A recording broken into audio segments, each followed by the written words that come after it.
Nithyanandam Paramasukadam Kevalam Jnanamurtham Dvandvatitam Gagana Sadrisham Tattvamasya Ekam Nityam Vimalamachalam Sarvati Sakshi Bhutam Bhavatitam Triguna-rahitam Sadgurum Tam Namami. Nithyanandam, welcome to all the participants that are here with us. Nithyanandam to each and every single one of you that are here. Lord,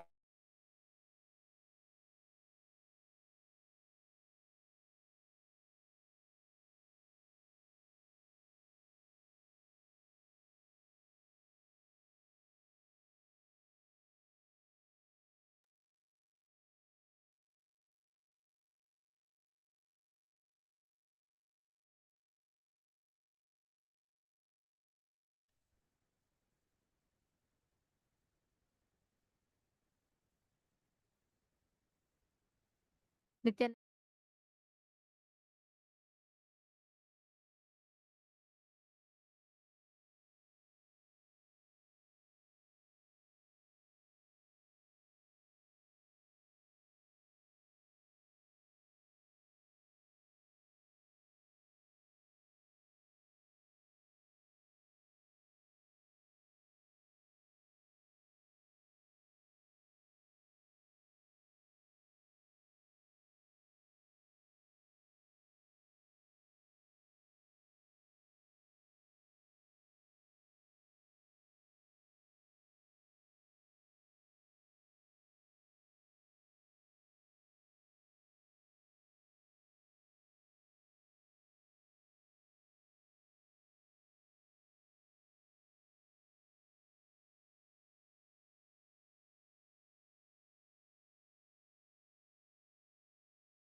Nithyanandam Paramasukadam Kevalam Jnanamurtim Dvandvatītam Gagana Sadrisham Tattvamasya Dilaksham Ekam Nityam Vimalamachalam Sarvadhi Sakshi Bhutam Bhavatitam Triguna-rahitam Sadgurum Tam Namami.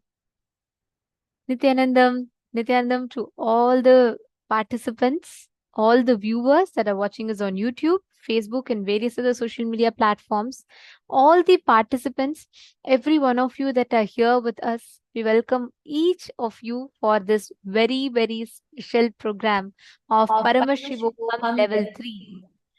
How are you all doing? How excited are you all? Yes, and it's so delightful to meet all of you. Nithyanandam, Gokila, Virupaksha, Nithyanandam Anandeshwari. So lovely to see all of you here. See many of you logged in already. Nithyanandam to every single one of you here. Ma Jnana Pradata, Ma Hedishlak, Nithyanandam, and so many of you there. So lovely to see you all. Ma Liang Shuma Nithyanandam, Ma Candies Nithyanandam. I'm so excited, especially because this season, all of us are going to be celebrating Navaratri with Swamiji. And it's going to be too exciting.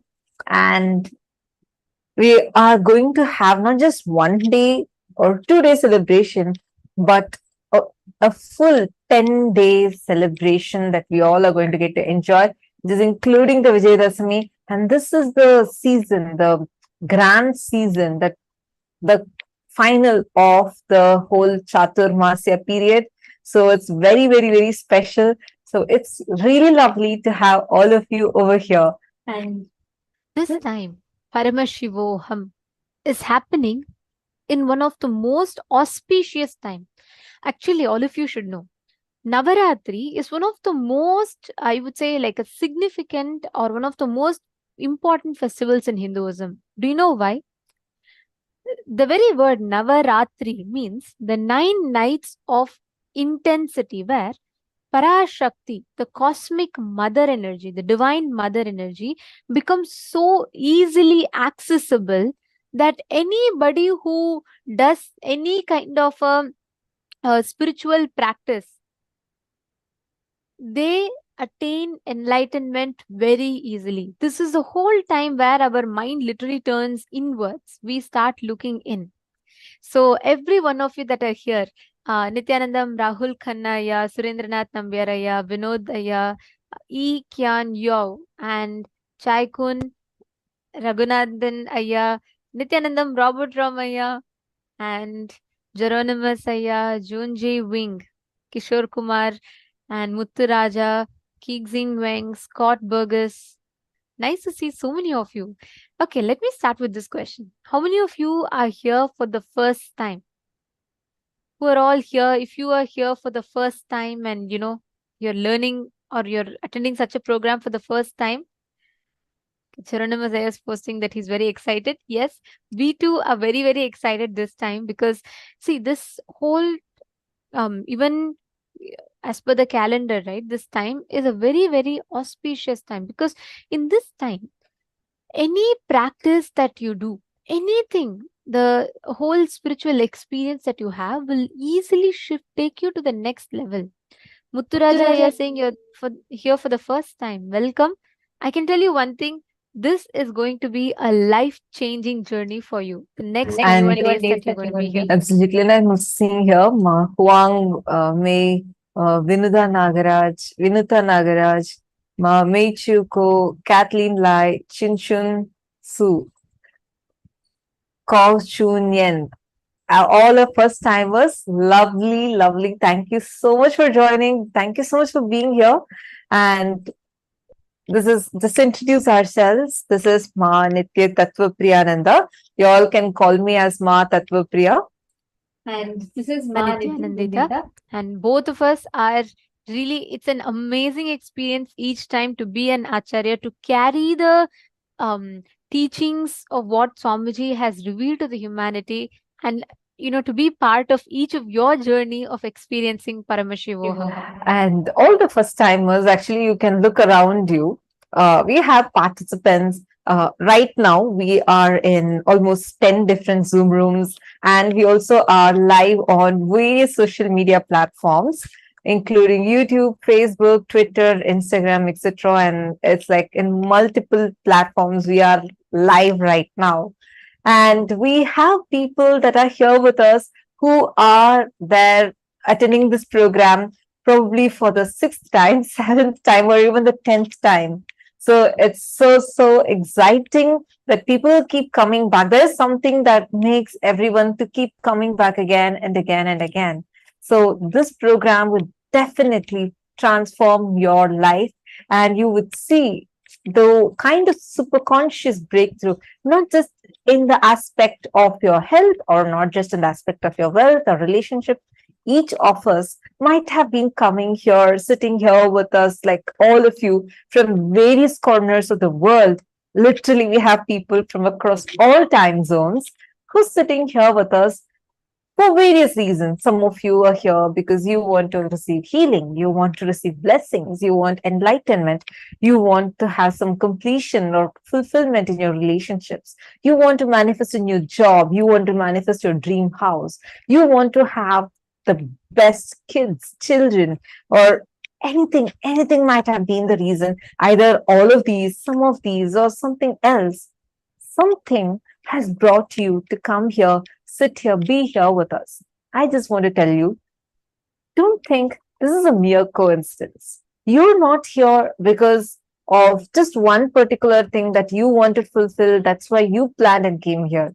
No, the cosmos wants you to be here. That is why the cosmos has chosen you to be here in this moment to experience this amazing breakthrough for yourself. This program does not start when we start talking. It starts when you start listening.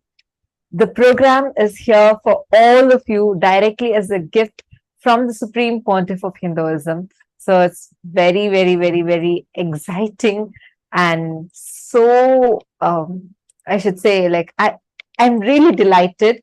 And it's so lovely to see people from various countries, different kinds of backgrounds, all gathered here for just this one purpose, just to be here to experience that breakthrough. And I think most of us are here for Swamiji. We are going to be having a special darshan today. Swamiji is going to be coming live and going to be blessing all of us. And feel free, you can post any message you want to us in the chat. In each of your Zooms, we have like 10 different Zooms. So you all can post in the Zoom chats itself, and we would be reading your messages, responding to you. So don't worry, feel comfortable. If you're not understanding a particular concept, don't have a hesitance thinking, oh, probably I need to have a knowledge from before, I need to know this before. Don't worry about any of that. You're here, and Swamiji has made this happen for you, just for you to experience the super conscious breakthrough. Any question, even if you think your question might be silly, it is okay. Feel free, comfortable to ask. Don't worry. No one is going to say you're right, wrong. No. Just feel comfortable. Make sure you're participating. I have always seen the people that are participating well, who are continuously interactive, posting messages, always seem to have more breakthroughs than the people that are just listening. And also, the very fact that each of you have taken out your 16 hours a day and you have decided to sit here, be available, and especially all those that are sitting here with us on the two-way, on the Zoom rooms. Please understand, I know each of you are having your work to do. You have your professional commitments, you have your personal commitments, and you have, it could be day for you, night for you. For many of you, it would be through the midnight that you sit up. But the very fact that you have shown up here and you have decided, yes, I am going to start this journey for myself, shows you are a sincere seeker. Where seeking starts, the superconscious breakthrough starts for them. And each of you that are here, thank you for taking your time. Thank you for being here. And this is the one decision that you will celebrate in your life forever. Even if you're here for the nth time, I'll never get tired of saying this, that this decision will again be life-changing, because each time you are learning something new, more and more profound. Your mind, your being, cognizes the same truth in a deeper and deeper levels. And that's what Paramashivoham is all about. So welcome to experience this profound program.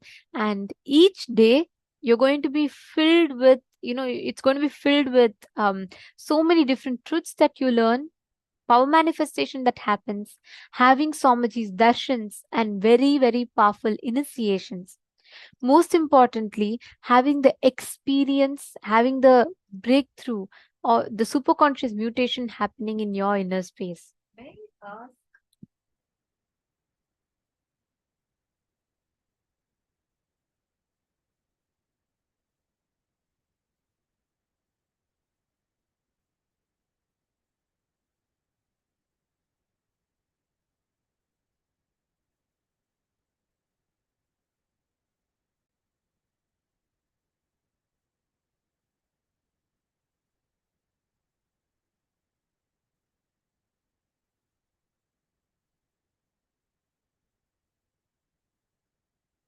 Yes, sorry for that.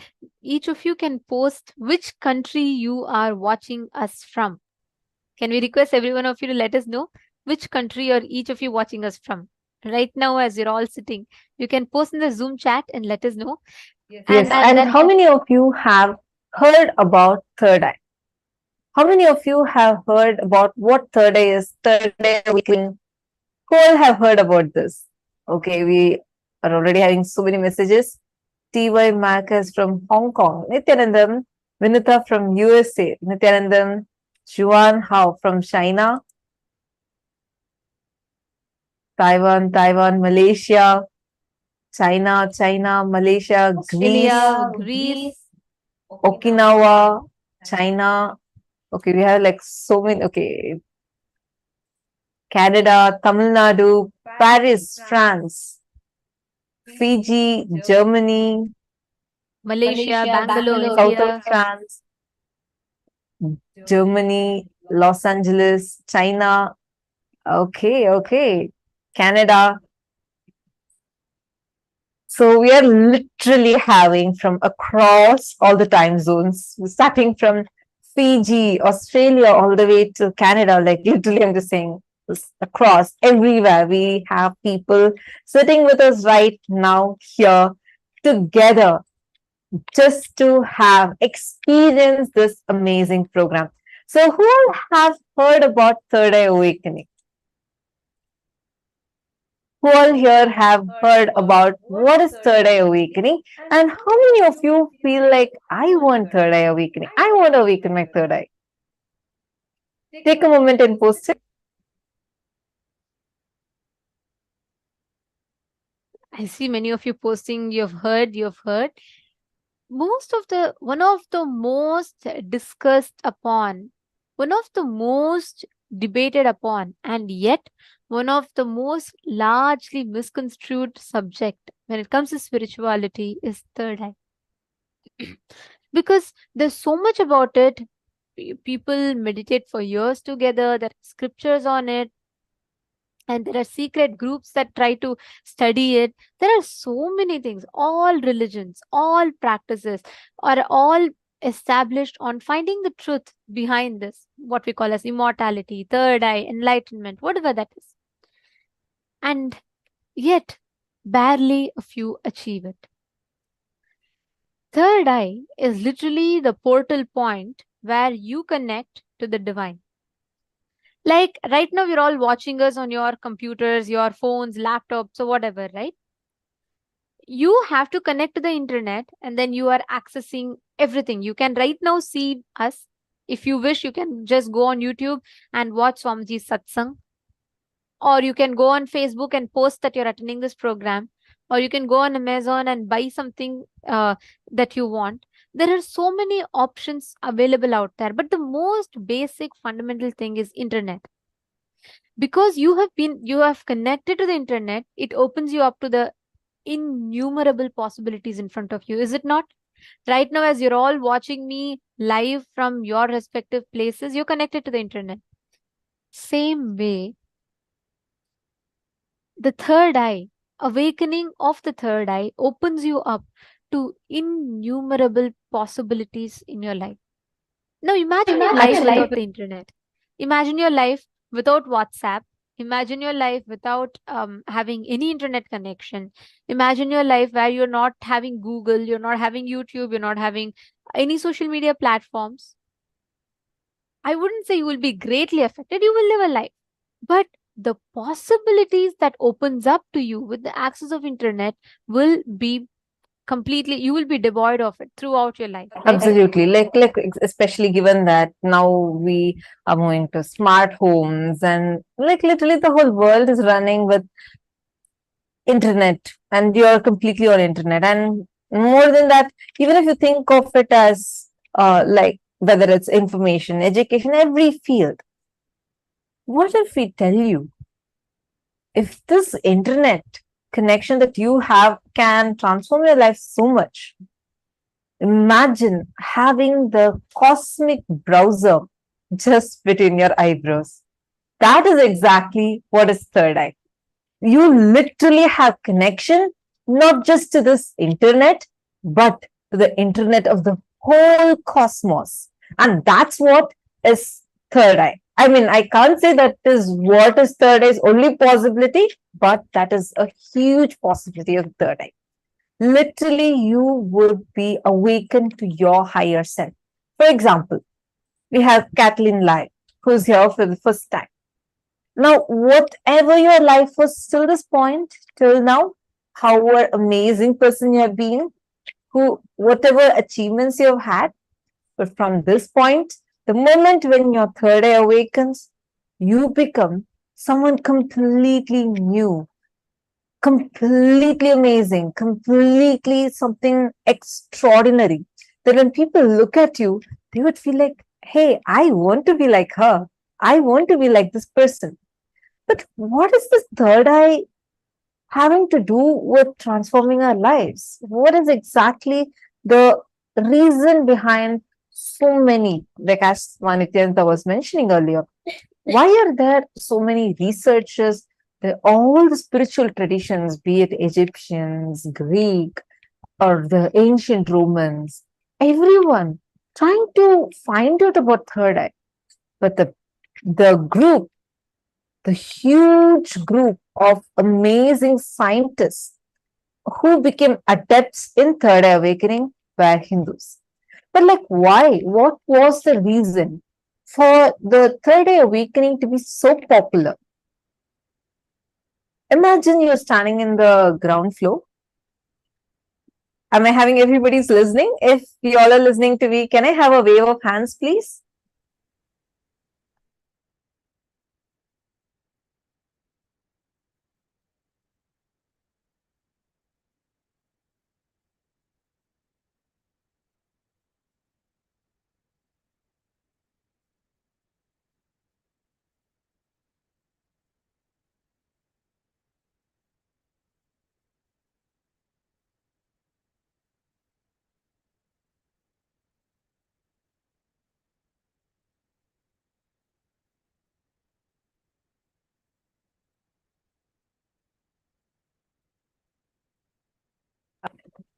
So suddenly people are, okay, Nithyananda, sorry, I hope all of you are able to hear me now. Okay. Sorry, I think it just got disconnected in between. Now, you're not going to imagine with me. Imagine that you're standing on the ground floor, okay? Suddenly there's someone from the 10th floor is saying, hey, move, move, move. There's a big truck coming your way. Move. You've got to move. You're looking on either sides. You don't see any truck. But this person from the 10th floor is saying, hey, come, come, come. Don't stand there. It's not safe for you. You just listen and then you come in. And then in a few minutes, a heavy truck just rushes by. You feel that your life is saved, and you say that the person who's standing on top has intuition. That person is not having intuition. The person is only in tune with reality. Because the person who's in the 10th floor, when you're on the ground floor, you only see a few meters this side, few meters this side. But when the person is on the 10th floor, they see much more than what you can see. that being in 10th floor and being in tune with reality, that is what third eye awakening would do to you. And most importantly, this is like you opening up to the whole Pandora box of all your possibilities and all the powers that you can. See, it's like this. Your life without the internet is going to be okay. You can still continue to whatever you want to do, but the possibilities that opens up to you with the internet are immense, right? Same way, the Bro Center, this part, the Bro Center is the cosmic browsing center, wherein you can access any information that you want from the cosmos, and that literally opens you up to your highest possibility. So, Paramashivoham, the very word Paramashivoham, means experiencing that you are Paramashiva. Swamiji beautifully tells Paramashivoham means the Paramashiva is your highest reality manifesting in front of you. He is the reminder that you are the highest existence of you. He reminds you of that. He manifests as that. And every moment that each of you are sitting here, you're listening to the program, you're learning the cognitions, understand you are on your fast track to superconscious breakthrough. Okay, I think we have been talking for quite a while. But what exactly is this third eye? I think we should see a demonstration of it. Are you all ready for it? So we are going to now see a live demonstration of what is the possibility, the power of third eye. So we are going to be having a Balasant, Nithyananda Virajananda, who is going to be joining us here and going to be taking us further from here. So now let's listen to Nithyananda Virajananda.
Yes. Nithyananda, to all the participants watching this Paramashivoham program.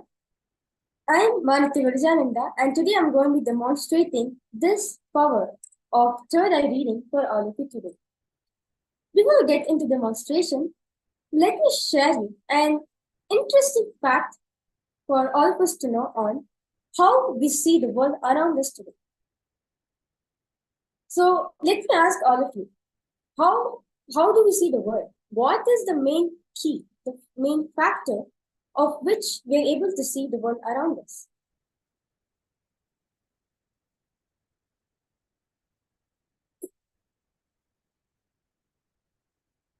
It is, so the main factor which we're able to see everything around us, it's with the help of light. So light is a main factor. Only when it enters our eyes, we're able to see everything around us. So how does light travel? Light is the most fastest energy traveling in the universe. It is in the form of a wave and is present everywhere around us. However, our human eyes is limited to see only a certain light wave, a certain light frequency. The human eye is only able to access only the visible light spectrum. Now, let me show you a simple experiment on how the light waves interact with various objects in our day-to-day life. Yes. So, I have with me a transparent glass. So you can see this is an empty glass, but we use this normally for drinking water. And I also have a torchlight. So now I'm gonna switch on this torchlight to see how light passes through this glass. So you can see that the light is so bright and intense. It's glaring so much. So this object is called a transparent object. And this is how light passes through it. So now let me take the second object and see. So now I have another glass. And let me see how light can travel through. So you can see that light is able to travel. It is not as intense, as bright as the previous object, the previous glass. But some sort of light is able to pass through it. Something is able to pass through the other side. So this object is called the translucent object. A little fun fact to add, in our human body, our human eyes are translucent. It is only when the light hits our eyes, we're able to see, experience everything around us. Yes. So now, let me put this aside and take the third object. So now, again, I have with me another object. And let us see how light will pass through this object. So you can see that I have placed the light on the thing, but nothing is coming out from the other side. So let me ask a simple question to all of you. Now you can see the light is switched on. I'm not playing with the light or anything. The light is switched on, but how is it passing through? You can type it down in the chat, in the Zoom. You can see. Tell me how this light passed through this object.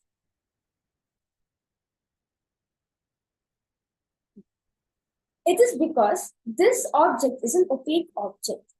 Light gets absorbed into this object. So that's why nothing is able to pass through this object. Yes. So now with this beautiful understanding we get, so we understand that our human eyes are nothing but a translucent organ. So it is only when the light hits our eyes, we're able to see, experience everything around us. But little to know that whatever we see around us is just limited to this spectrum called the visible light spectrum. Yeah. We're able to see only in the visible light spectrum. In the whole electromagnetic spectrum, which we have around us, only the visible light spectrum we're able to see. Science says that only when light enters our eyes, we're able to see. Only when light hits our eyes, the act of seeing is even possible. So when there's no light, there's no sight. So is this the only possibility which we have for our eyes today, our regular eyes? You can type down in the chat whether is there any other possibility other than light entering to our eyes and having this regular breakthrough which we're having in our eyes. Well, let me tell you something. There is a higher possibility which is sitting inside of us, which is waiting to be awakened. This possibility is waiting to be awakened, and it can penetrate, access the different frequencies in the electromagnetic spectrum. In Vedic tradition, we call this possibility, this higher possibility which is sitting deeper, sleeping inside of us, is what we call the science of third eye awakening, the Agnya Chakra. We say it in Sanskrit. Third eye has the ability and can access to anything which is visible, invisible, and beyond within this visible light spectrum. To give an example,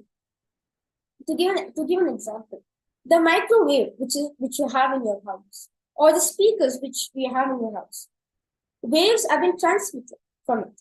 But can you see the waves? Definitely no. But does not mean it is not there. It is present. It's just that we're not able to see. But where is our third eye? When we connect with our third eye, we're able to see even the waves which is being emitted from the speakers or the microwaves which we have in our home. Yes. So now, with this understanding we have, let us get into a demonstration of the third eye. So you can type down in the chat your understanding or anything you want. You can please feel free, open to have any questions. You can type in the chat and I can answer it to you. So now I have with me a mindful. So I'll be using this mindful to demonstrate the power of third eye. So this mindful is made up of 3 materials. So one, you can see over here the first, that this is a hard opaque sheet. And at the back, you can see there is a soft sponge which is stuck against this hard sheet over here. And there is a nice strap which has been placed so that once you wear the eye band up, you can wear it comfortably. So you can see around. Yeah. So now, I'm going to take the same light and see whether light is able to pass through this eye band or not.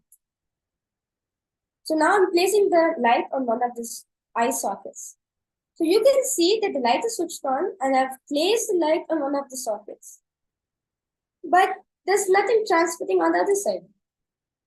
So all of you can comment how it is passing through. Whether it's passing through or what's happening inside. It is just, you can I'm pressing and feeling, there's no absorber, there's nothing inside. It's just soft sponge which is just placed. It is because this is an opaque eye band. Now let me see from the other side, from this hard sheet, whether anything can pass through it or not. Now I'm placing the light. So you can see that I placed the light on the sheet. So let's see on the other side whether any light is passing through or not. You can see that there's no light passing through. So now I'm showing one more time to all of you that the light is switched on. I'm not playing with the light, but nothing is passing through it. It is because this eye band is a opaque eye band.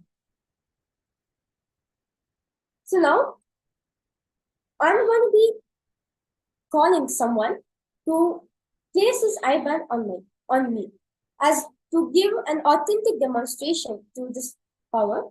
I'll be not touching this eye band during the entire demonstration.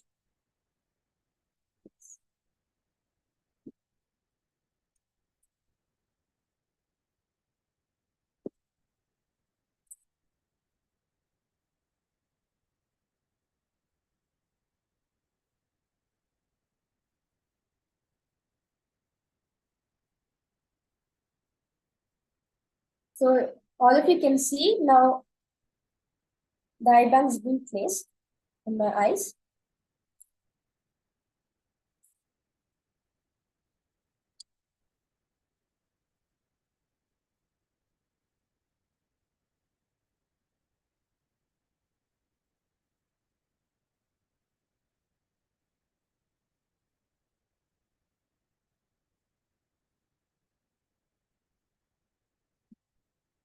Yes.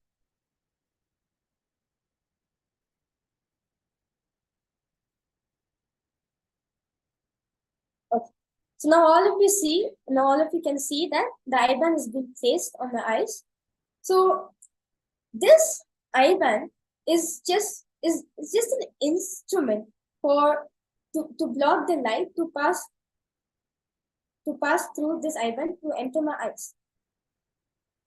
So now I'm going closer and you can see that the sponge is completely touching my face and there's no way light can pass through this eye-band.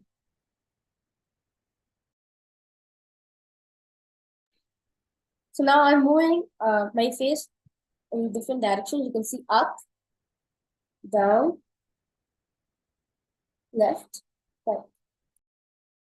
It is completely covered.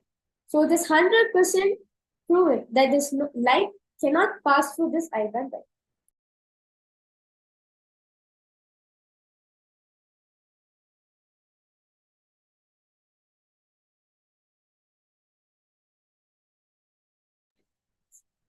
So now I request the torchlight to be given.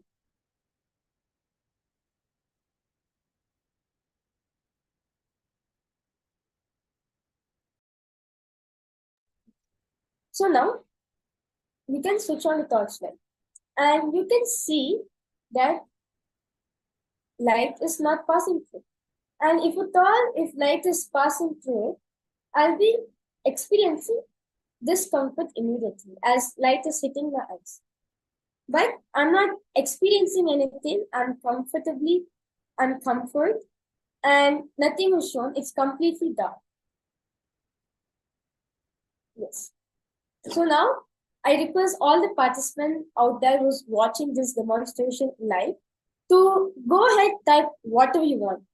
You can type numbers, letters, or you can even show anything which only you have, not anyone around you, or you can pick up anything from your purse or pocket and you can place in front of the camera, and through the power of third eye, I will be seeing it and telling it to all of you. All the participants that are watching this demonstration live right Or to now, make it a little more we have Nithyananda who is demonstrating this write power. in any language like Chinese or Tamil, any language which you know other than English. You can write it down in a piece of paper and keep it in front of the camera. And through the third eye, I'll be writing it on a sheet of paper.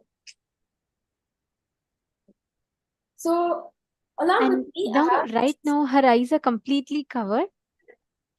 You all can see that she has she demonstrated beautifully. She has a completely opaque eye mask covered on her. And she's going to be able to read anything that you all post on Zoom. So if you are skeptical, if you think, is this really possible? You are more than invited to participate in this. And she will be able to see what exactly you are showing, whatever you are posting, everything she'll be able to see through her third eye. Teddy bear, or maybe see a panda bear, a white and a black color panda bear.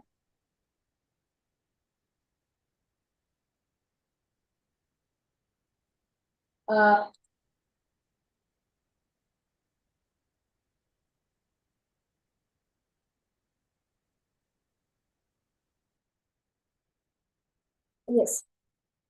Ma Pei Hua Wu is holding a rock.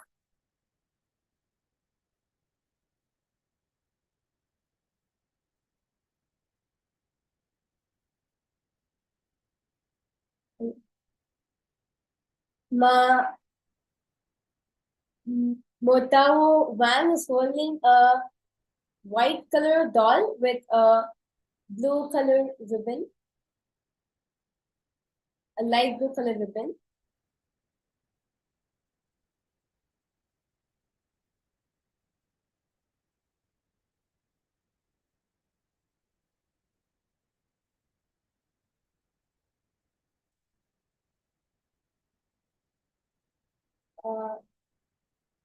I request the name of the participant to be shown.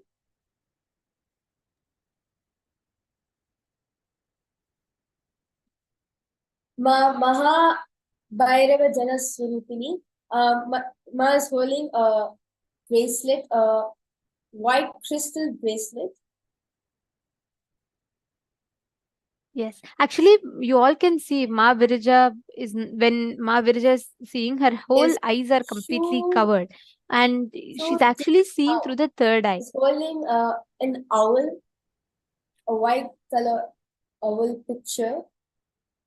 It is kept in a transparent plastic cover.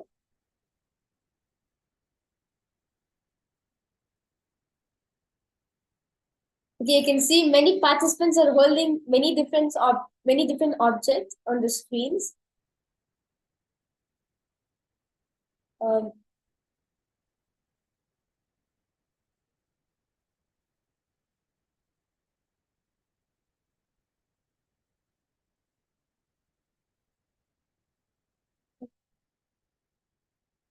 Ma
Sorry for the small technical glitch, due to which I'll be redoing the third eye demonstration. So now I request the eye bands to be removed.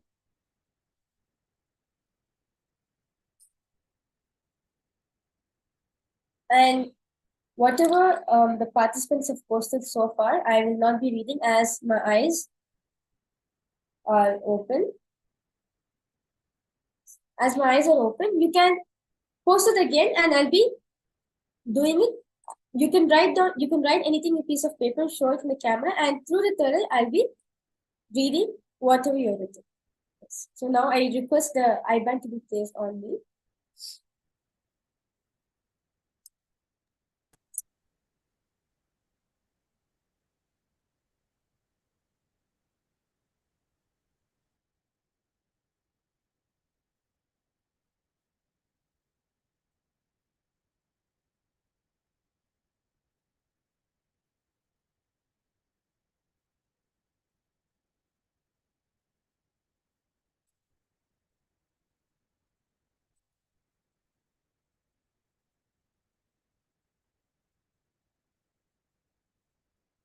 I request the straps to be put over my ears.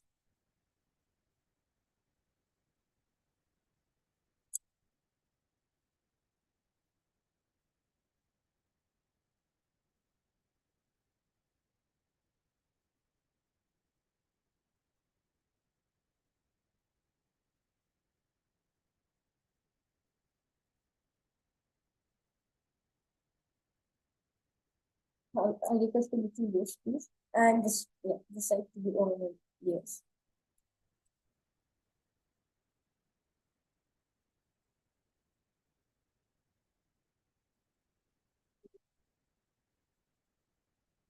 Yes.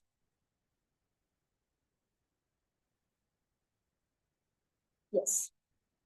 So I'm very much comfortable on the way the eye band is placed. So now I request the participants to go ahead and post anything you want. You can write in a piece of paper, set a combination of numbers with letters, or you can draw anything on the piece of paper, anything you want. Through the power of today, I'll be seeing it. And I have with me few sheets of paper, which is clipped on a small white board. And you can see these pages are fresh and new. Nothing is being written on them.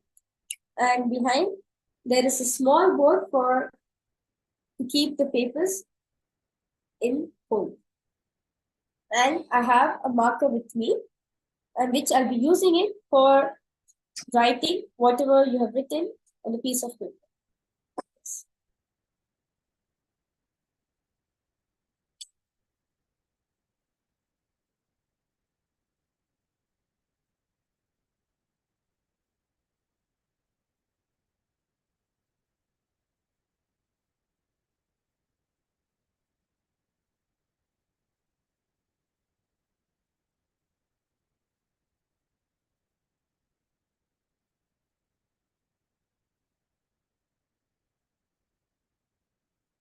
Okay, so one of the participants has written, I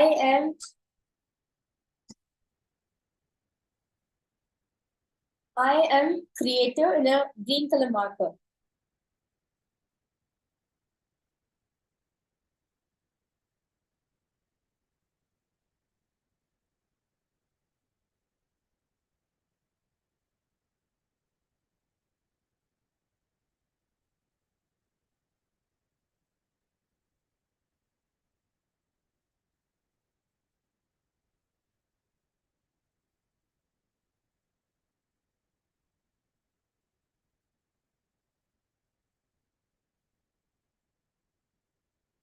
Okay, so and also one of the participants has written cup in a piece of paper.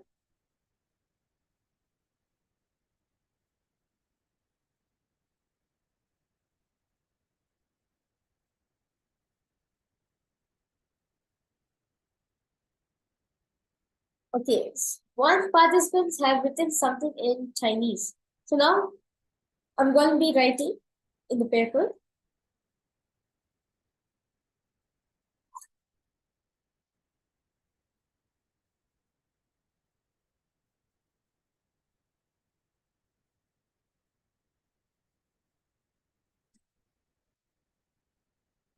Yes.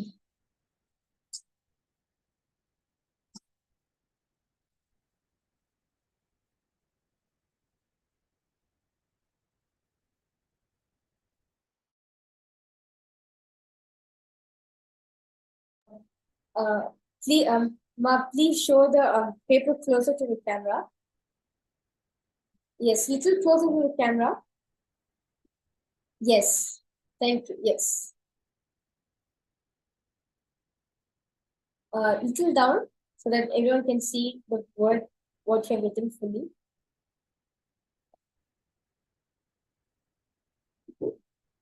Yes.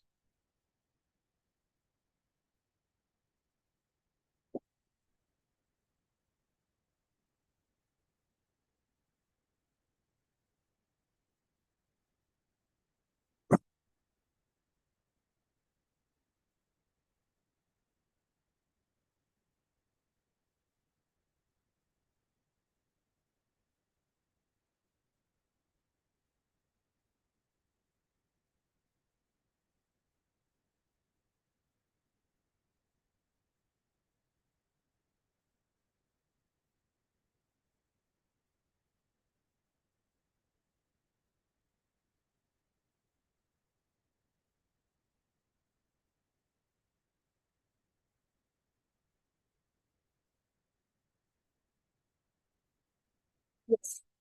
So, Ma, now you can confirm whether what you have written is right, it's correct. You can show a thumbs up.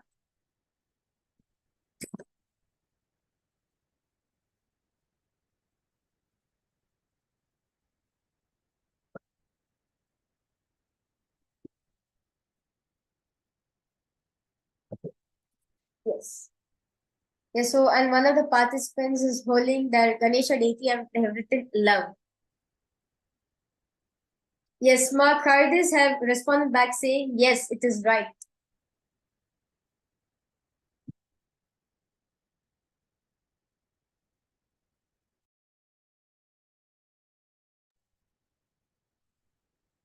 Okay.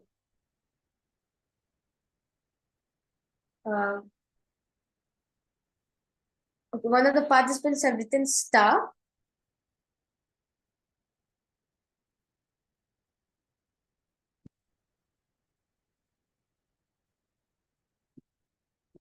So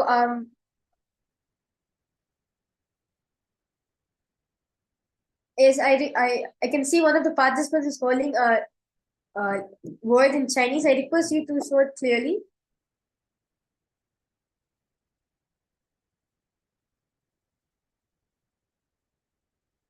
Maling malingal malingal gu. I request you to hold the paper in front of the camera. Yes. Yes, this is clear, Ma. Yes.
Yes.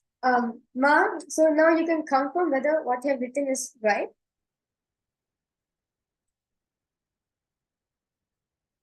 Yes. Yes. So now I request the participants to go ahead and write anything you want in the chat.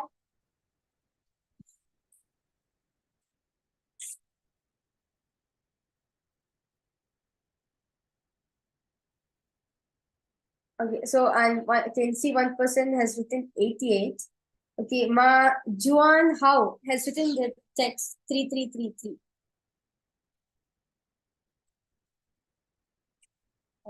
Yes. Ma Maha Bhairava Jnana Swarupini Ma has written, I'm happy. Chun Chun has written, Chun Chun has written 1005-789. Yes, Ma Maha Bhairava Jnana Swarupini has given a thumbs up. Yes, Ma Liang Shu Wu has written, yes, yes, Ganesha plus love plus love. Yes, I can see many people commenting in the chat section. Ma Ling Do is written good. Maxi Shu has written a number of few sets of number 990815. Ko Chun Yen has written very good. Yeah.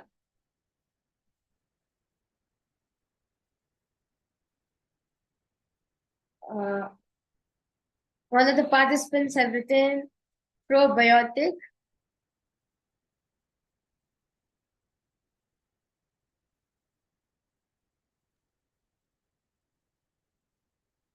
As all participants are witnessing this, please understand right now you can see Mahaviraja defying the fundamental law of seeing. This is beyond science, and that's what Swamiji is gifting us. If you all remember, she had passed the light through the same eye band that she's wearing and showed all of us, right? Right now, as you all see her eyes are completely covered in this opaque piece of eye mask, which completely covers her eyes. And whatever light, there is no light that can pass through. There's absolutely nothing. There are no gaps, and she is seeing through the third eye. The very basic requirement for seeing is passing of light. Yes, she's showing us. Please go ahead. You can put the torchlight and show. She's showing us with the torchlight. So typically, if we see our eyes like quickly contract, we can't see the light. And here you can see she's putting it so close, and that means there's absolutely no light passing through, and there's no gap for that light to enter into the eyes. So there's no way that she can see something, and she can see based on the photon particles hitting her eyes. So this is completely through the third eye, which is beyond the normal physical eyes. And as you are all witnessing it, I just want to share with you all this science that you're seeing, this beautiful happening that you're all witnessing is what you are going to be receiving through the whole of Paramashivoham. Now, can I request any one of you who's very new, you want to experience this, you've not really experienced it, and or you're having some doubts, you think, oh, is it really true? Could it be really completely true? Go ahead and please post in the chat. You can test her, you can post any complicated words, and she's going to be able to read it. Come on, let us start. Anyone else feeling you want to test her a little bit more? Please go ahead. So one of the participants have posted in the chat, how do you do? As I said earlier, it is just the third eye has ability which have access to various spectrum, various frequencies in this electromagnetic spectrum. Like as one of the Apta Pramanas for the power of third eye is when Sri Krishna initiates Arjuna the power of third eye seeing. So you can see, like, to behold the Vishwarupa Darshan, the cosmic vision of Sri Krishna. Sri Krishna initiates Arjuna into the power of third eye because his normal eyes cannot perceive the the cosmic vision, because the cosmic vision of Sri Krishna is beyond this whole electromagnetic spectrum itself. So that's why Sri Krishna initiates Arjuna for third eye, which can see anything beyond, even beyond this electromagnetic spectrum. So when I connect to Swamiji in oneness, which is basically I'm connecting with my third eye. When I connect with my third eye, I can access the different frequencies which is available in the electromagnetic spectrum. So it is just when we connect to Swamiji by chanting the Mahavakya. So Mahavakya is like a passcode, like we chant Om Nithyananda Paramashivoham. So this is a passcode where we chant and raise, and when we chant, we raise ourselves to a higher frequency, to a higher level, and which will be able help us to able to make us manifest these external powers. Yes. Okay, so TX Math has asked, has written, my words has not been seen. Sorry for that. We'll see it immediately. I'll be seeing it immediately.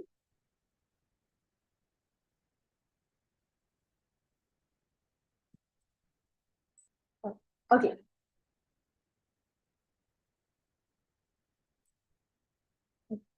Yes, so TV Math, I can see your letter. Just keep the paper close in front of the camera. A little close. Yes, thank you, ma'am. This is visible.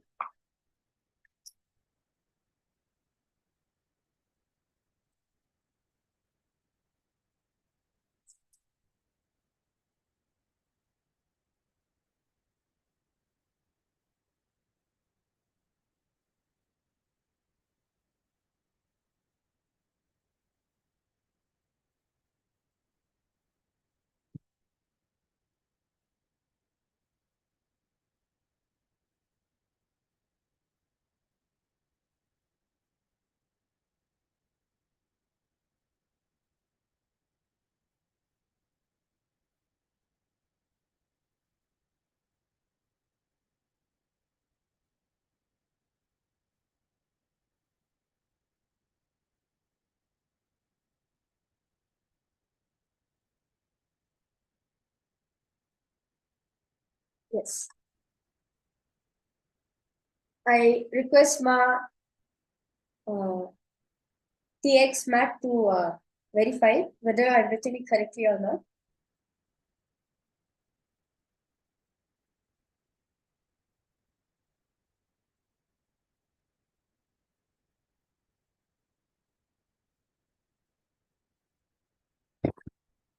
Yes. I can see many participants are texting different things in the chat.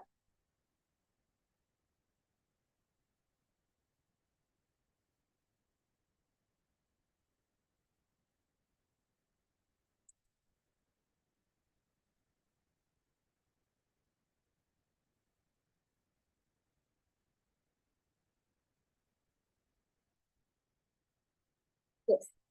So yes, so I can see, okay.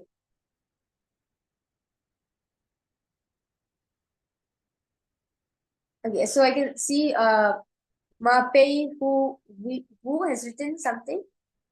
And so Ma has written 5201,314, and she's written something in Chinese.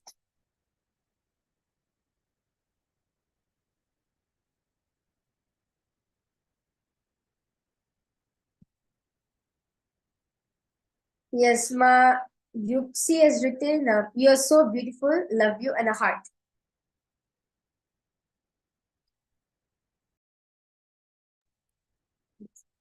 So now I request the iBank to be removed.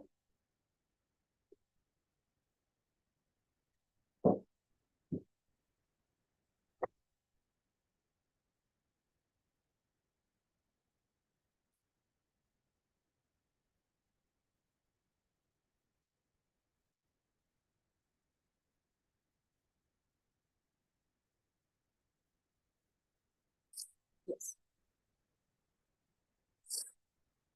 Yes. So before we move ahead to the next demonstration, I would like to explain to you about the pramanas. So pramanas are authentication which is there in the Vedas and Agamas to verify a power, to verify a science. So this power of third eye, third eye is authenticated through four aspects, four levels of evidences. So the first is the Shastra Pramana, which is the eternal, unchangeable truth revealed in the source scriptures, which are the Vedas and the Agamas. And the second is the Apta Pramana, Vedic rishis, Vedic scientists, their experiences, which has been time tested and verified of the science, of the Shastra Pramana. And third is the Atma Pramana, the Supreme Pontiff of Hinduism, Swamiji's own personal experience on this science of power manifestation. How did he experience when he manifested this power? With what powerful partnership? With what did he manifest this power? And the last is the Pratyaksha Pramana, the scientific experimentation done on this power, done on the science. So the Shastra Pramana for the power of third eye reading is taken from the Vijnana Bhairava Tantra, Sutra 34. Kapalantar manonyasa tishtan militalochanaha pramena manasodadyad lakshaye lakshamuttamam. Yes, and the Apta Pramana for power of third eye is taken from the Srimad Bhagavad Gita, chapter 11, verse 8, where Bhagavan Shri Krishna beautifully says to Arjuna,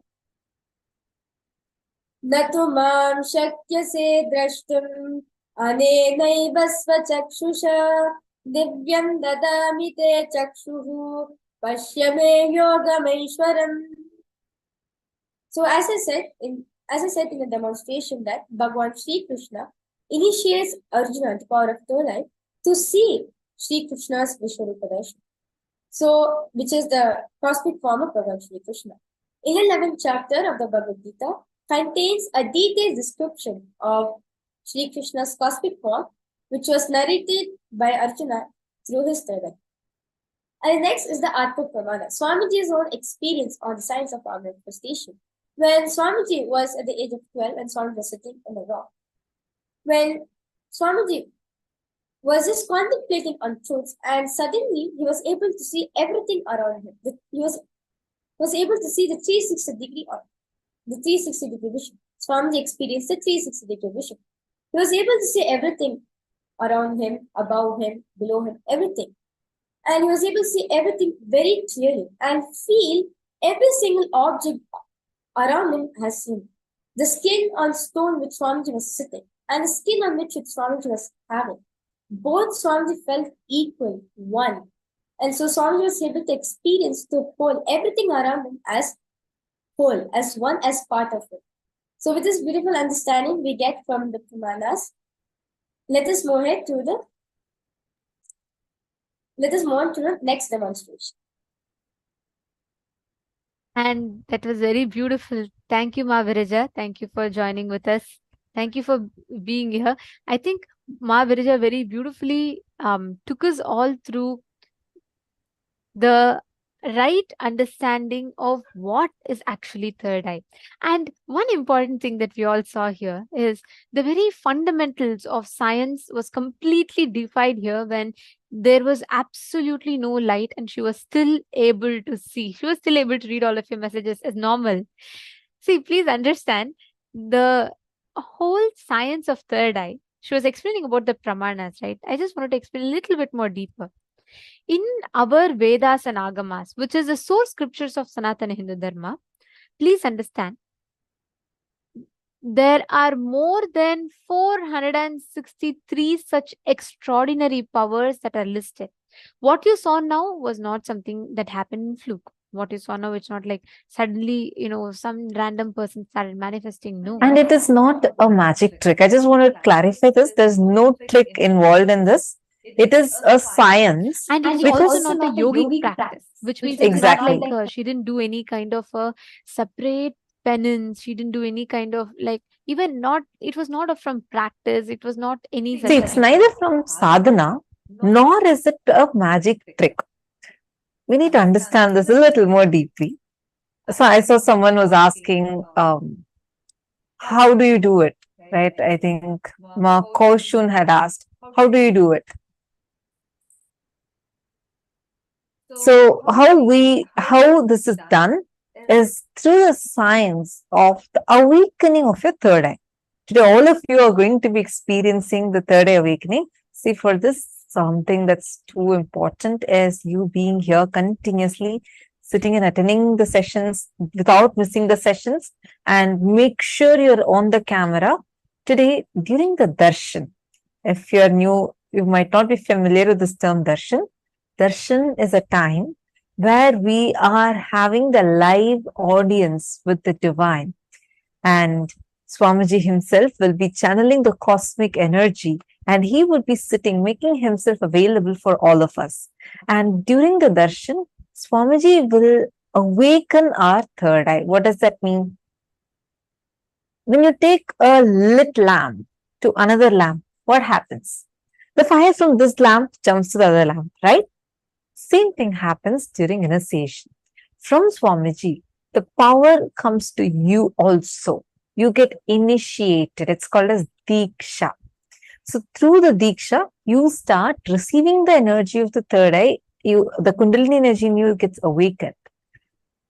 And your third eye is opened.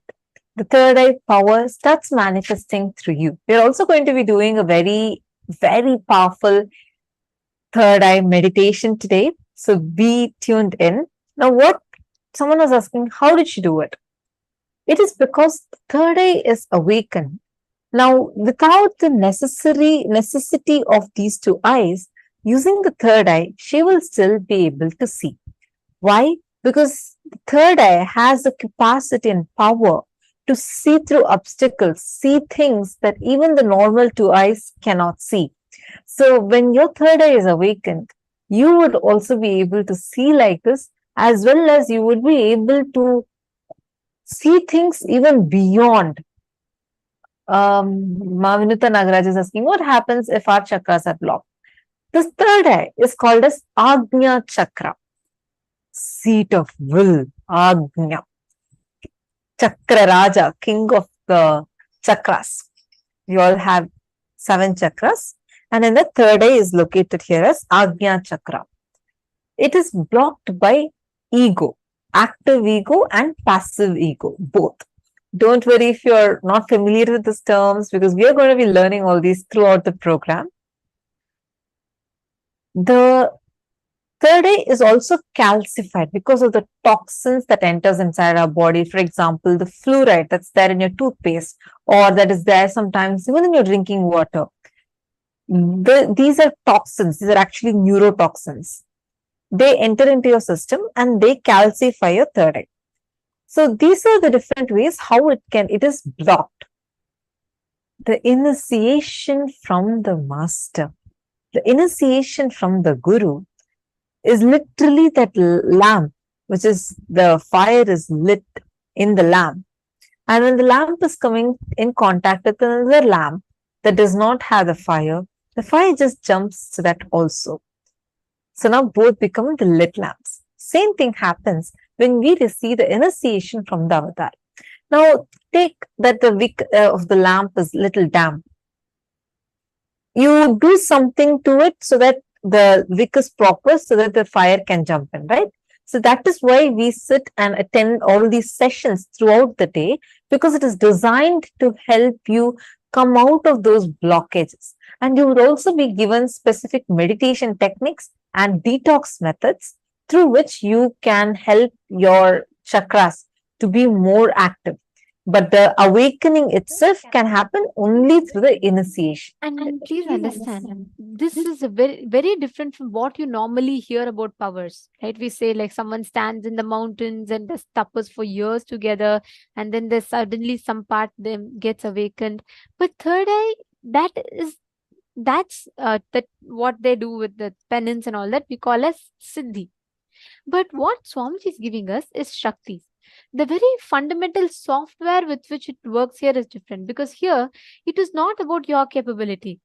If it is about our capability, then none of us will be able to manifest, because we'll have to do tapas for 10,000 years, or 100 years. It Do you doesn't require remember? that it doesn't require the tapas from our side.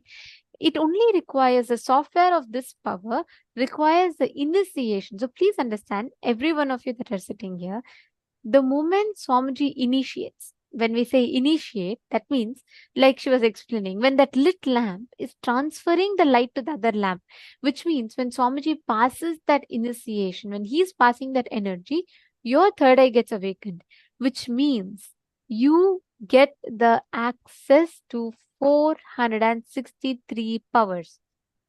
And then you can just go on practicing and manifesting it. You will see in your day-to-day life, you'll be able to practically apply these powers, and you'll be able to benefit from the science. Do you remember in Kumbh Mela, or I think in a camp, like where a sadhu who had meditated for so many years had come, and I think you did the third eye demonstration. And I remember, like the other day, you were sharing, right? How he said that even though he did penance for so many years, he didn't get what you were able to get. Do you want to maybe share that? So, actually, it was in Kumbh Mela. There was one sadhu who had come, and I was just that time we were just manifesting these powers, and I was about 13, 14 years old that time. And I still remember this sadhu had come, and he saw the demo. He saw me reading through the third eye and all that. And when I removed my eye bands, and when I saw him, he was in tears. He was really like moved. I was so surprised, like, why is he in tears?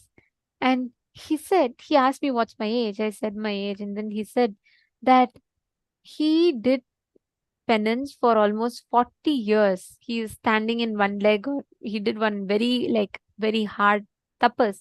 And he said to get the third eye awakened, and he could only start seeing colors after 40 years. And he said, you're half. 40 years. Yes. And then he said, you're half of my age. And you are able to see already words, numbers, everything so clearly. And he beautifully said, after that, the line he said was really something that something that really touched me. Was he said that how blessed are you all that you have an avatar who's gifting you this. He said you have Swamiji, and he said that's why I came to Swamiji today. You got Swamiji in such a young age who gifted you this power, and I came to Swamiji so that I can have this experience. Every one of us here today are blessed because we have an avatar who's gifting us the signs. See, please understand, the next 21 days is going to be a unique journey for you. There are going to be so many different things that you're going to be learning. You're going to be learning about the science of power manifestation, but ultimately, the power manifestation, these powers are where you have access to the different extraordinary abilities that you can manifest through you. This enhances intelligence, increases your emotional quotient, and it makes you more powerful, confident, and it makes you literally like a genius, where you are able to apply the decision making, critical thinking. All of these improves drastically with the awakening of the third eye. They have direct, permanent, practical benefits. Peng Guo is saying it was super excellent. Okay. And Surendranath is saying, I'm sure it is possible, but I couldn't achieve it till now. See, please understand. I'll tell you one thing. Every one of you here, the moment you come here, the moment you step here, the moment you're sitting here, your innate ability to express this is awakened in you. Now, I'll tell you all one thing. Sometimes, for many of you who are here for a long time and you're still trying to manifest, it is not about your ability. It is not about your qualification. Swamiji tells a very important statement. It is just about the decalcification. It is about the detoxifying. Nothing else. See, by the time you are 20, 30 years old, and especially in today's world, there's so much of toxins that gets induced into us. Even the air that we breathe is not pure. So children tend to manifest much, much more faster because the amount of toxins induced in their body is lesser compared to that of an adult. So with an adult, what Swamiji will have to do is he first detoxifies. So he kind of makes us unlearn all the wrong cognitions we've learned, and then he has to detoxify our body. So physically, mentally, psychologically, in every layer, Swamiji prepares us to manifest this power. And it's also important for us to understand the lifestyle practices that you do are very important. Like, for example, a simple thing such as taking haritaki every night. Every night, if you start taking haritaki, which is also called as kadakai pudi, and consuming that with warm water, all these things are very important. Or doing yoga every morning. These things help you. See, the Nithyananda Yoga is designed in such a way that it has 12 different components. No other yoga in the world has these 12 components. These are authentic, like every single posture, the breathing, the bandha, the visualization you need to have. All of these are clearly given, and it is all these 12 things, 12 components are taken from the scriptures. You'll actually see every single asana, you'll hear a chanting where the chanting Swamiji has given a reference for every single asana directly from the scriptures. So why are we sharing this is because all these things play a very important role in how you are able to manifest powers. So that is why we are insisting, like Swamiji's, the lifestyle practices Swamiji is given, whether it is a simple thing, like every 4 days once take oil bath, put oil on your head and take bath, or apply turmeric and kumkum on your forehead. All these lifestyle practices help you to manifest powers more and more. And those wondering, what are these? I also want to know about these detox practices. Throughout this season, you are going to keep learning more and more of these detox methods, detox techniques. So do stay tuned.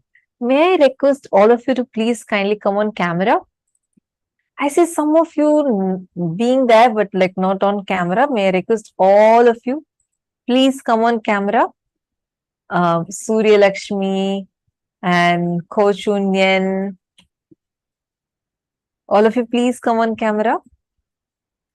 So nice to see all of you. So sweet to see so many of you sitting up and attending the session. Thank you for turning on your camera.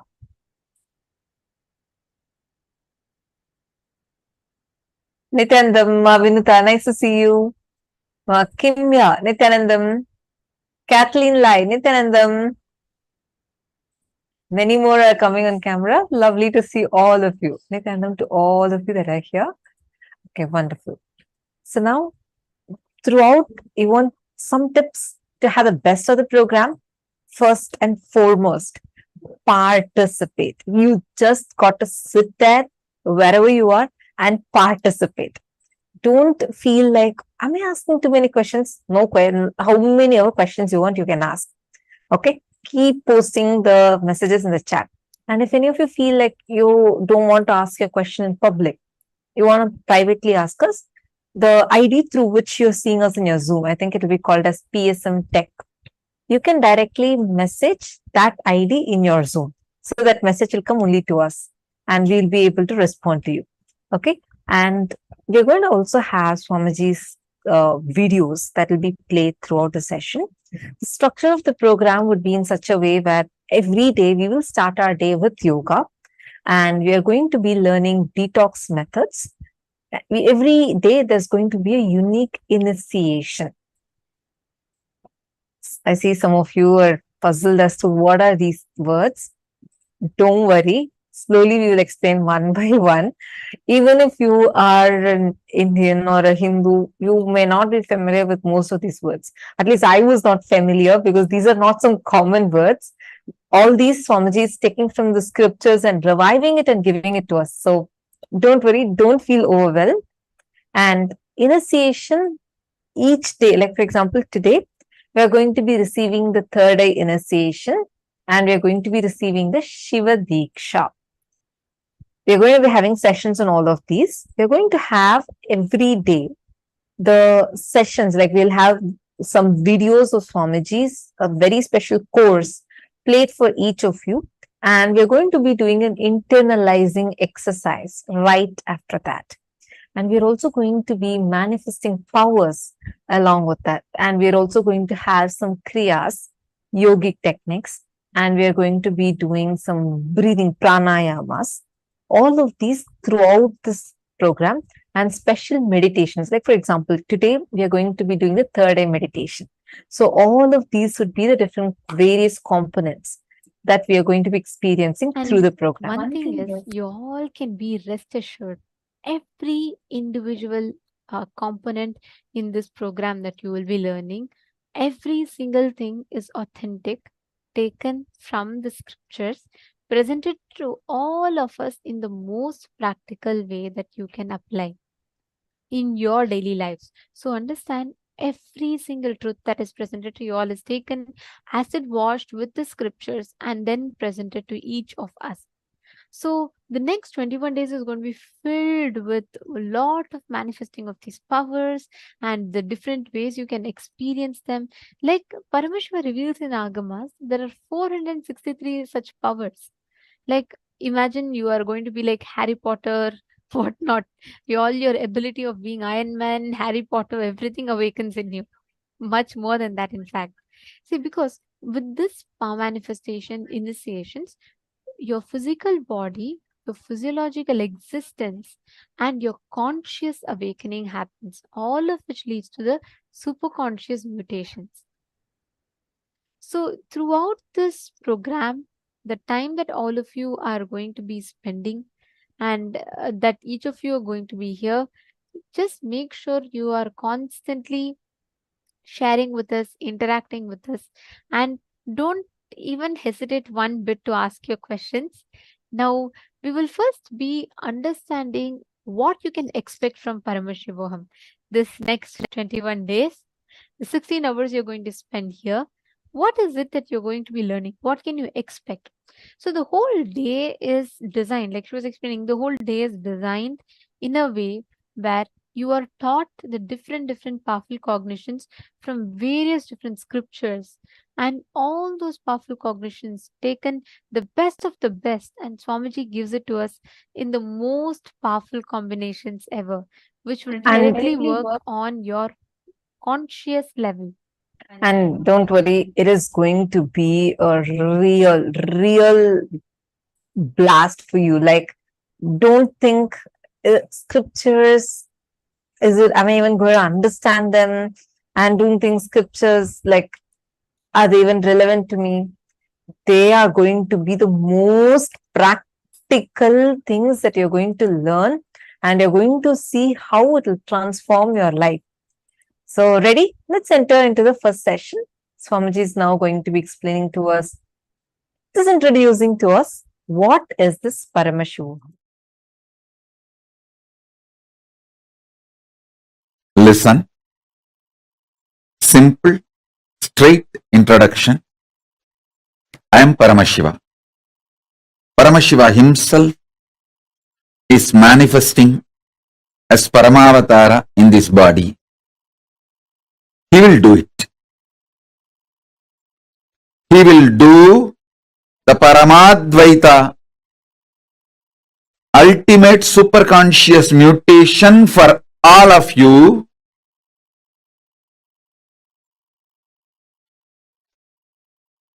irrespective of what state, space you are now. Forget about what state, space you are now. All that does not matter. You may be overflowing with gratitude, love, devotion, or you may be just sitting, fighting with yourself, ready to fight with me, ready to blame yourself, ready to blame me, whatever state you are in. Don't worry, nothing bothers. All that is too shallow. I'll swallow everything. Not only where you are stuck, including you, I'll swallow it. Just come and switch on this camera and sit. That's all. Only one thing, don't miss sessions. Be here for all sessions. That's all. This 21 days, put everything away. Be here for all sessions. Don't miss one word, one session. Be here for everything. I'll take care of everything. See, I know the human mind more than you know you. More than you know you, I know you. And I have a solution. I only have to do, I'll do it. I will do it. Listen. Actually, I just want this 21 days time from you. That's all I need. And I am interested in manifesting in you. Listen carefully.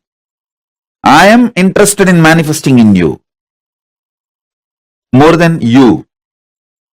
When I manifest in you, you will be extension of me. And that's all I want. That's all I want. I am here for that.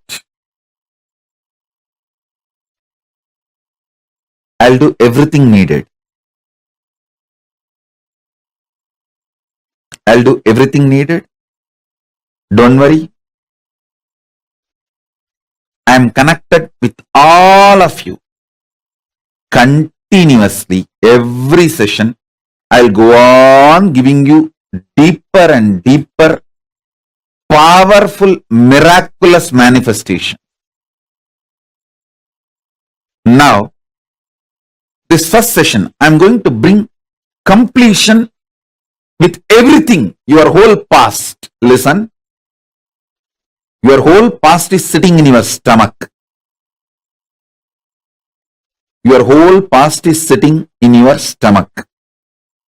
In completion, everything is sitting in your stomach. That is why whenever there is something which you can't get rid, go past, you say, I can't stomach it, I can't digest it.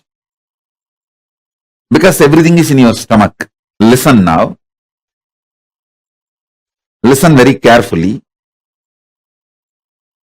I'll swallow everything, all of you, and your incompletions and finish it off. This one session. Listen. Last almost 4 years.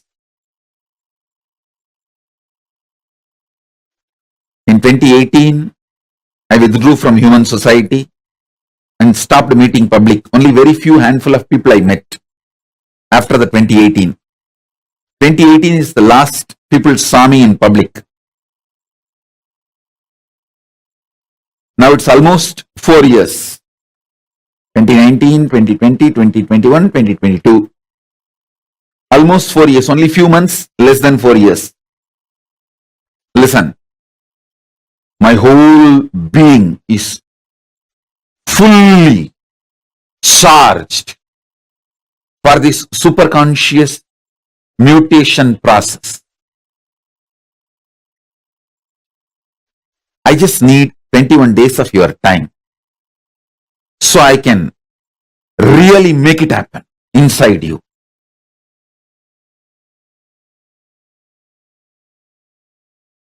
Paramashiva's superconscious mutation manifestations. When he superconsciously mutated his manifestations, 64 manifestations documented in Veda Agamas, which he himself describes. Manifesting all of them in you is the complete manifestation of Paramadvaita. Listen.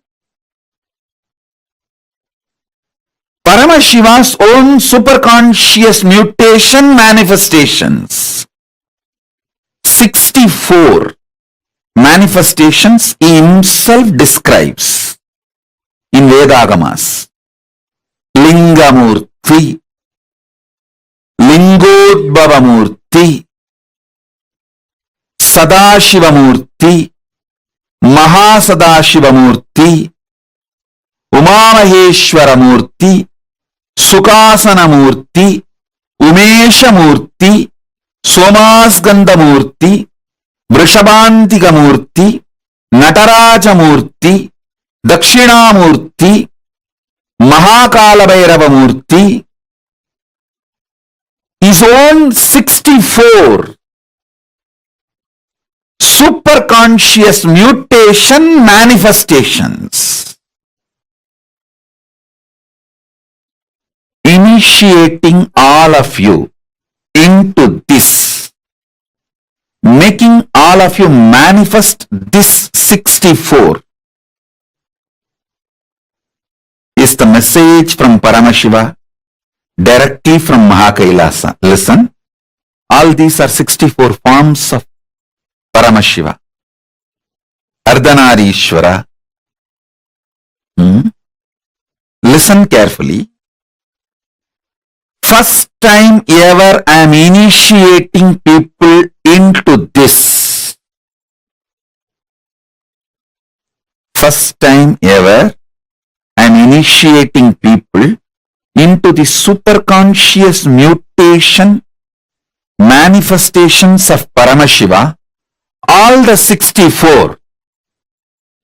See, separately I initiated people in Dakshinamurti manifestation. Separately I initiated people in Kalabhairava manifestation. Separately I initiated people in Nataraja manifestation. Separately I have also initiated people in Lingamurti manifestation.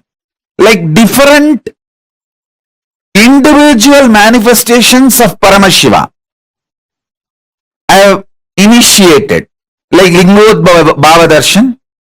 Through that Lingodbhava Murti initiation I have done. But first time, all the 64, this Paramashivoham, you are going to experience all the 64 and this whole Paramashivoham. Initiation into superconscious mutation manifestations of Paramashiva. All the 64 manifestations. Like Gajasamhara Murti is one manifestation. Tripurantaka Murti,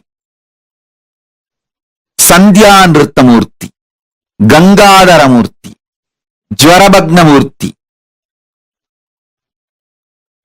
Each of these manifestations, Kshetravala Murti, Kalantaka Murti, Bhikshadana Murti, Pasubhada Murti, Varaha Samhara Murti, Brahma Sirascheta Murti, Gauri Leela Samanvita Murti, Ekabada Murti, Jalantara Vada Murti, Agorastra Murti, Vatuka Murti, Lagulishwara Murti, Guru Murti, Tripada Trimurti, Gajantiga Murti, Kirada Murti, Veerabhadra Murti, Abattuttarana Murti, Kamadahana Murti, Matsya Samhara Murti, Rakta Bhiksha Pradana Murti. All these are various superconscious mutation manifestations of Paramashiva.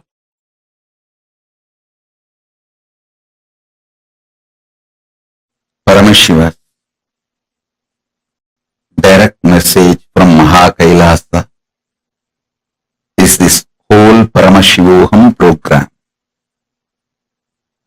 This Paramashivoham program is the direct message from Paramashiva, from KAILASA. Listen. Listen to the simple truths I am sharing with you as the introduction. First and foremost, you all have consciousness. Everyone is able to hear what I am saying, who is able to see me in the screen. Carefully listen intensely. If you are able to hear me and see me now, be very clear, you have consciousness. Consciousness is required fundamentally for you to feel your existence. Now,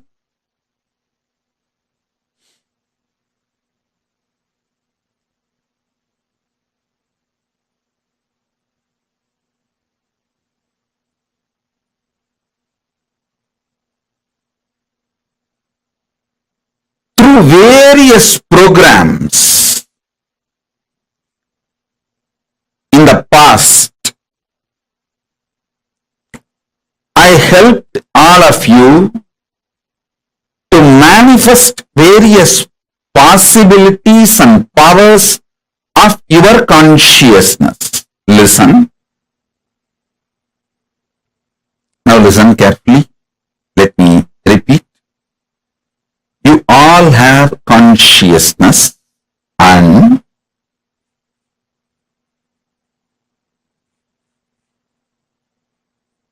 the consciousness has various possibilities and powers. Through multiple programs,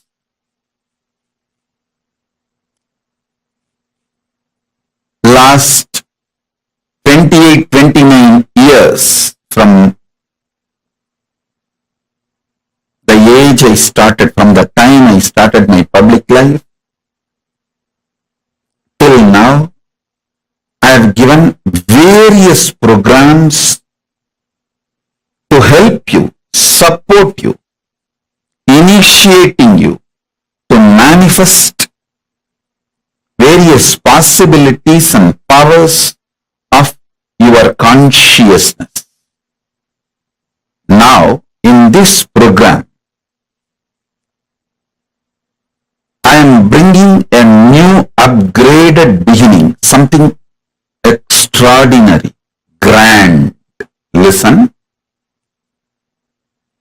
Something extraordinary, grand, absolutely new.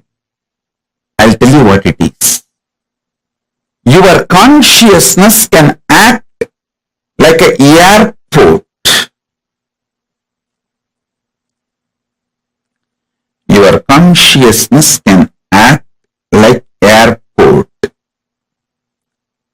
for Paramashiva and various beings of KAILASA, gods of KAILASA, divine beings of KAILASA, to land on your consciousness. Your consciousness can be like an airport for those powers to land on your consciousness. Understand that. So, not only you can manifest all your possibilities, you can manifest Paramashiva's possibilities, Paramashiva's power. Understand, this whole program, is an upgraded new beginning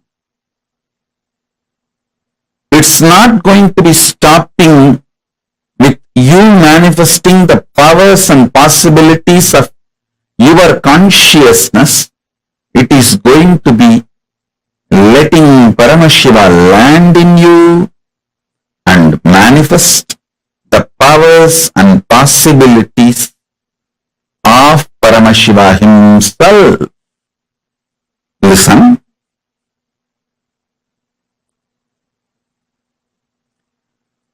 Those multiple patterns dying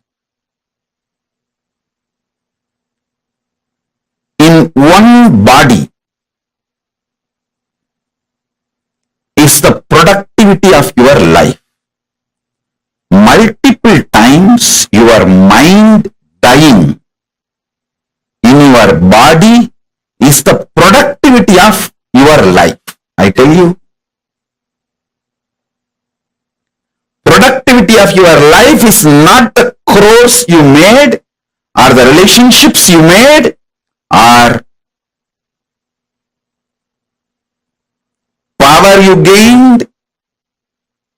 All those is not productivity of life. The real productivity of life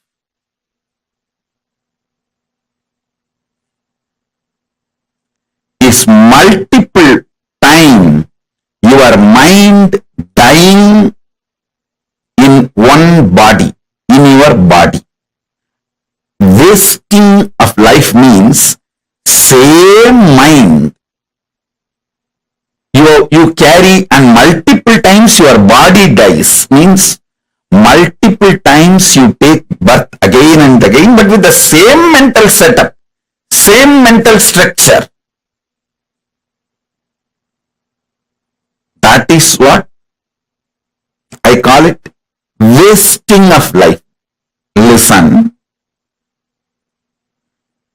if you think the money you made is the productivity of your life, when your bank goes bankrupt, you will understand your whole life is gone. It just melts down with the zeros for which you spent day and night holding the hopes in your consciousness. Listen. If you think the buildings you built, the organization you developed is the productivity of your life, no, that is productivity of your country, who inserted greed in you, his productivity, not yours. Listen carefully. If you think the buildings you built or the organization you created is your productivity,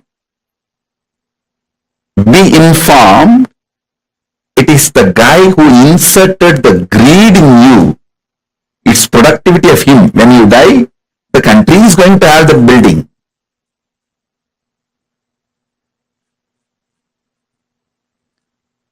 Listen to this very carefully and very seriously, very sincerely. Even the strict organization I am building, I don't feel that as productivity of my consciousness. I am building this organization to tell you all that organization building is not the productivity of life.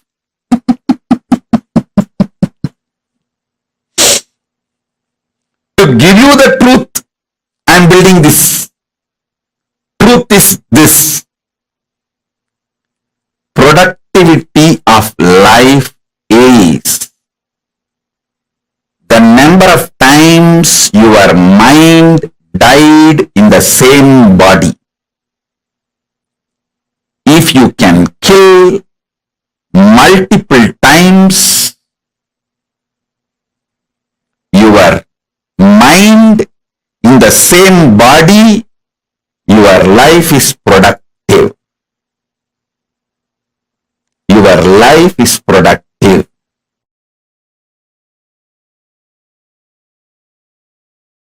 Unfortunately, you do not want to respect your problems as simple dust, because 90% of what you consider as your being and huge wars of life, too big, whatever you have been taught as too big, as core of your being, is mere dust. If you accept your problems, powerlessness is mere dust.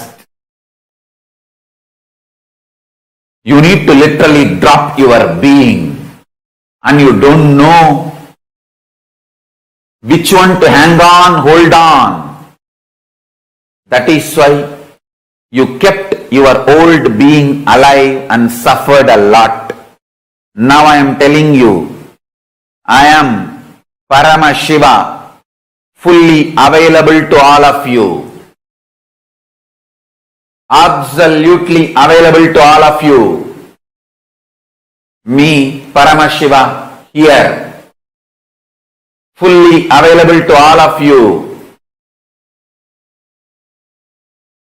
Decide to drop your powerlessness, fear, greed, non-integrity, a low way of existing. Drop all of it. I am available now here. Understand? When you hold me, allow me to manifest through you all your lower level, all your powerlessness, fear, greed, non-integrity, everything will become irrelevant. That is why I decided I want to make myself available to all of you.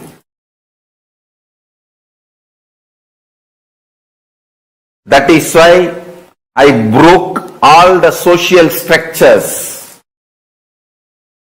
ideas, concepts, including money. I made everything irrelevant and making myself available to all of you wherever you are in your very bedroom. I am sitting with each one of you now personally in your room.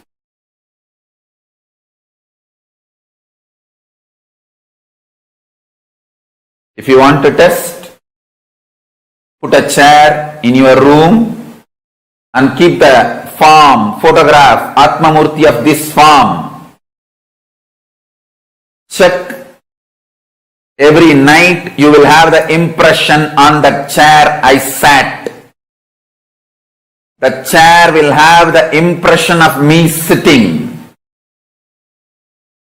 And the manifestation of Vibhuti, Kumkum, Akshata, Jnananjana, all the auspicious energies.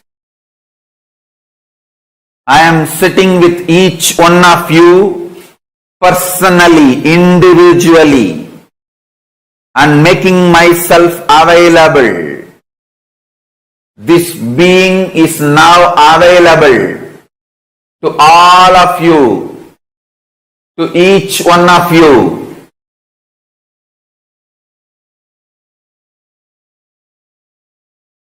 I am making myself available to each one of you.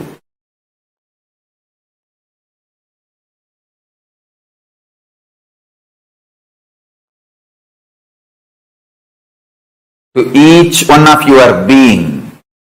Now the relationship is absolutely between you and me. It is absolutely you and me. Allow me to fill you. Allow my being inside you.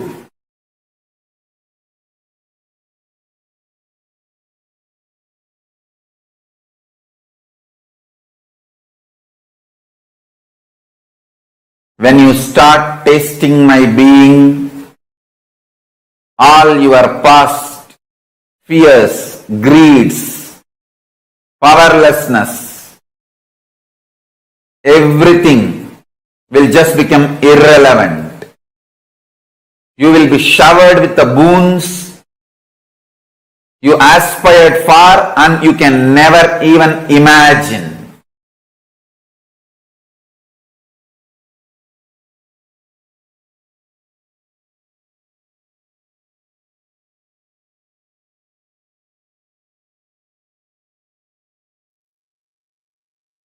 The whole of Paramashivoham, the only requirement for us to do is being available. Like Swamiji said, Swamiji is going to be taking all of us through the whole process, literally taking us through that entire superconscious mutation through the program. The only requirement that is there from our side is to be available.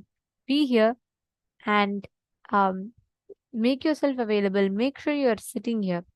And throughout the program, the only Swamiji is going to be doing everything to us, right? From installing the powerful cognitions, then programming our inner space, and then to give us the extraordinary powers of to manifest the initiations, and then you getting the experience. So be here, be fully available here in front of the camera. How many of you are ready and saying, yes, I'm going to commit for this? Azita Marak is asking, what is the session timing every day? And the timing of the session? Session starts at 7 a.m. Eastern Standard Time, and every day at 7 p.m. Eastern Standard Time, we will be having the initiation. Okay, Janitran, Ma, Nitya Guru Prasadini, Pei Hua Wu, all of you have declared saying yes. Vinishan is posting so many hearts. I keep seeing that's wonderful. Actually, so many of you that are saying yes and committing across all the Zoom rooms that are here. To all of you, understand that one thing is enough. You would see how even without your effort, without any effort from your side, just like that, the transformation will happen. Transformation will definitely happen. And I also have one more thing. During the program, you all can also record videos of yourself, like actually document how you are feeling each day. Just record, like make like a vlog, just every single day. Like how, what exactly are the experiences you're having and how you are having the breakthroughs happening for you, what kind of cognitions clicked with you. Start recording it. You don't know the value that it'll add to you, because when you see it on the 21st day, you'll be amazed. Hey, was this me? Oh my God, what a transformation Swamiji has given to me. You feel, wow, it's me. So you are going to have an amazing experience. Make sure to record, document yourself. Like every day, make a short clip. Okay, just a short clip and start recording. Even you would have a lot of spiritual experiences, like the flicks you'll get. Make sure to record all of these. I know some of you are camera shy, but don't let that be the reason for you to not record your experiences. At least record and keep it first for yourself. And when you're confident, you could post it, but at least record. You don't know the value, otherwise you'll be missing out on something big. All right.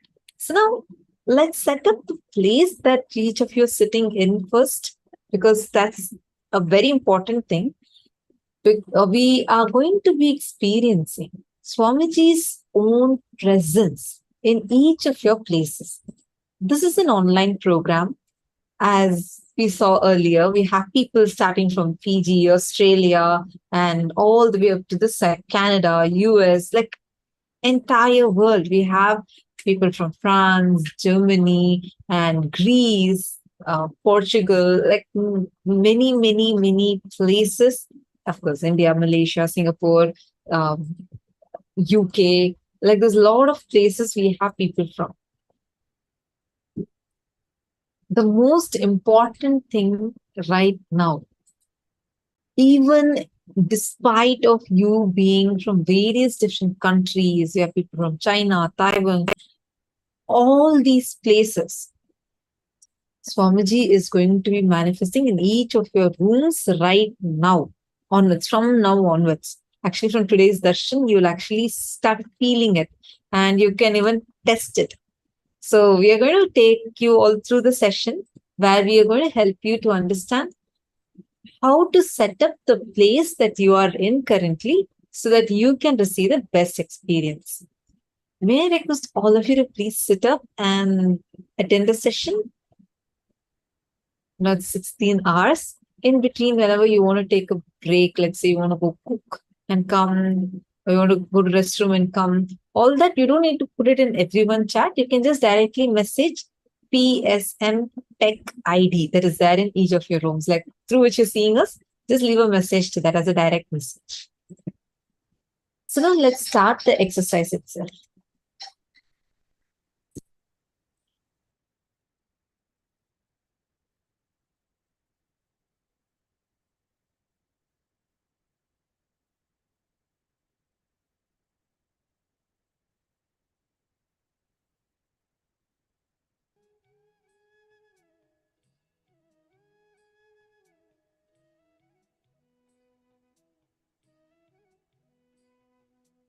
So let's understand what exactly are the steps we all need to do. That's what this session is going to be about.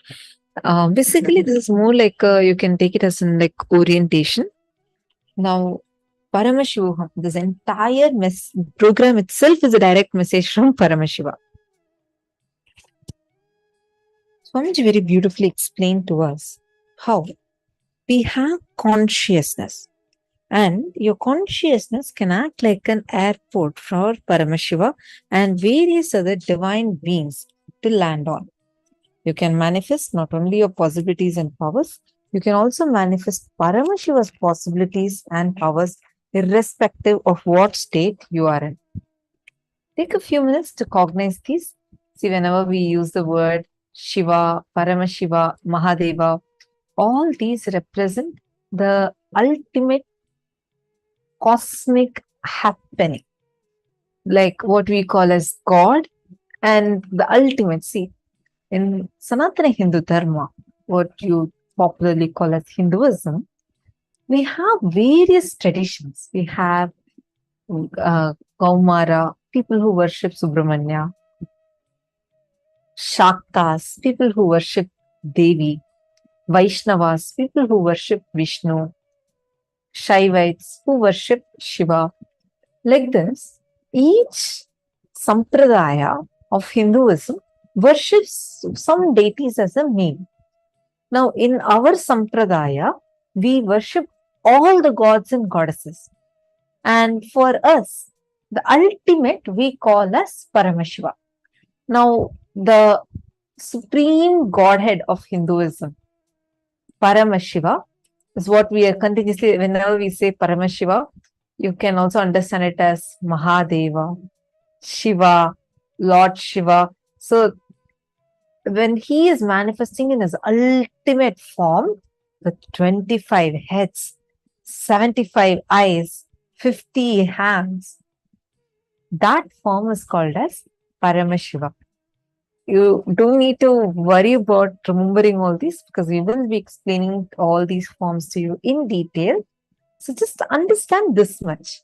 So whenever we say Paramashiva, this is what we mean. Are you all clear? Sorry, if any of you have questions, feel free, even in between the sessions, feel free, comfortable to post it and ask, okay? So now, your consciousness has the ability to literally be like an airport where the divine beings can land on. So you not only manifest the possibilities and powers, you can manifest Paramashiva's possibilities and his powers through you, not just yours. The understanding? This program is going to be about understanding this, understanding about the possibilities and powers of Paramashiva, manifesting him through you. So let's take a few minutes and take a moment to set the context for what you're going to be doing in this program the entire 21 days. First step, listening to yourself. What is the purpose of your life? What do you aspire to be? Like, what motivates you? What wakes you up every day? What do you value the most in your life? Please take a few minutes and please write this down.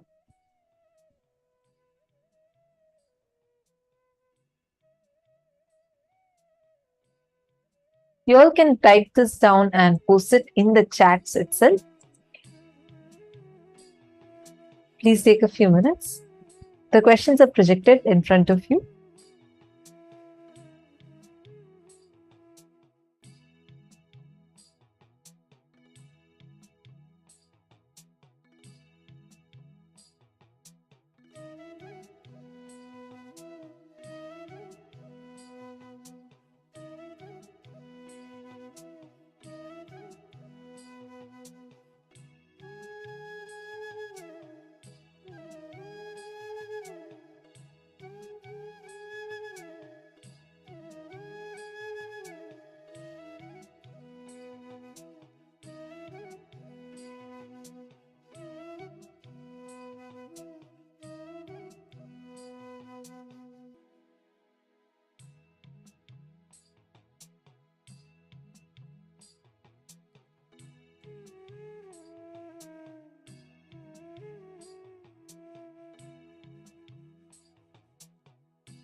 Yes, hope all of you have written down now.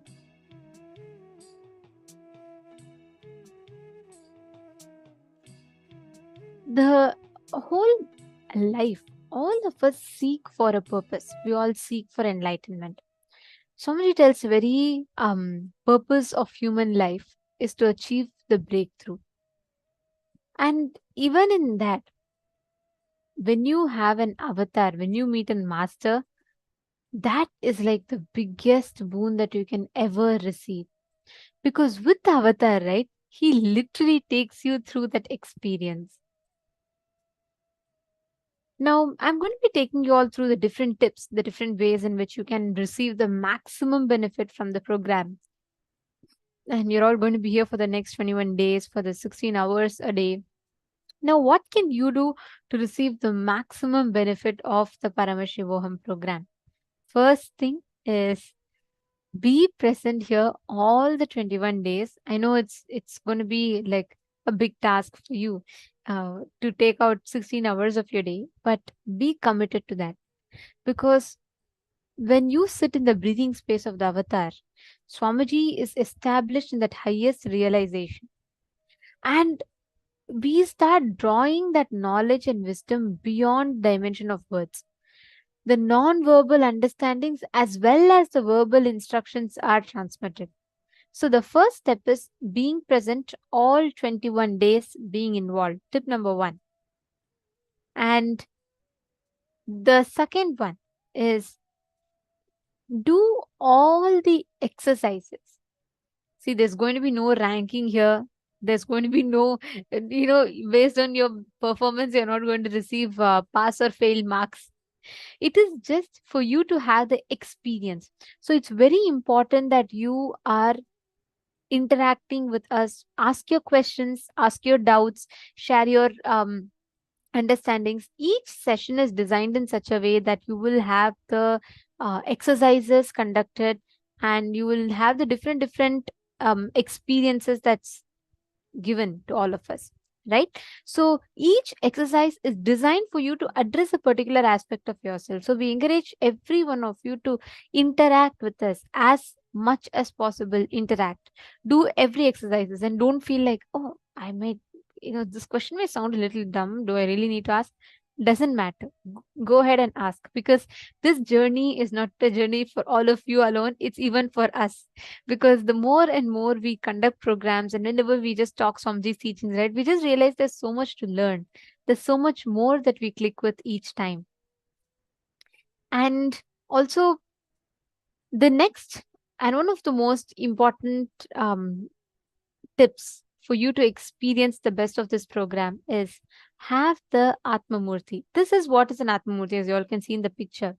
And this Atma Murti is literally Swamiji in your house. He is literally sitting there. It's like having Swamiji with you, where he gives the whole experience and he directly is there. Understand the program that you're attending. Swamiji's breathing space extends there when you keep an Atma Murti. Swamiji beautifully tells that when you set up a Nithyananda Sabha, right, where you keep Swamiji's Atma Murti, make sure the room that you are sitting in is comfortable. Don't sit in a place where you'll have constant distractions and you'll have to attend to things. You're going to be sitting here for 16 hours, right? So it's important that the time that you're spending, you have committed, you have taken a step. So it's important that you are doing the best and you're receiving the best from the program as well. So for that, what you need to do is, if you could please make sure that you are always on the camera. And the room that you are sitting in, set up a very nice, comfortable space. Make sure you have cool air circulation and make sure that you're in the camera and just give sacredness to that space. If you're lying down on the bed the full day, it's not going to be a very comfortable experience for you, right? So put an Atma Murti next to you in a beautiful chair. Just set up. Even if you can take one small chair and put the cloth nicely decorated, keep Atma Murti. Just that one action will make a big difference in terms of the sacredness of the space. Because the moment you put Swamiji's form there, it becomes his breathing space. And Swamiji himself manifests there. Nithyananda Sabha when we say Nithyananda Sabha is the hall, name of the hall where Swamiji physically conducts programs for all of us. So Swamiji himself tells that the moment you start keeping the Atmamurti, you will actually witness miracles happening. So there was this program previously where people would see suddenly footprints appearing. They will just keep a plate of kumkum in front of the Atmamurti, and Swamiji will be giving the darshan, and Swamiji will say, okay, now I'm appearing, and all of that, right? And that moment, we can actually see the footprint. People had honey materializing, people had sacred ash materializing, people had so many miracles that unfolds with Atmamurti. So Atmamurti is like, I can go on talking about it. But do not miss that experience. Atmamurti will be sent as a gift link for all of you. Every day you all will be receiving the gifts on your emails. We will also be providing the links in the classes here.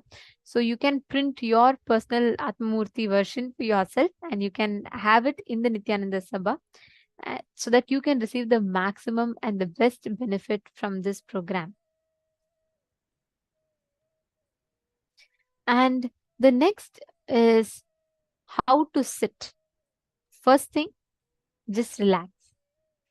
There's a very beautiful story that I'm reminded of. So there's one Japanese governor.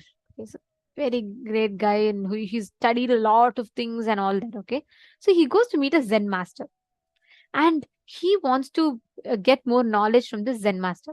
He goes to meet Zen master, and then Zen master says, "Okay, all right, come in." And he comes, he sits. Both of them sit on the table. This man starts telling about himself. He says, "Oh, I have studied the scriptures, I have studied so many things, I know this, I know that, I know this, I know that." And he's giving, like, all introduction. I studied in this university, I have worked so many years, and he's giving all his information, and he's introducing himself, qualifications. And the Zen master patiently listens and he asks, "Will you have tea?" He says, "Yes, I'll have." And the Zen master takes the teapot. He starts pouring the tea. He pours the cup. Half the cup gets filled. Full cup is filled. Now the tea is up to the rim. Now the tea is over pouring. It's all over the saucer. From there to the table, and it starts dripping on the ground. Now this man who's watching it, he's like, what's happening? Why is he gone crazy? Why is he pouring so much of tea? And then he starts saying, like, he starts screaming. He says, "Hey, what happened? Why are you pouring so much of tea?" And the master keeps pouring tea. And then the master asks him very beautifully, "Now, how much ever tea I pour?" The man tells to the master, "How much of your pour? It's going to go waste. Why are you pouring? It's already full." The master says, "Exactly. If you are already filled with all your ideas, all the knowledge that I give you will just be like the tea that's over pouring. Nothing will get into you. It'll all just go out." That literally, that is what happens when you come with so many notions and understandings, conceptions. Even if you think you know everything, it's okay. In our adinams, in Kailasas, there'll be unique signboards outside our meditation halls. There'll be a signboard saying, "Leave your shoes and mind outside." Not just your shoes and footwear, leave your shoes and your minds outside. Because leave all what you know so far. You might have known everything, you might have had the best knowledge. That's great. But for the next 21 days, relax. Or even if you don't know anything, don't say like, "Oh God, I don't know anything, I'm not going to learn anything." Relax. Okay? Keep everything, all your knowing, not knowing outside. Just sit here, be available. Relax from your identity. Some will take care of the rest. You don't need to worry. There are going to be a lot of terminologies, Hindu terminologies that we use, and it may be very new. Many times it may be overwhelming, but you will get used to it. You will understand the words. You will understand the whole thing. It'll just become an experience. You will not even know, oh, when did I start using these words? So it'll completely change. Trust me with that. Okay. Now, the next and one of the most important thing is make sure you have a good audio and visual setup. You're all sitting here. Our only point of connection is going to be your screen and your audio experience. So make sure that you're having, if possible, if you have a big TV screen, put there. It'll be very nice for you to see the sessions and listen to Swamiji's satsangs, everything on a big screen, and have a good setup. Make sure you have an stable internet connection. At least you will need 500 GB throughout the 21 days. So make sure you have a good internet connection, and make sure you have a big TV or a projector, even if not, at least a laptop where you are stable and sitting. See, on phone you may get distracted. And for the next 21 days, please keep all your Instagram, Facebook notifications aside for some time. You can spend time with them always. They're going to be there. But here you're spending time with the divine, which is much, much, much more powerful. So sit here, be here fully, like physically here and mentally here, in every body that you have, you be here completely participating. And do not take any kind of photography, videography during darshan, and no recording. And we will have continuously the digital securities that are monitoring. So if we find out any violation of the KAILASA security policies, we will have to be removing you from the program. So please make sure you are adhering to all of the security policies for you to have a best experience. And the materials you need to keep with you always are a notebook and a pencil, pen, something to write with, and an eye band, because there are going to be a lot of exercises. You're going to be writing exercises literally after every session so that you internalize. And then please keep your phone also with you. We will be recording, or you'll be making posts, and there'll be different activities for you to do. And keep water. You're going to be sitting in front of the screen for 16 hours a day. So you need to give your body break, enough hydrations, all of that. So keep in mind, and keep water, hot chocolate, coffee, something next to you so that you can sip whenever you want. So get the best of everything, the whole experience, just by being these few simple steps. Keeping the, if you have aushadas, mandalas, atmalinga, please, please, please bring all of them, because whenever you put all the whole thing, all the sacred alchemy products, it enhances your experience even more. So whatever mandalas, aushadas, if you have jnananjana, turmeric, anything, bring them. If you do not have, don't worry, no problem. If you have, it just enhances it even more, that's all. And when you are sitting in the sessions, be dressed comfortably. We prefer, each day has a specific color we will be mentioning. If not, at least as much as possible, try and wear a white color. And preferably if you wear sari, the one like the ones that we're wearing, saris are good. Even if not, at least wear kurta and the kurta pajamas, and you can wear that. That is best. So make sure you're wearing white color, chudidar and kurtas for, or dhoti for men and chudidar for women. Next, do not miss Nayana Dīkṣā, which means continuously Swamiji sees each and every one of you. He's initiating through that. So do not turn off your camera. Be on camera throughout. Do not turn off your camera. Of course, whenever you eat, you go to restroom, you can always just put it in the chat that you're stepping away, and you can turn off the camera for that time. But as much as possible, the full time, please be on camera. Be here sitting in front of the camera, and there are going to be a lot of things that you're going to be learning. And the Nayana Dīkṣā is a very, very important factor. So don't miss that. Okay. So are you all set, ready and excited to begin the program? Let me know in the chat. Yes, I see a white smile. Great. Let us begin your Paramashivoham. Let us jump into Paramashivoham, the experience of Paramashivoham. Today, as an introduction, what we are going to be understanding is we're going to be learning about Kalpataru, the science of manifesting your reality. You're going to be learning how you can create what you want as reality in life. How you can experience whatever you want as your experience in life. There's a very beautiful story that I'd like to share with you all. There was once an army troop. Okay, so after a big war, they finish the war, and there's a plane, the war plane. So they leave it in that village, and they all carry on. Now the villagers, after a few days, they come back and they see it. They see some. They have never seen a plane. They've never seen a war plane, right? And they're looking at it, and they're all so surprised. They're trying to figure out what it is. So they look around, they go around it, and they try to figure out what exactly could this be.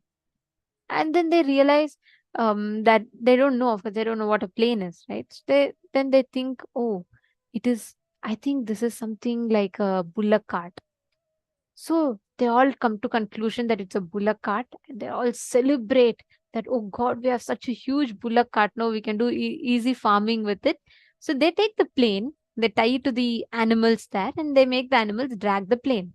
So now they're using a war plane like a bullock cart. Now the whole village is rejoicing. The whole village is celebrating that they got such a huge, new, stylish looking bullock cart, and they happen to, use it. After some time, a man who was studying from a villager who went to the town, who studies in the town, he comes to visit the village. And this guy sees all of them using this thing as a war plane, as a bullock cart. But of course, even he doesn't know it's a war plane. He thinks, no, it must be some tractor. He's seen cars and all that, right? So he thinks it must be some tractor or some kind of a thing. So he goes in and he says the villagers, no, this is not a bullock cart, it's a tractor. Now these villagers are not ready to believe. But anyway, since he says, they all say, okay, come on, try. And then he goes in, he does something with the keys here and there, and he manages to turn it on. So he starts using. The whole village is celebrating. They're all so excited that, oh God, they don't even need the animals now. They can drive the whole thing by themselves. So they use a war plane as a tractor. And this whole village is rejoicing. They think they have achieved the ultimate with it. They have achieved the best. The whole village is like all going gaga about it.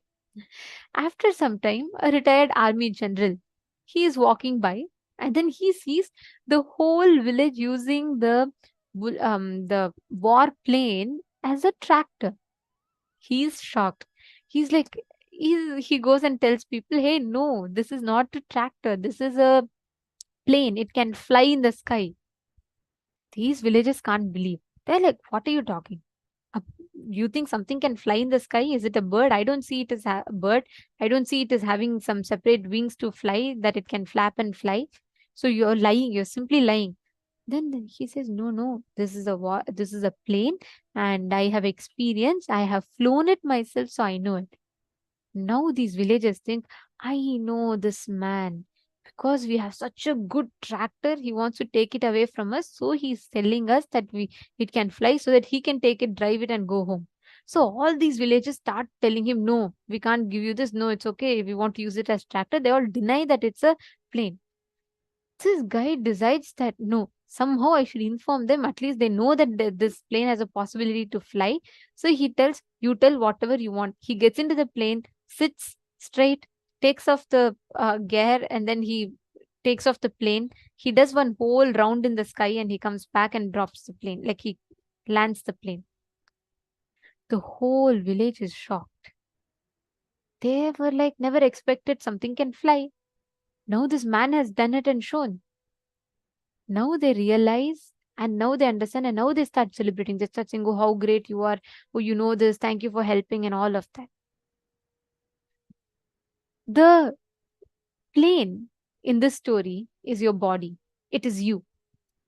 The villagers are your current consciousness, all of our current level of consciousness. That retired army general who's known how to fly the plane, who's flown the plane successfully, is the guru. In our life, we are so conditioned to use our body, which has so many phenomenal capabilities. It is like using a war plane just as a bullock cart, not even as a tractor. We are all using it as a bullock cart. Now, an avatar is like that retired army general who's going to come and say, hey, no, this is not what you can do. You are God. Then what do we do normally? We say, what God? Can you even deal with my boss, Swamiji? You don't know. Every day I have to deal with the boss. I can't be God and all. I can't even face my spouse. How can I be God? We try to come up with so many arguments, so many different logics, something that convinces otherwise of being God. And here Swamiji is giving us that experience. So he's saying, okay, you keep all of that aside. I'm going to give you that experience so you understand. That is what is this Paramashivoham. This is like literally flying the plane and showing you. He is literally using his experience, he's teaching you what is possible. That is what is Paramashivoham. So this whole Paramashivoham, relax. You are in the most safest hands and he's going to be personally taking care. Now, one of the most important aspects for you to experience the complete knowledge and the gifts of Paramashivoham is listening. The program does not start when Swamiji starts speaking. It starts when you start listening. So let us now understand deeper about what is listening and how do you exactly get into the space of listening.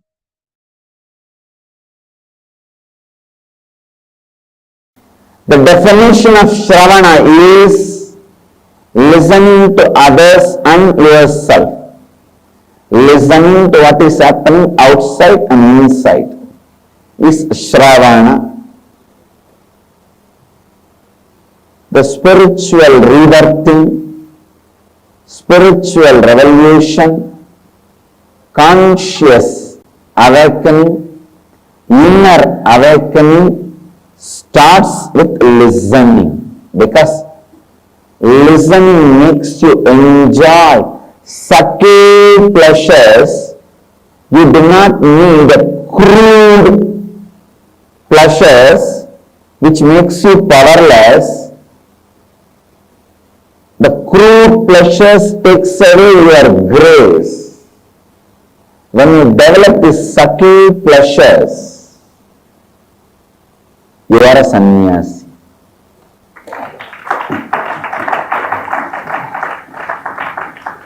I have seen thousands of my disciples and sannyasis.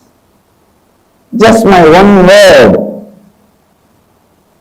Hey, what are you doing? Not even I am with you, my blessings, I'll always be with you. Not even those words, be blissful. I don't even need to go to that second, third statements. The first statement is usually, how are you? That is enough. They say, now I am okay, Swamiji. Understand? Listening raises you to the space and increases your ability to enjoy the subtlest pleasures. With listening, you become a real sadhu. With listening, I know there are many people, the only excitement in their life is morning satsang. They wait for that moment.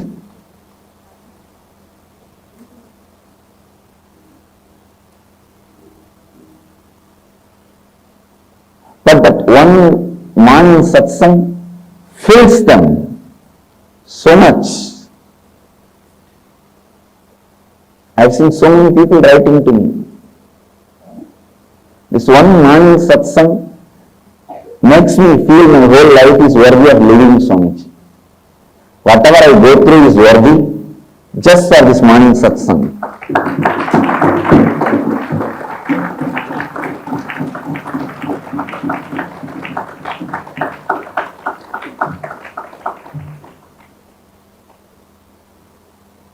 So all of you understand the essence of today's satsang is listening. Listening develops so many beautiful qualities in you. It awakens many abilities in you. Listening alone is enough for you to achieve brahmacharya and sannyasa. You do not need any other technique, any other yoga, kriya, juju, voodoo, jatu. You do not need anything else. Jatu means some magic. Voodoo, jatu. You don't need anything else. Just listening can make you a great sadhu. Because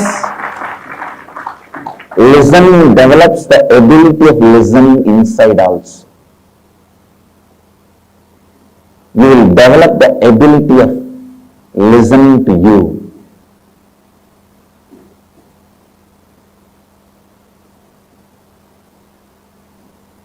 Whether it is in your school or college or university, or you are watching a movie or fighting with your spouse, lying to your boss, or listening to all the lies of your servant or subordinates, be always in the space of listening to outer and inner. What's happening outside and inside, you will never have suffering in your life. Listening heals you. Listening brings health to you. It brings health to you because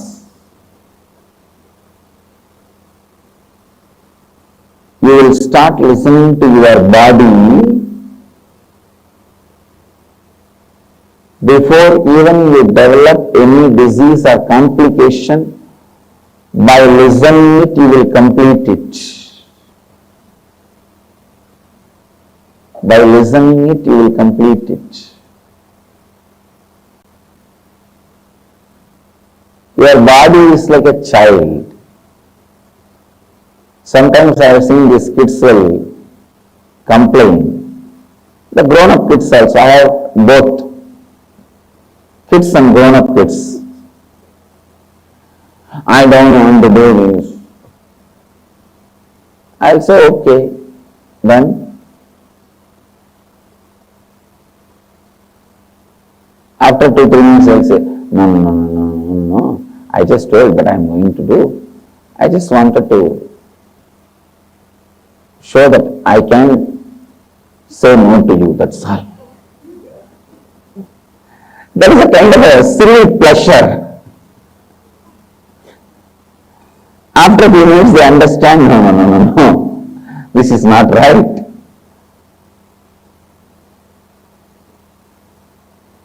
Just by providing listening, I awaken to their intelligence. You can do it.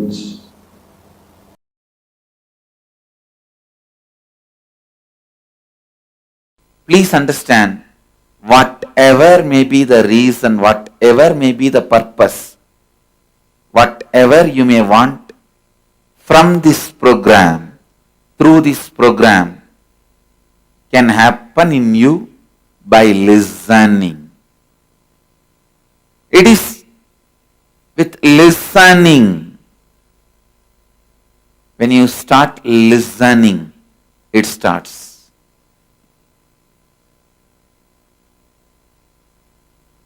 When I say listening, I don't mean just hearing. The default hearing, which all of us have. Let me define this default hearing and listening. Default hearing means you hear some words or sound, the moment you hear,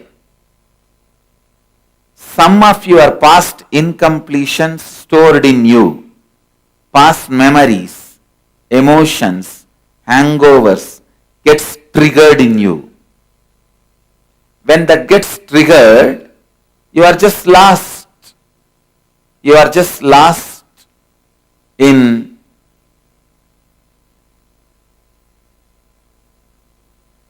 the triggered hangover. I'll give you an example.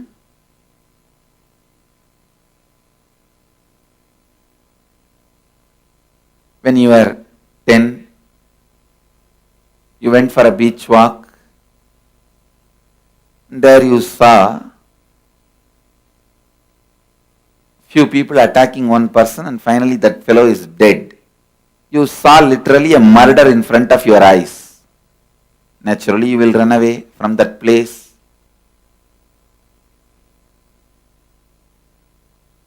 After that you may never go to beach for a walk. Or even if you get a chance to see the beach, you may remember only this painful memory. If you carry this incompletion, the moment I start speaking, I start uttering the word beach or a beautiful walk in the evening beach, the breeze of the evening beach. Here I am talking about the beautiful, loving, very soothing experience. But there in you, that incompletion gets triggered, you are already in the mood of that being terrorized, frightened, fear, carrying that hangover, that incompletion being triggered.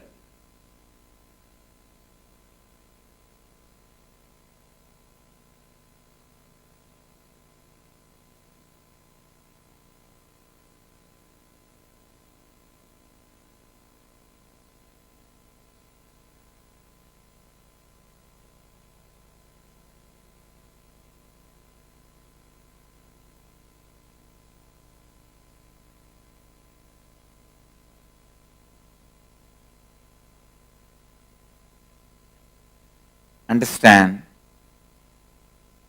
hearing and incompletions getting triggered and getting lost in those incompletions.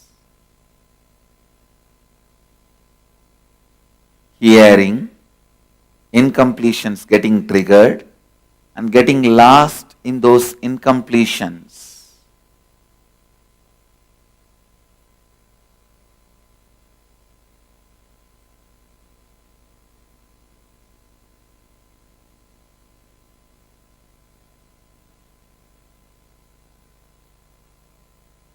That is what is your default hearing.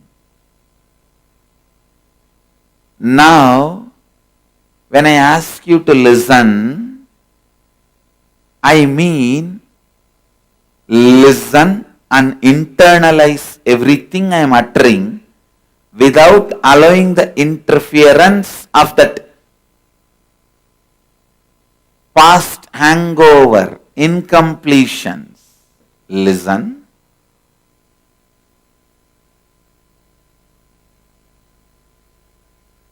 You listen and internalize, means understand, cognize. Then again listen, cognize, listen, cognize. This is like a binary action. 0, 1, 0, 1, 0, 1, 0, 1, 0, 1. Like the computer. How you hear the binary code in the computer. 0, 1, 0, 1. But if the incompletions get triggered and interfere, it is not 0, 1, 0, 1, 0, 1. It is like a 0, 1. Then again 0. The incompletions getting triggered stops the hearing and internalizing. Hearing and cognizing. Hearing and cognizing. This process gets disturbed. This process gets disturbed. Understand? When the hearing and cognizing is disturbed, you become tired. You get disturbed. And the listening gets broken.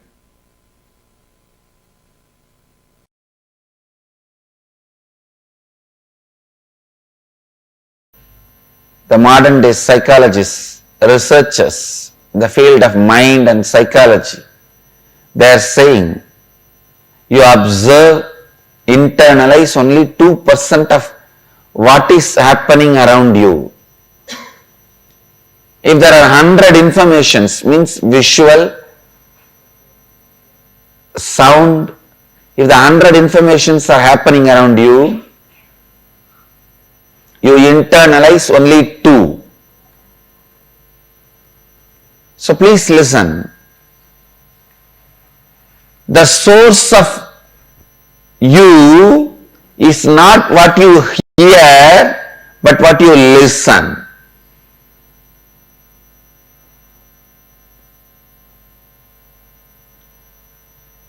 Please listen. Step by step, I am leading you to the next principles. The first principle I want you to listen and internalize.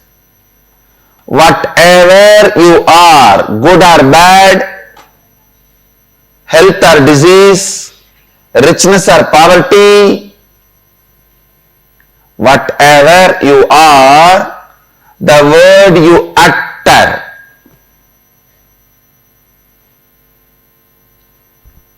internally and outside, the words you utter, internally about you, externally towards others, the words you utter. The good news in this is, any mess you created about you can be corrected. That's the good news. Because you just need to correct the word.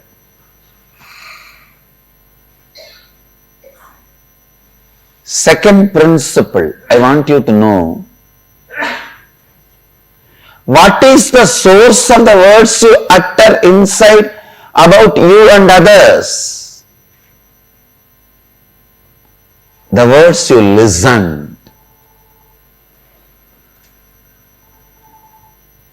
In these principles, the good news is,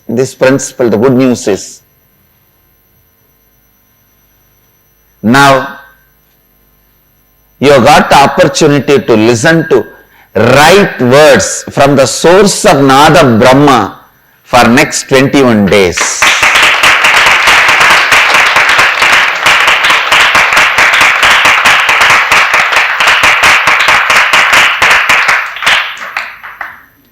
Understand, 21 days, amazing opportunity to listen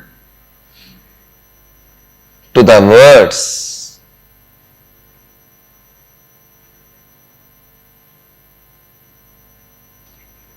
I am not interested in being arrogant, proud or humble. Please be very clear. I am not interested in being egoistic. That is a delusion. And I am not interested in being humble. That's an illusion. This being humble is the amazing methodology through which you are cheated. All these humble people are the most cunning. Really. Because this humbleness is the best way they can impress you. Then shave your head. See in your life, all these so-called humble people are the most manipulative people. I am neither interested in being egoistic. Actually, egoistic people are more ignorant. They are stupid.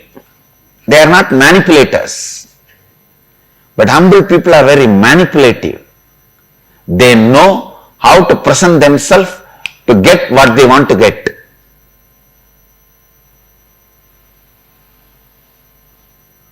At least with egoistic guy, you can be very straightforward. I come to fight. You fight, we fight. But with these so-called humble people, they are such manipulators, don't even go near them. I am neither egoistic nor humble. I am not interested in manipulating you. And you have nothing which I can get. And you have nothing which I don't have. I am very clear. Understand? You don't have anything which I don't have. So I have no reason to manipulate. I am very clear and straightforward. I am telling you the truth as it is, not with arrogance or with any manipulative humbleness. The words which comes out of me is capable of materializing something, not just giving you the spiritual experience or the spiritual strength. It has already proved thousands of times. People ask me, Swamiji, how do you materialize wherever you want, whatever you want? And how do you awaken our Kundalini even if you are sitting thousands of miles away? It is just word, the power of word.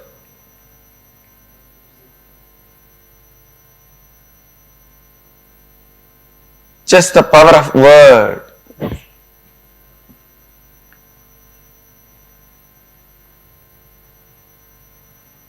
When you are completely listening to your source, the words you utter naturally creates a powerful impact on the reality. So next 21 days, you have the amazing opportunity to listen to somebody's words who is established in the source, who is in the eternal listening with himself. Nitya Shravana is Nitya Ananda. Eternal listening is eternal bliss. Listening to your source, eternal listening, listening to your source is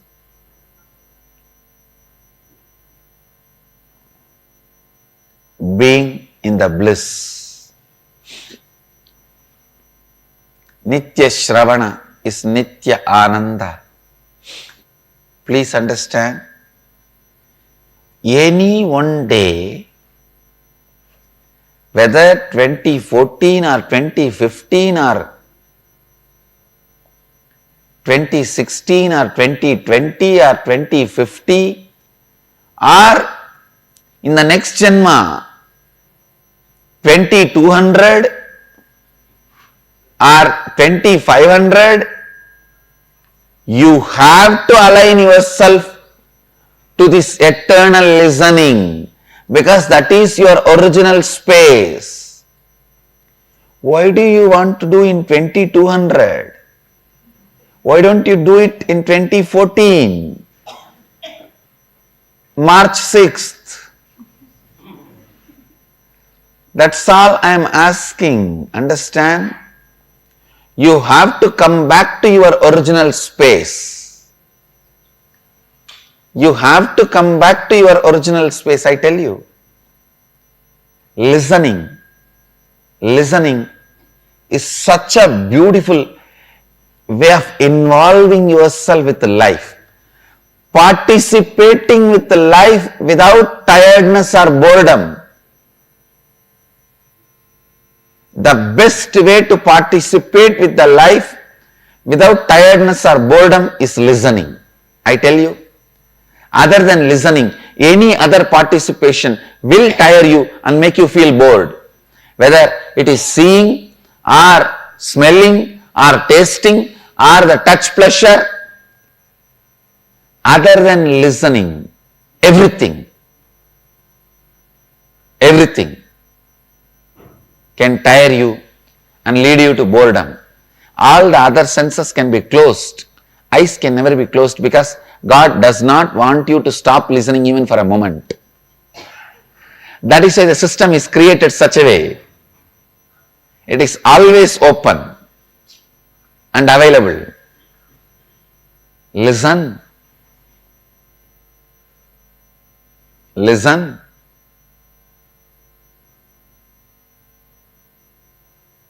Any one day, you have to come to the space of listening. Listening is like eternal romance, where you are not tired of getting involved with the life. Understand this involvement with life, participating with life, participation with the life starts with listening. Nothing in the life can be achieved unless you participate. Listening is an amazing way to participate in the life. Especially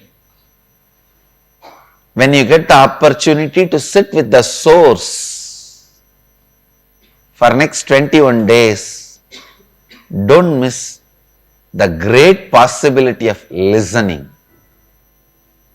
Don't miss the great possibility of listening, because the words you listened becomes the part of the words you utter towards you and others. The words you listen from an enlightened being, a living master, becomes the words you are going to use about you and others in your life. The words you listen becomes the source of the words you utter towards you and others. And especially the words you listen from the source of the source becomes the source of the words you utter towards you and others. You have the opportunity for next 21 days to listen from the source. As I said, these words are so powerful. It has caused so many auspicious things to so many people. It has caused Kundalini awakening to so many people, materialized so many things for so many people. You have an amazing opportunity to listen to that source. Nothing, just the word. When they listen, see the power of those words. Let the Kundalini Shakti in you all be intensely awakened. Let your body and mind experience the Kundalini Shakti and respond to this listening.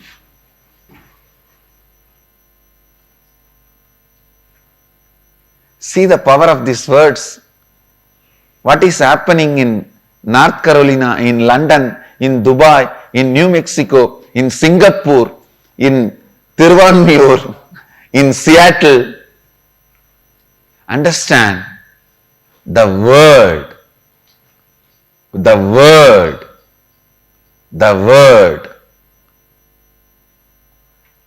is not just the word as you think. It is the power which can change your reality.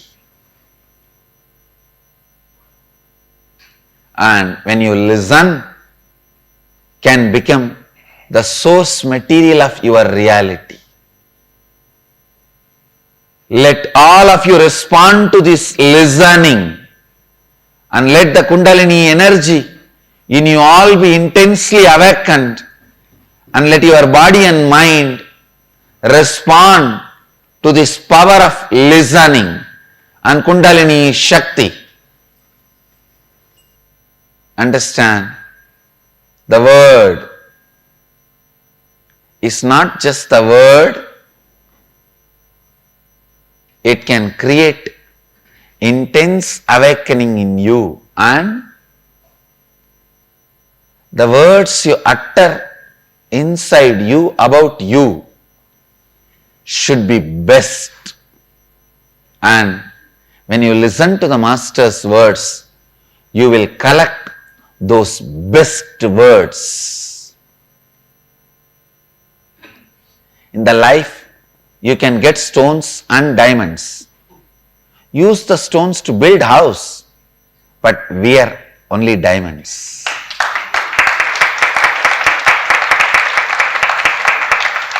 You get words from your teacher, from your parents, from your family, from your boss. All that is a stone. Use it for those comforts and luxuries. The words you get from your boss, use it to make money. The words you get from your MBA teacher, use it to learn how to manage. The words you get from your employer, use that for your business. But the words you get from your Master, use it to identify you.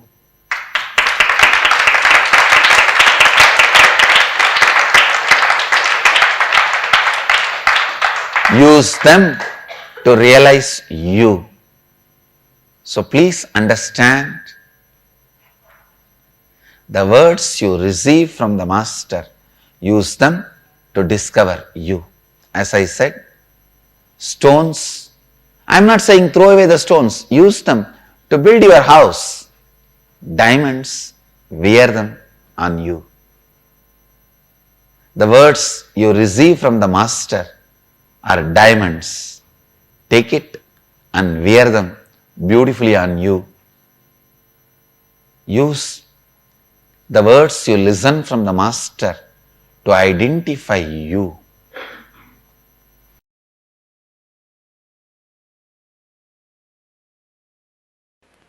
See, the inability to handle the reality is suffering.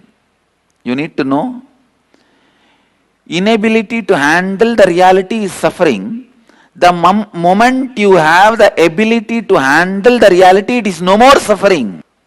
And listening plays a very major role in that. When you don't have listening, you always come to the conclusion before the information is cognized in you. Please listen. The moment you start talking to somebody, when you don't have listening, you start coming to your own conclusions either by rejecting that person or by taking that person as a big threat. Both will lead you to suffering. If you take some joker as a villain, you will be suffering unnecessarily. If you take the villain as a joker, you are neglecting the great problems and big sufferings going to come. To gauge a villain as a villain, a comedian as a comedian, you need listening. Please understand. It is listening which is important to see the guy who is in front of your life is going to be a comedian or a villain or your friend. Just because it's a close person's opinion, I don't take that as 100% truth. Just because it is opponent's opinion, I don't take that very lightly. In every moment, I put my listening and separate the comedians, villains, and heroes. Heroes, let them be encouraged to support. Comedians, laugh at them. Villains, attend to them and give them the right reply.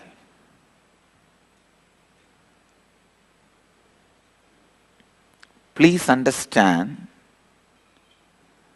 listening is survival need. Listening is survival need. If you just have listening towards your mind, it cannot cause any more suffering to you. Your mind is also one of the close attendants you have.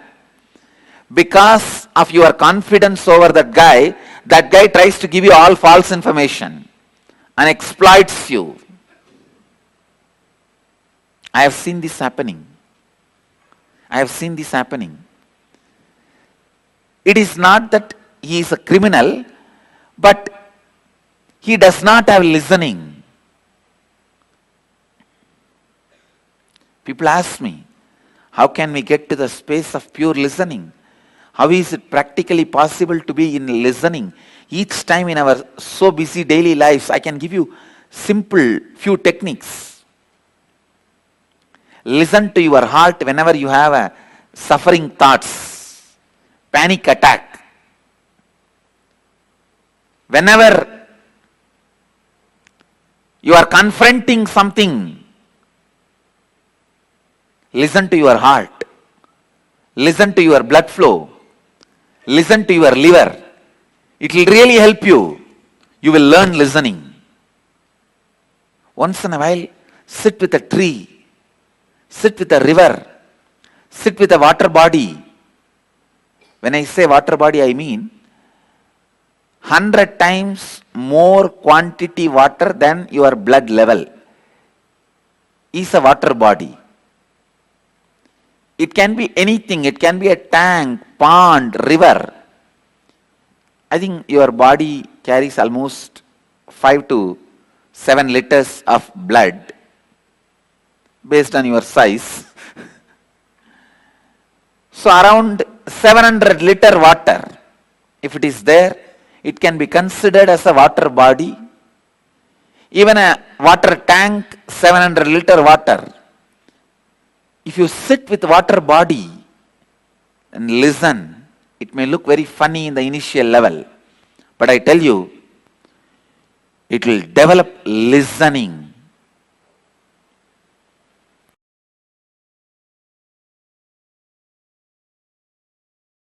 The incompletion part in you. So understand, for the next 21 days, constantly remind yourself to practice this only one thing, listening. How many of you are ready to commit that you will be in the listening? Great. I need only this one commitment from you. Listening. How many of you did not raise the hand? Raise the hand now. Now there are many hands did not go up. I just wanted to know.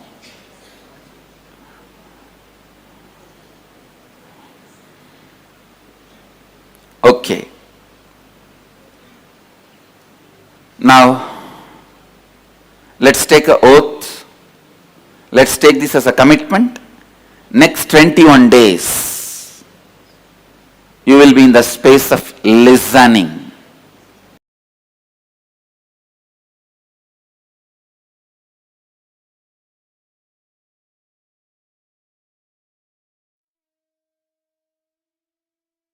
How many of you are taking this oath of listening? How many of you are ready to start your journey with this listening? Can I request all of you to post in the chat? Yes, yes, okay. Ma Guru Prasadini is saying yes. Ma Jenny Tran is saying yes. Prematavasi saying yes. Malama, Karin, great. Anyone that's not saying yes here? Okay. So now, since all of you have committed for your listening, we are going to be playing with all of you to check how much listening we all actually have. Ready? Ready for the game? Shall we all see actually how much listening? See, one thing, like Sanjay is explaining, listening is different, hearing is different. Usually we use these words interchangeably, right? Like normally we think, oh, are you able to hear or are you able to listen? We use this interchangeably. But there's a big difference between hearing and listening. Hearing means you're sitting here, already many people have gone to the mode of hearing, physically here, mentally absent, physically present, mentally absent. We talk one word, you remember something else, then your mind is jumping. Like, for example, we say, okay, listen here. And so I'm just talking about, let's say, an example of a friend. Suddenly you remember your friend, then you remember the trip that you went with your friend, and you remember your math teacher, and then you remember your pet. Like your mind keeps jumping here and there. So by the time you even come back to listening, you've already lost what was told. Swamiji is a beautiful example for this, like how you read in a book. If you're reading a book and you don't understand, and you just miss a line, and then again after that you miss 2-3 lines. By the time you finish the book, you would have missed 50% of the book. If you don't go back and check that again, you're not going to get what the book is trying to convey to you, right? Okay, in the book, you can go replay, but in our life, we miss out on a lot of things just because of lack of listening. How many of you are able to understand this? How many of you are able to cognize this? You all are getting what the difference is? So what is it that's making us not to listen? See, the listening process is like how the computers work with binary code. It's like 0, 1. If our inner spaces, listening, cognizing, 0, 1, 0, 1, 0, 1, then you're in listening. When incompletions come in, it suddenly goes to 0, 1, 1, 1, 1, 1, 1, 1, 1. Then again 0, 0, 0, 0. Just words are going, cognizing is not happening. Many times you'll feel, no, just sitting in a professor's class. You're sitting in the class, lecture is going on. He's talking something, you're there, you're even nodding your head saying yes, yes, yes, but nothing is getting in. Now I see many of you giggling. So all of you definitely been through this phase, right? Either it's in your college lecture or somewhere else where you are physically present but mentally absent, and like hearing is happening. You'll know all the words that are entering and it's just exiting on its own. There's no cognizing even happening. So all these are the hearing. Literally our default listening is only hearing. We miss out so much in life because we don't listen. Now, listening is not happening in us properly only because of something called as incompletions, which is the hangover of the past sitting in our present and affecting our future. Are you all understanding? You with me so far? Okay.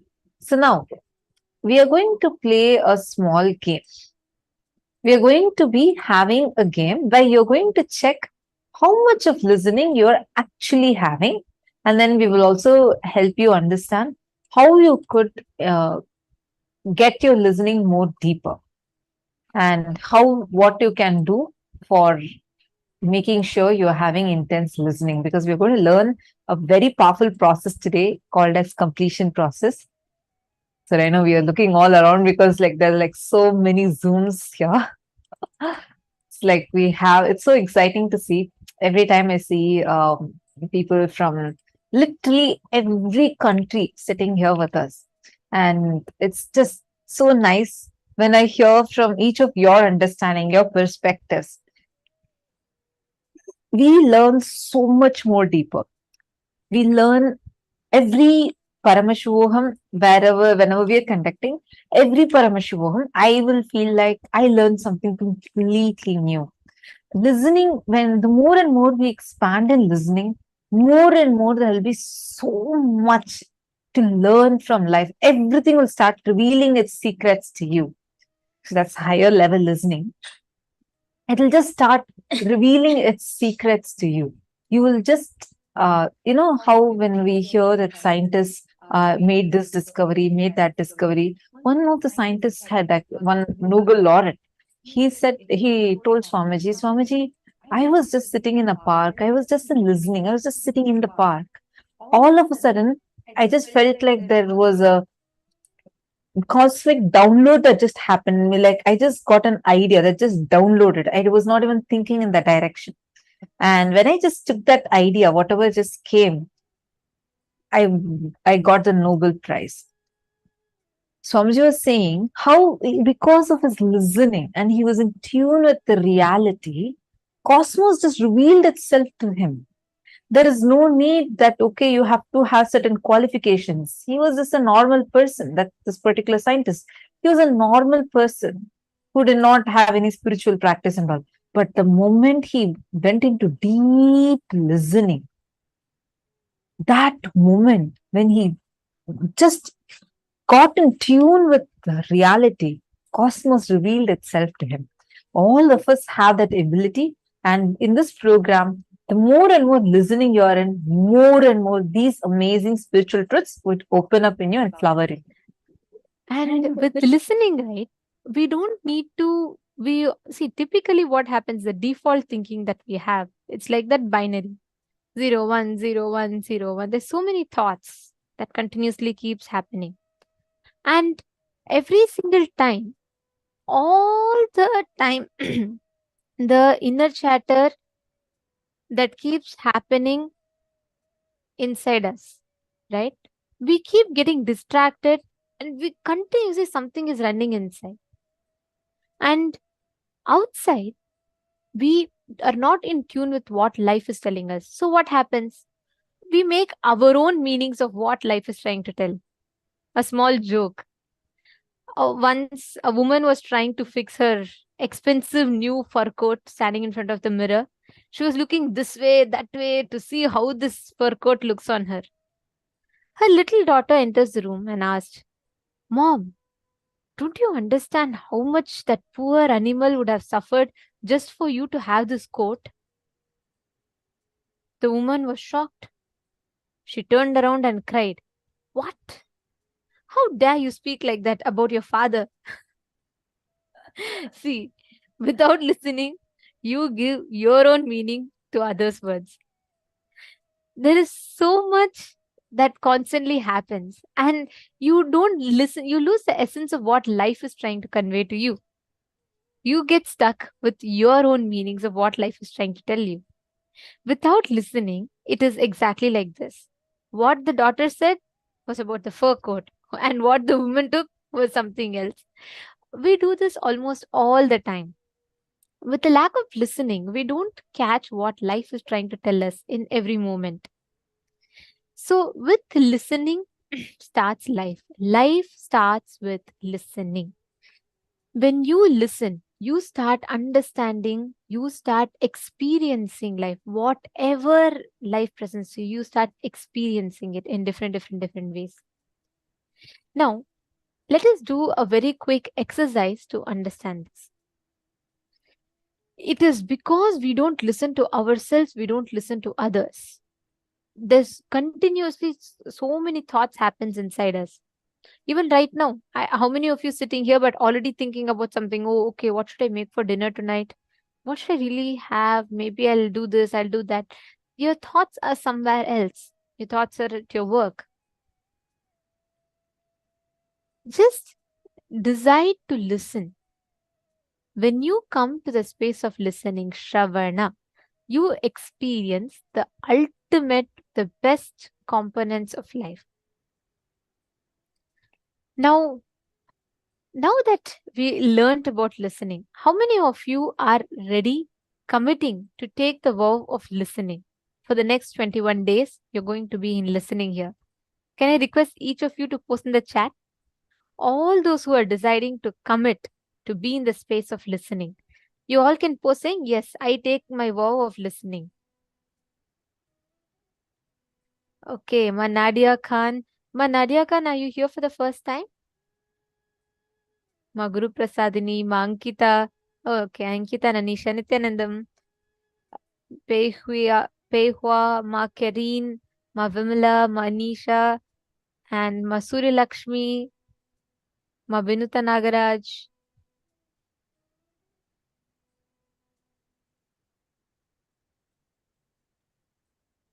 Okay, Ma Nadia Khan is saying 21 day session for the first time. You're going to surely enjoy this. Ma Nitya Rajeshwari. Okay, great. Now, your whole time that you're going to make sure you are in this space. That's the main thing. Rest, everything, leave it to Swamiji. He will give you the experience. You just need to be here. You just need to make sure you are taking that one step from your side. The result, Swamiji will give. Now, we're going to be learning about the signs of descent. We all say Swamiji is an avatar, right? But who is an avatar? What is the meaning of the word avatar?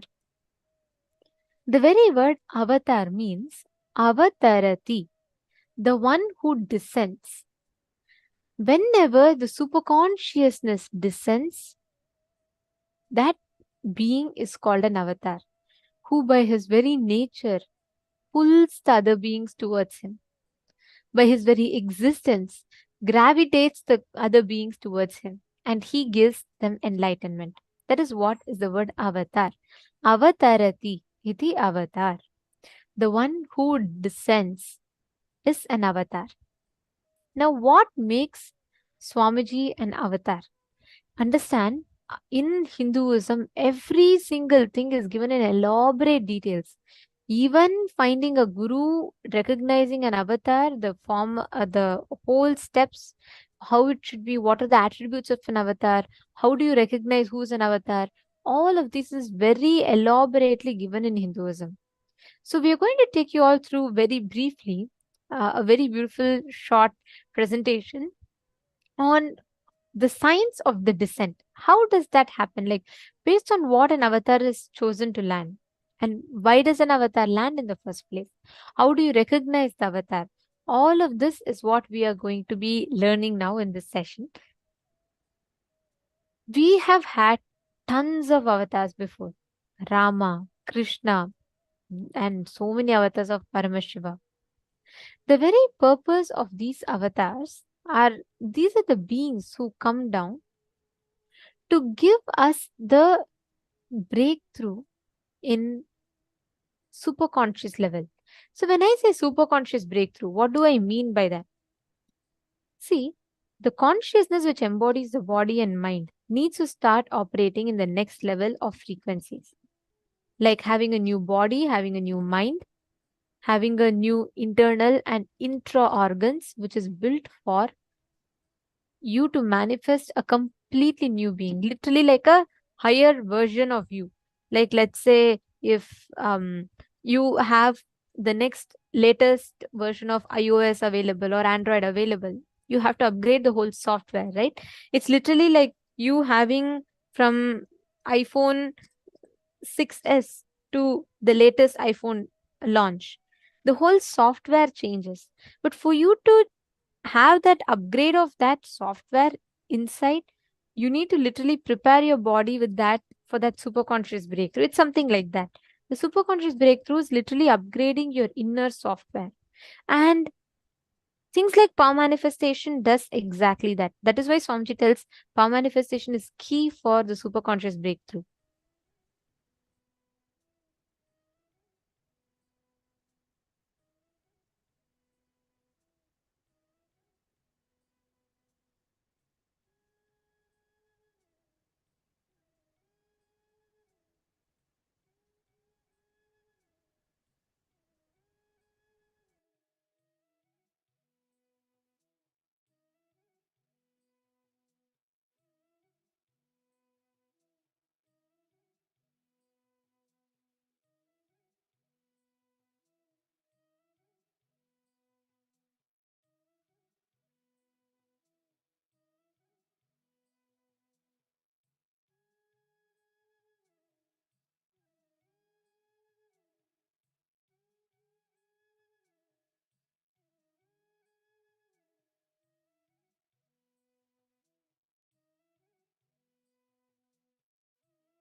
Now,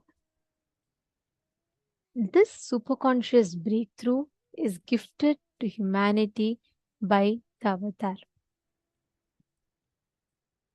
Every time there's a decline of this collective consciousness of the society, each of those times an avatar happens on planet Earth, descends on planet Earth to raise the collective consciousness of the whole of humanity. Whenever there's a serious danger for Srishti, the cosmic creation, or whenever there's a serious danger for the life itself, or whenever the DNA needs to be pushed to the next level, an avatar happens.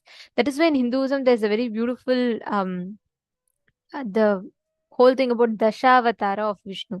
If you see, the whole science of evolution is so beautifully explained. How from Matsya to Kurma, Kurma to Varaha, each of these evolution happens.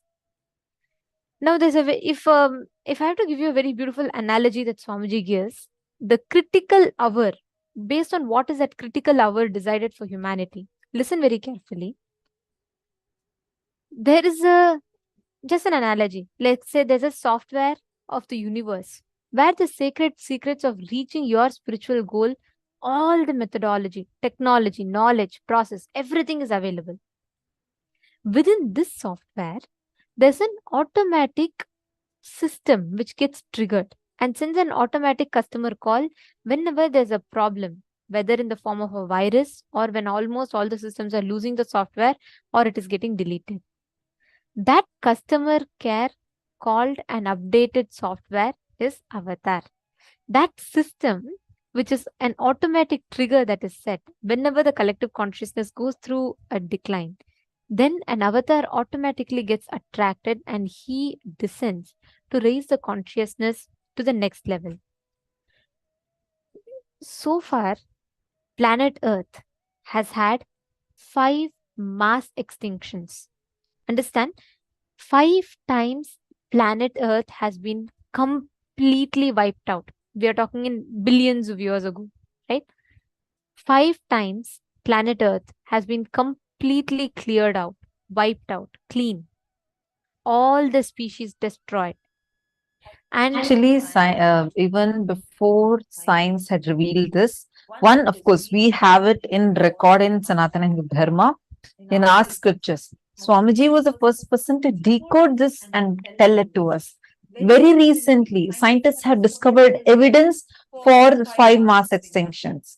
But even before all of this, even before the scientific community even started thinking in that angle, Swamiji had already revealed, and we have it on record, how clearly Swamiji explains about the 5 mass extinctions, and the sixth one was where sixth one where Paramashiva has again restarted life.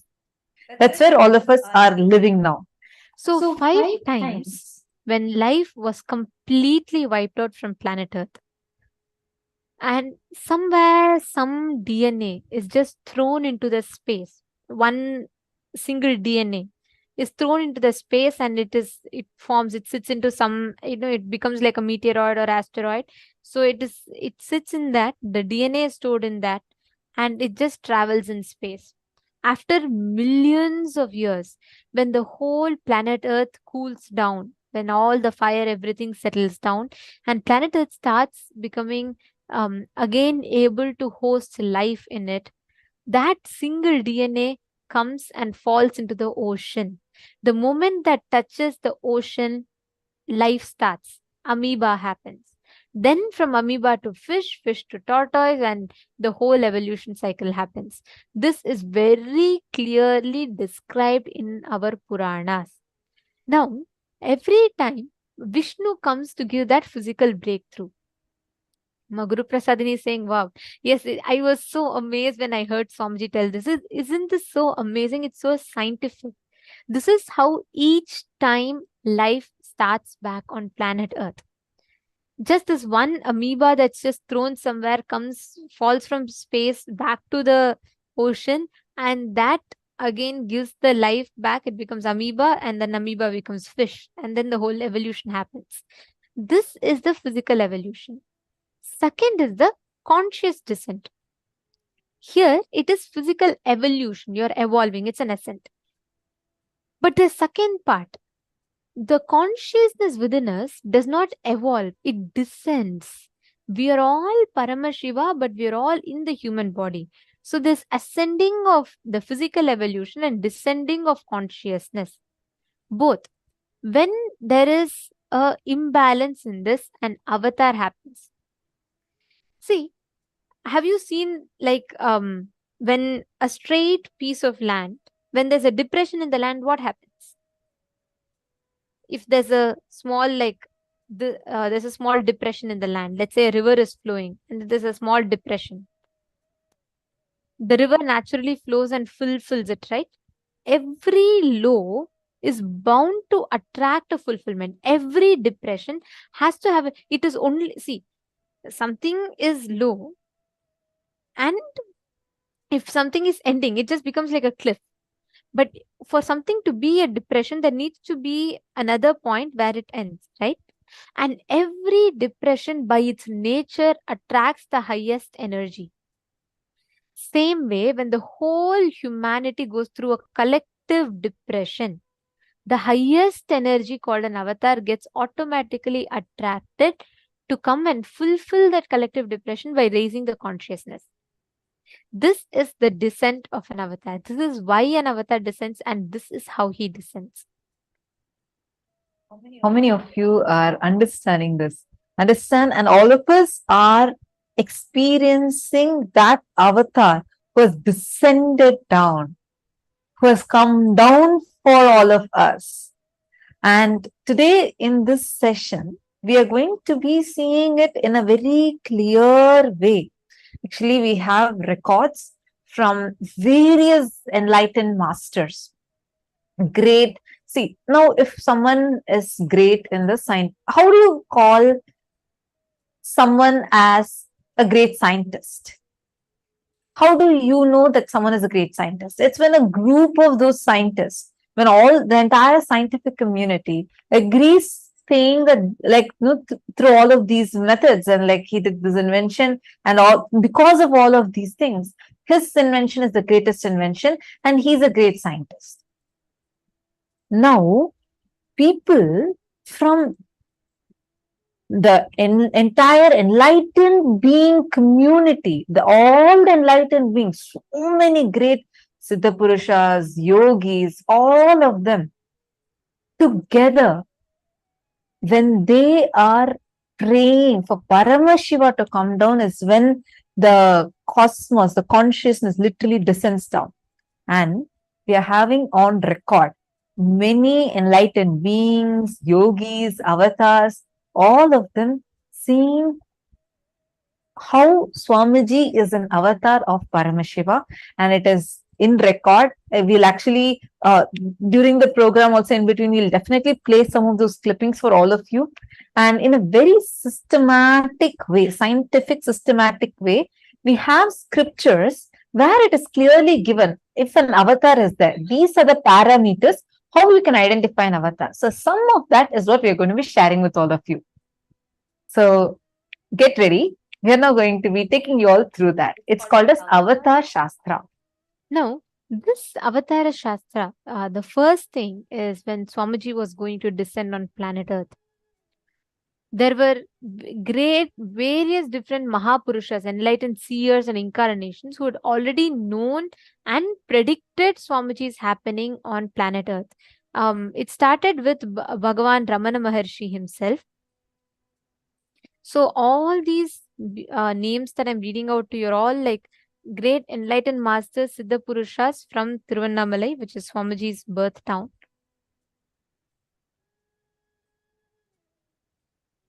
There were Ramana Maharishi, Pundi Mahan, and Sheshadri Swamigal, all of them who foretold the birth of Swamiji even before Swamiji was born. Actually, so many enlightened masters continuously indicated that Swamiji, an avatar, is going to come. And when Raju Mudalayar Tata, the biological grandfather of Swamiji, went to receive the blessings of Ramana Maharishi in Tiruvannamalai, Ramana Maharishi blessed him and declared that Paramashiva himself would become his family. Actually, this is a very beautiful incident. Right after Swamiji's birth, when Swamiji was born, the astrologer who saw Swamiji's horoscope, when he saw Swamiji's horoscope, he was so shocked. He said, I have never seen such a perfect horoscope in anyone's, in my whole career, I've never seen such a perfect horoscope. And he said that Swamiji would go on to become one of the great masters who would lead the whole humanity. And he said that Swamiji will become a Raja Sannyasi. His parents were shocked. They said, no, they didn't want his son immediately to go into sannyas. So they didn't even give the horoscope or tell Swamiji about it. They kept the horoscope hidden itself. But it is said so beautifully that incident happens where the astrologer, right after he sees Swamiji's horoscope, he tells, after seeing such a beautiful horoscope and perfect horoscope, I think my career as an astrologer has attained its ultimate fulfillment and I will not see anyone else's horoscope from now. And he left his job. He trained others, but he never went back and saw. He said, after seeing this horoscope, I don't will to see anyone else's. It is so perfect. And to this day, we have the record where the astrologer who saw Swamiji's horoscope, and right at Swamiji's birth itself, it was predicted clearly how Swamiji had come with a purpose.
Sorry for that glitch. I think some of you didn't have audio a little bit in between.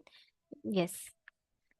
So like I was saying, this astrologer who saw Swamiji's birth chart, and like there's so many enlightened masters, the Purushas had already predicted that Swamiji's birth is going to happen. Pundi Mahan was, like, I'm going to show you his photo. He met with Swamiji's pre-monastic mother. As you all can see, that is Swami Amma, Swamiji's pre-monastic mother.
Here we can see Pundi Mahan. He's one of the enlightened beings from Tiruvannamalai. And he actually said when Swamiji's mother went to get blessings from him, he blessed Swamiji's mother saying, Father, Appan is coming. Means he says Paramashiva is coming down. Right from even before Swamiji was born, right? Everyone were preparing for Swamiji's birth. Actually, every time an incarnation happens, every time an avatar happens, it is a preparation for the whole cosmos. In Bhagavatam, it is very beautifully described. Bhagavatam is a Purana which describes Sri Krishna's birth. It is said when Krishna was about to come down to planet Earth, the whole planet Earth, the whole Vrindavan cleansed itself, Mathura, Gokul, everything, the places where the Krishna was going, where Krishna's birth was happening, and all the gods were literally celebrating. It is said that the whole cosmos was celebrating. Literally, for an avatar to come down, it's like a massive energy that is coming down, right? So the whole world, the whole universe literally prepares for that. And all of you should know there is a physical response. There's a whole response of the cosmos for this event to happen. Because it is like a big, it's imagine if your country's president or prime minister is traveling from one place to another, there's so much that happens, right? They stall the traffics and they'll just give so much of the securities that happens, and then them traveling. It's like a huge show, correct? Now imagine the whole universe's president is coming down. So when the avatar, when the divine is descending, it's a preparation for the cosmos. It is something, that's why you will see all, pull up any Puranas and read. You will see any avatar when they come down, there'll be so much of like celebration in the whole cosmos. Actually, if you see any of the scriptures, like especially whether it was a description of when Bhagavan Rama came, it's so beautifully told how literally the whole Ayodhya was celebrating, like even the most, they'll say like even the most driest places, flowers were blooming there, and the whole cosmos literally was celebrating. If whenever an avatar is happening, really the entire cosmos celebrates, and it's a preparation, like real preparation.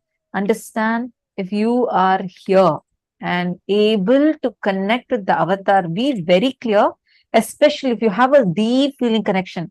How many of you felt the moment you saw Swamiji, you just got connected to Swamiji? You somehow, you don't even know how, but suddenly the connection started, feeling connection started. How many of you have this?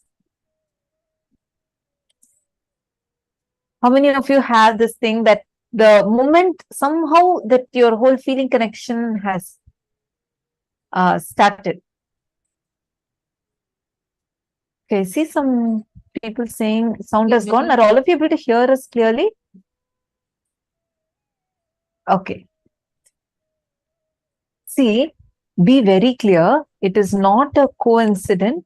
It's only because you are having this connection from the previous birth itself. Be very clear. This is not a coincidence. See, I see some of you who have, like, the moment you don't even know why.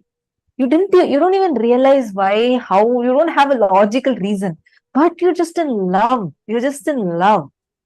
Like, you feel like, I just love Swamiji. I'm feeling so connected, deeply devoted, connected to Swamiji. How many of you have that feeling?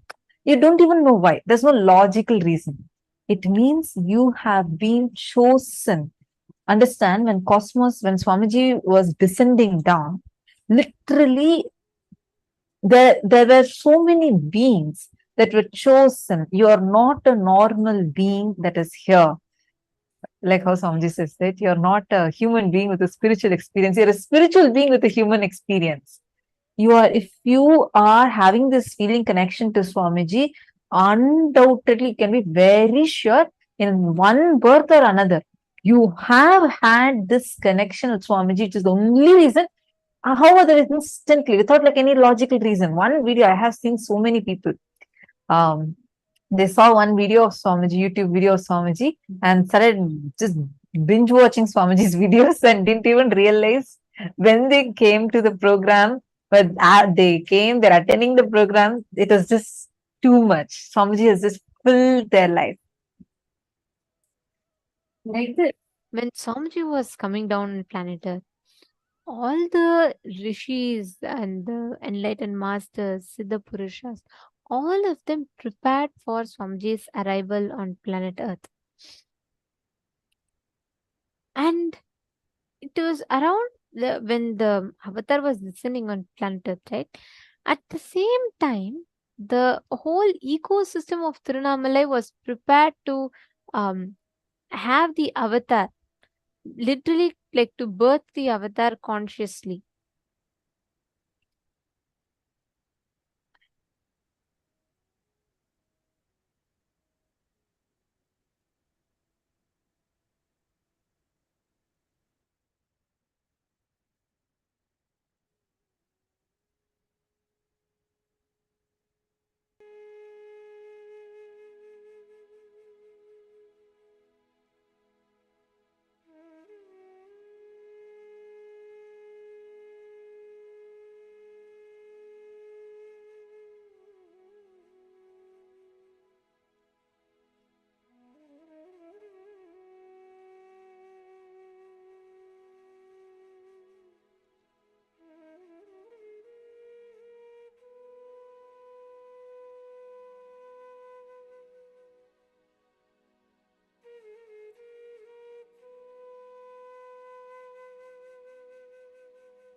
So, Nithyanandam, I hope all of you are able to hear us now.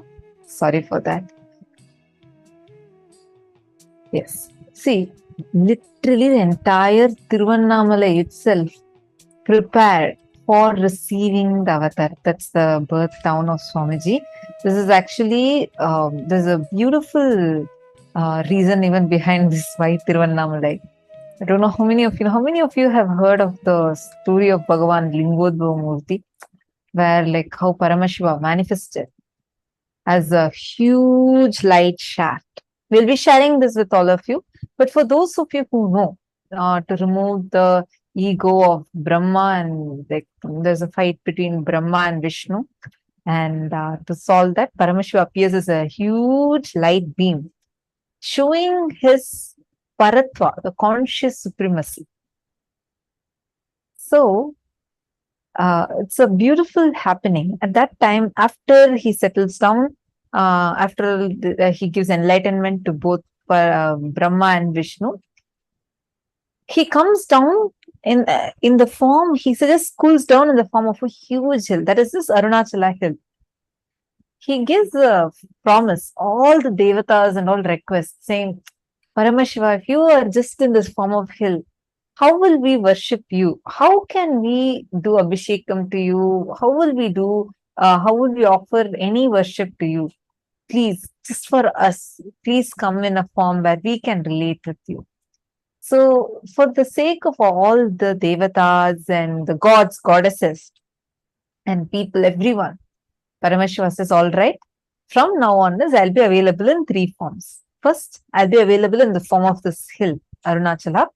Second, I'll be available in the form of the deity, Linga, Shiva Linga. That is what is this? Arunachaleshwara Linga. There is a temple in Tiruvannamalai, which is the Arunachala temple. Third, I'll be available as a living incarnation. Through a continuous stream of living incarnations, I'll happen again and again and again and come physically and be available to all of you. And true to his words, he has come down again in the form of our Swamiji. He is here for us in the exact same place as he mentions. And this is actually found in Skanda Purana. You will find this particular reference to what we are saying. So this is Paramashiva's 3-fold promise. All of you can see here. And he's continuously making himself available just for all of us and making himself available through all these forms for us.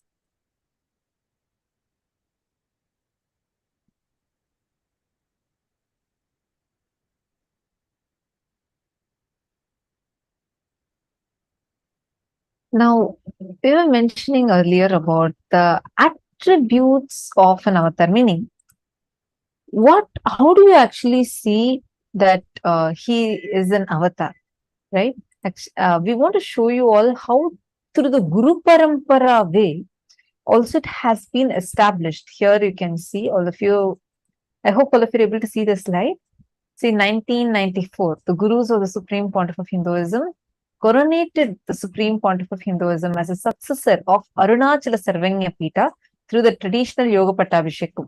The first 3 pictures you're seeing are all Swamiji's Gurus. And these are all rare photographs from the archives of the autobiography of the Avatar. And left to right, if you see, first is Yogi Yogananda Puri. Next is Isakki Swamigal. Third is Mataji Vibhutananda Puri. And 4th picture is Swamiji. Swamiji just at the age of 16. So now we understood the various aspects. Now the next thing, let's understand the science of reincarnation. Mataji Vibhutananda Puri, the Guru of Supreme Pontiff of Hinduism, who has initiated Swamiji into Tantra, Vedanta and Sri Vidya, brought an explosion on the Arunachaleshwara Linga through the Mahakalavira deity in the Arunachaleshwara temple in Tiruvannamalai and kept it in the Brahma Tirtham to cool off. Then she brought it to Swamiji's biological mother's womb, the Supreme Pontiff of Hinduism's mother's womb, and Swamiji's father's body were mystically prepared at the same time for Swamiji to assume this form. Actually, there's a science. Next, how do we recognize that this person is incarnation? How many of you have seen there's a short movie on Dalai Lama, how they identify who's the next Lama?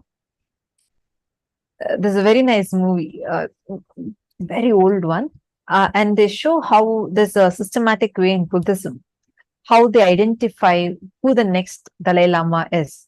So they basically have a method where they take a set of items used by the previous Lama, and they go and take it to the babies. And the baby who is going to be the next Dalai Lama, when they're very young, they would just be born, just few months old. The baby will correctly pick only the Lama's items out of it. And it's not that it will be some colorful toys or anything like that. It will be sometimes just a kerchiefs or like certain set of items.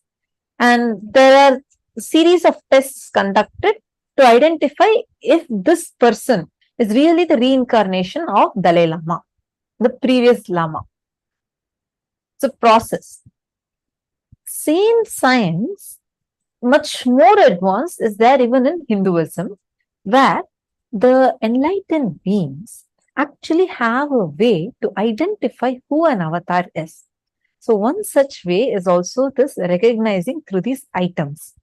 So it's a very beautiful incident.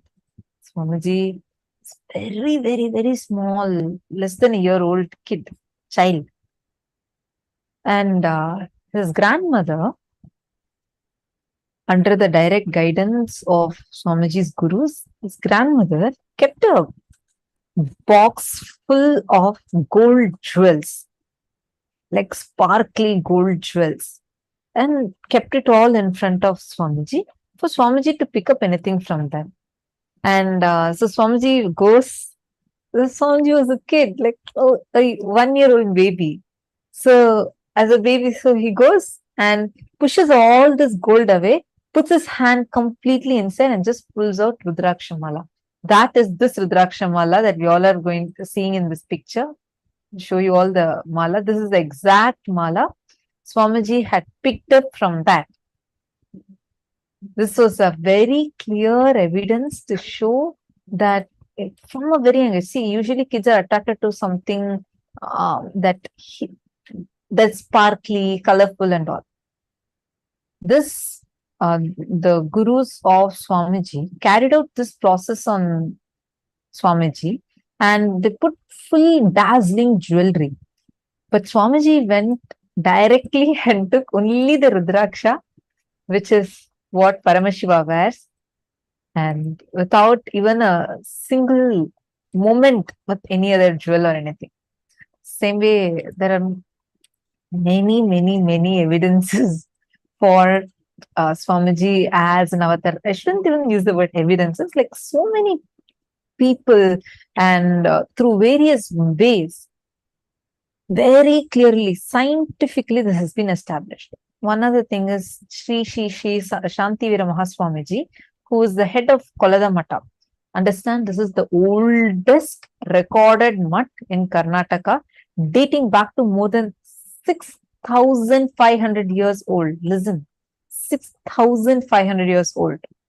And he declares with his authority. This is, you can see this photograph. The one who's sitting towards the extreme left and talking in the mic is Sri Shantivira Mahaswamiji. And right next to that is Swamiji sitting. Next is Narendra Giriji Maharaj. So all three of them you can see in this picture. On 16th of October 2016, he says, whenever humanity falls into suffering, this is just a transcript of what Sri Shantivira Mahaswamiji had told on 16th of October 2016. Whenever humanity falls into suffering and pain, Ishwar, the divine himself, does austerities, tapas for their upliftment. Ishwar is the embodiment of the divine light. Nithyananda Ji Maharaj is seated as the embodied divine light, spreading world peace and serving the whole of humanity from India. Nithyananda Ji is a treasure house of jnana, which is sacred knowledge. Now, there are various ways through which an avatar expresses his qualities. There's a beautiful line in one of the kirtans that will come. Leela Manusha Vesha Nitya. It means the one who's playing the Leela, acting as if he's a human being. The avatar in the guise of a human. Because you would see, I feel really blessed that I got such a beautiful blessing to be with Swamiji for almost like 10 years it's been since I joined Gurukul. I grew up in Gurukul. Swamiji's school would not be even the right word to use, but like literally as a part of Swamiji's own family. And from my age of 14, now I'm 24. So there's been 10 years and I have seen every moment living magically. See, for all of us, life is very logical. This, next, that. But Swamiji, life is so magical.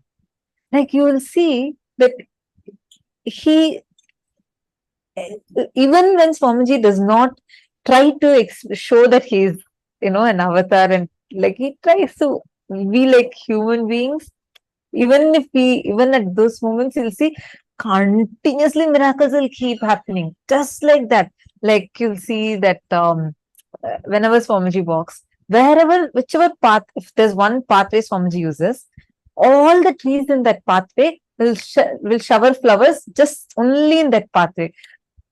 Right next to that, there will be the same trees will be this side also, but not a single flower will fall on that side. Like this, there'll be like small, minute things, but so many things. Like miracles will happen as a lifestyle. You'll never feel like, oh, surprised that a miracle is happening, because that will be his very lifestyle. That's the way he just lives. And it'll be so sweet to even experience this. Now, earlier, if you remember, we were mentioning about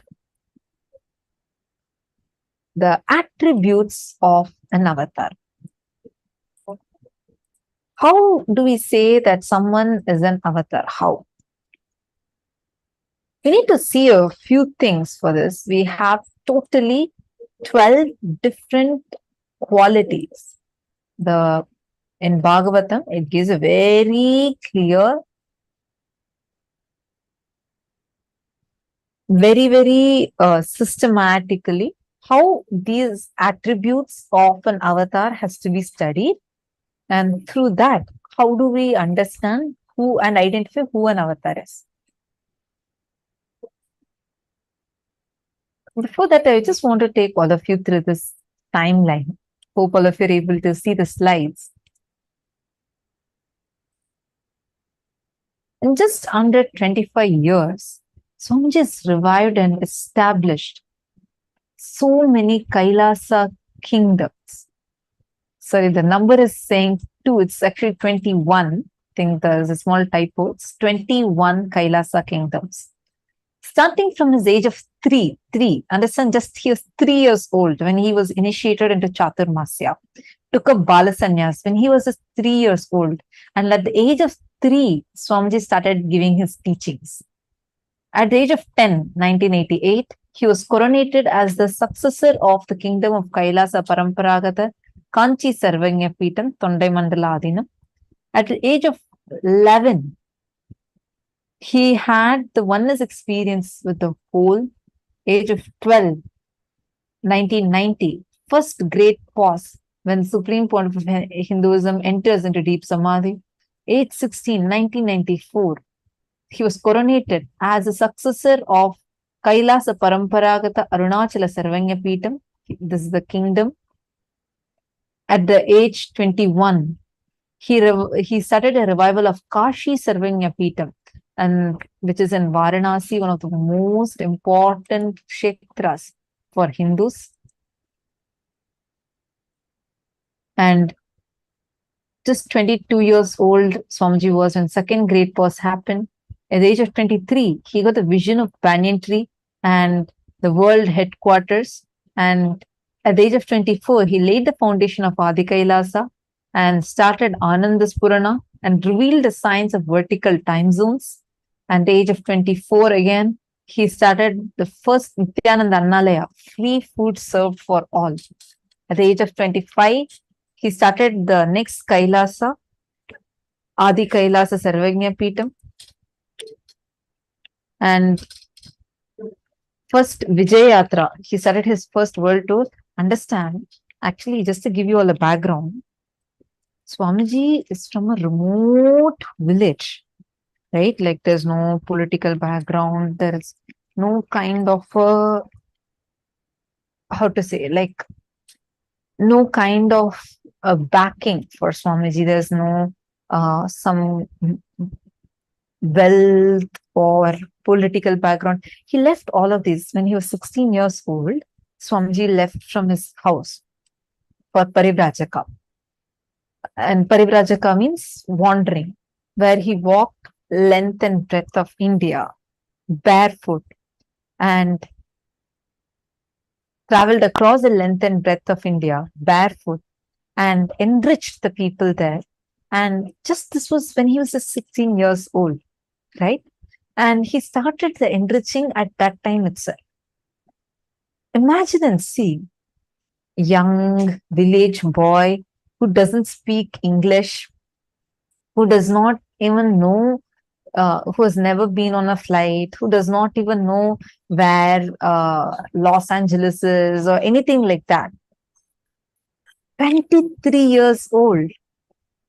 Actually, now I'm just 24, just even younger than what my age is right now. Swamiji had already established Kailasa kingdoms. He was already coronated. And when coronation means these are the kingdoms that were persecuted also, we need to know that. So starting to take responsibility of all of these on his shoulders, it's no joke. Without any kind of a political backing, he went on a world tour. He went to countries, established temples. Oh my God, it's like giving me goosebumps even to think of it. See, people can start, you become an entrepreneur when you are in your 20s, understandable. He didn't start his mission. He established the mission. He had started way back. He established. Are you all understanding? How many of you are understanding what I'm saying? Oh my God, every time I see this, I'm like, wow, how does Swamiji do this? See this timeline, you just be amazed. Just the sheer hard work. And in 26th, when he was just 26 years old, 1st January 2004, Pattabhishekam as successor of Sri Pura Sarvagnya Peetam. Again, this is another spiritual kingdom that we have. And it has a beautiful golden temple. And at the age 26, second world tour.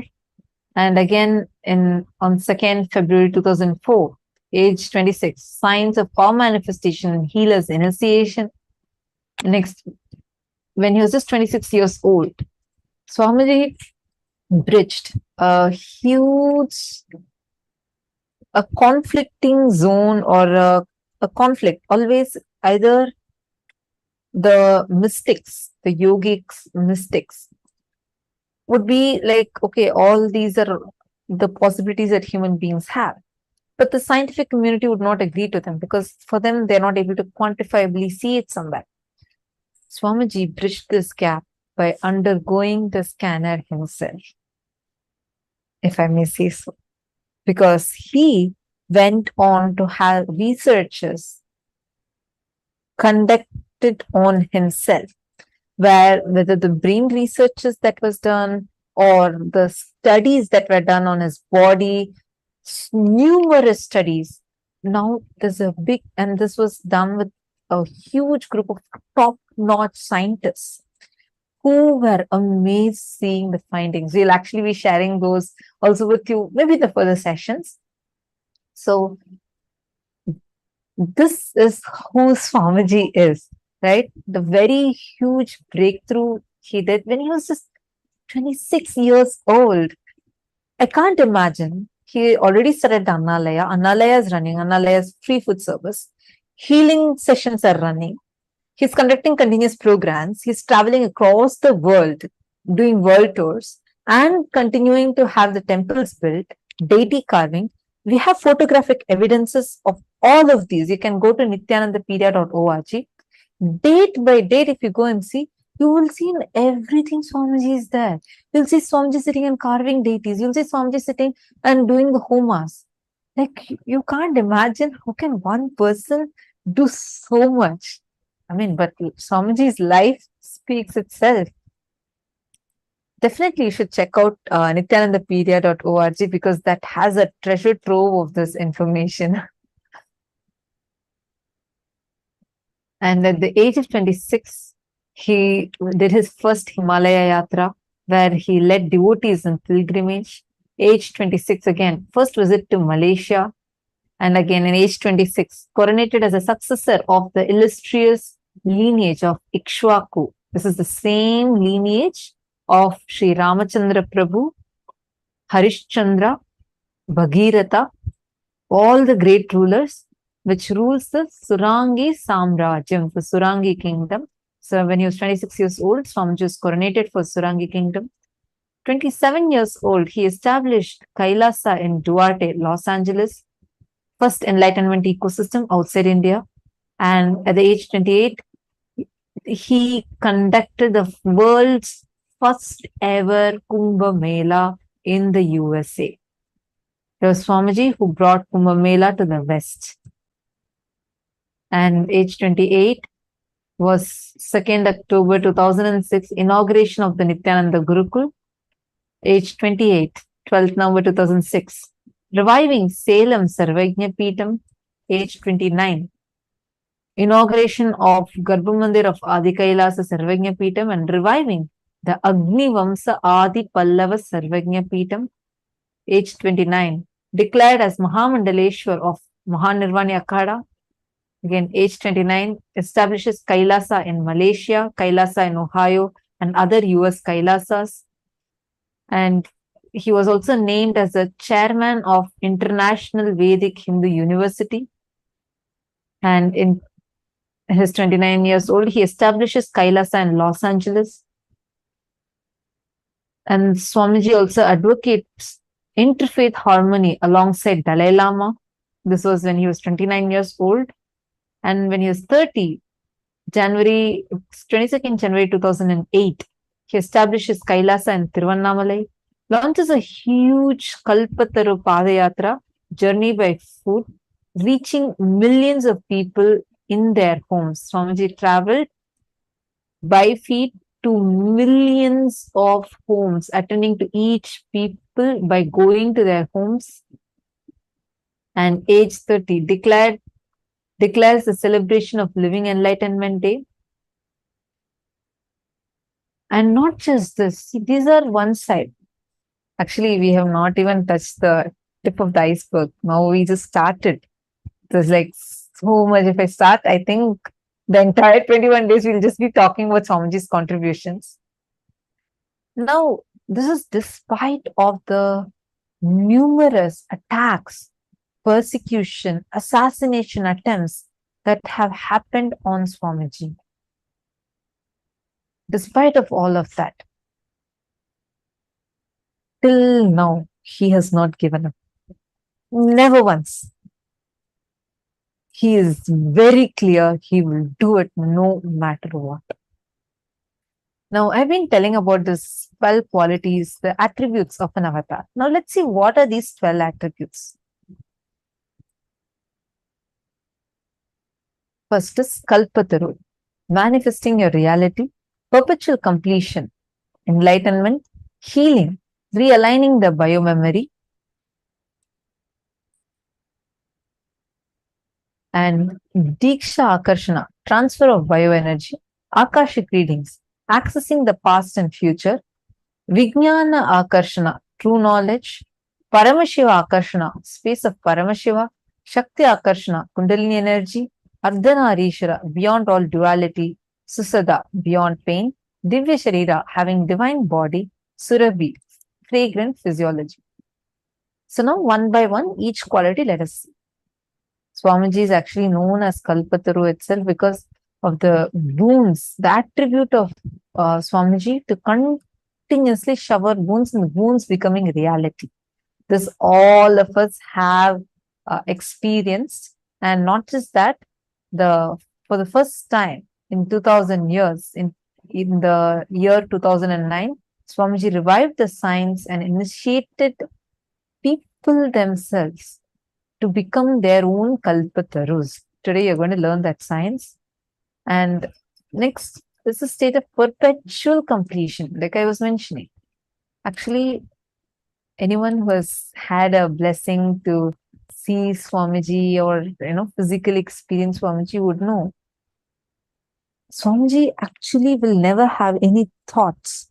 He will do this whole thing with zero thoughts. I know it sounds very paradoxical. You'll understand by and by.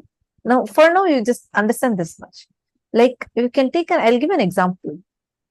After the attacks and persecutions happening on him, decade-long persecution, till now, not once Swamiji has even given up or even had a thought of ever giving up. Next.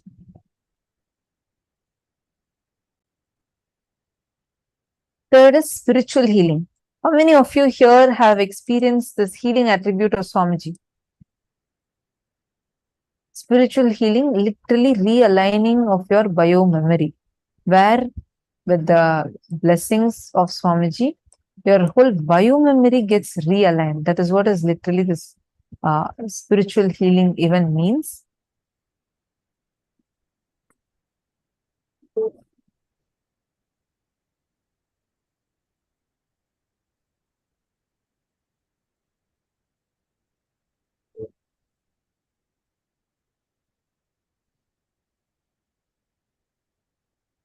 See, it is realigning the human physiology at the gross, molecular, and genetic levels, which corresponds to the physiology, muscle memory, and biomemory. Non-alignment at any of these levels will lead to ill health or disease, which can be reprogrammed by a transfer of bioenergy from the master to the person requiring healing, affecting changes not only at physical but also at molecular and genetic levels.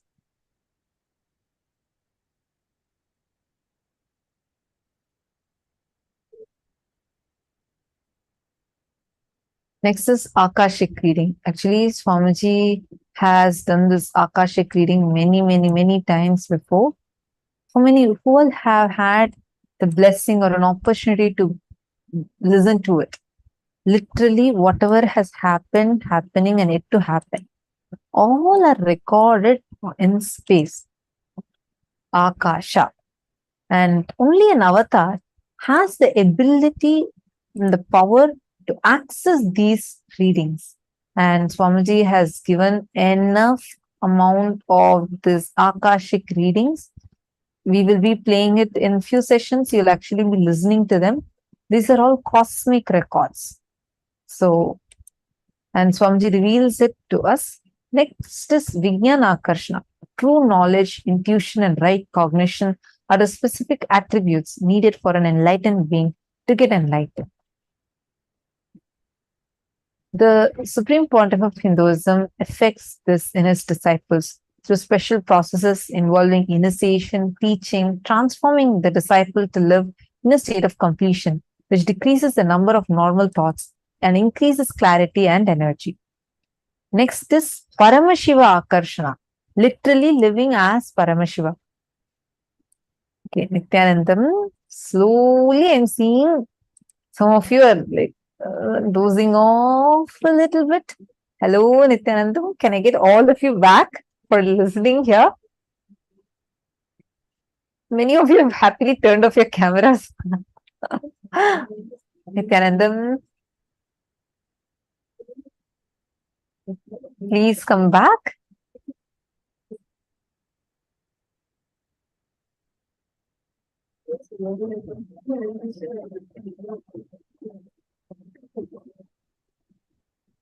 Okay, a very good question. Xiang Ing Zhou. Ma Xiang Ing Zhou has posted a question on Zoom. Teacher, I have a question that I don't understand. The master is Paramashiva. Why would anyone be able to persecute him? Why does such a person appear in his life? Shouldn't he just manifest all friendly people? Okay, beautiful question. I think many of you would be having this question.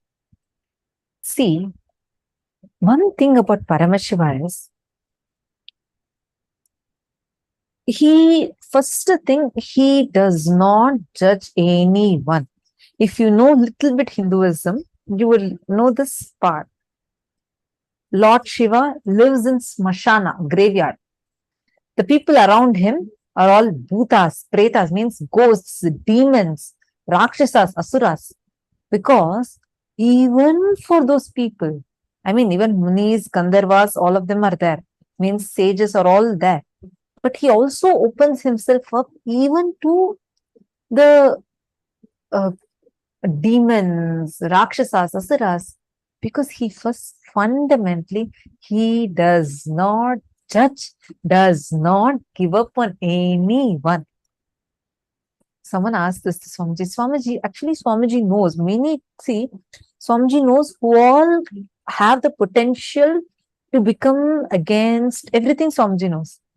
So once we were like asking Swamiji, why do you even allow these people in? Like, you know very clearly.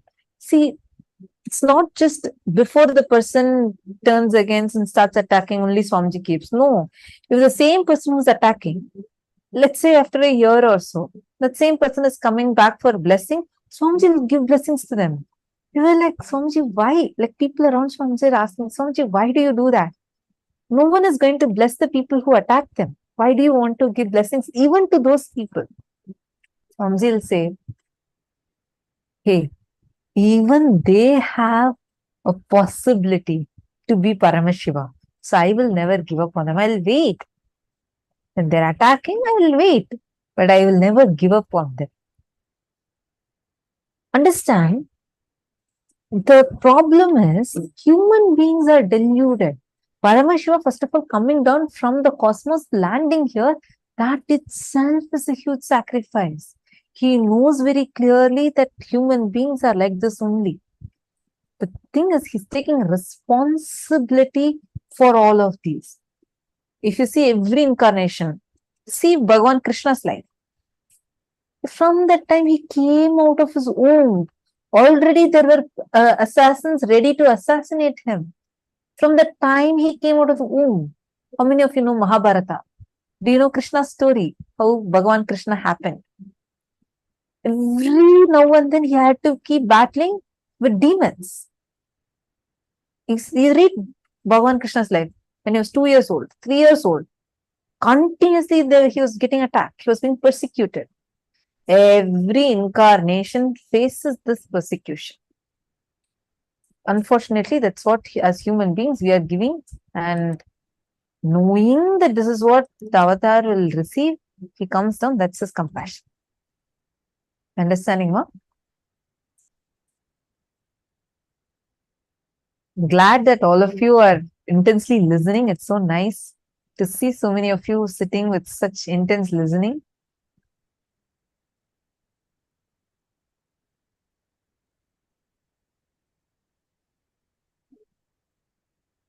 Great.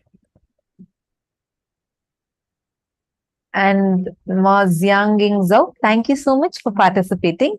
And all of you, anyone else, if you all have questions like this, you all can post any questions you have. Feel free to post it here in the chat. Okay. Now let's continue. Manifesting the Paramashiva Akarshana. Swamiji is the only person till now who has given revelations and decoded all the major scriptures of Hinduism. See, there are some incarnations, so some enlightened masters who have decoded a few of it.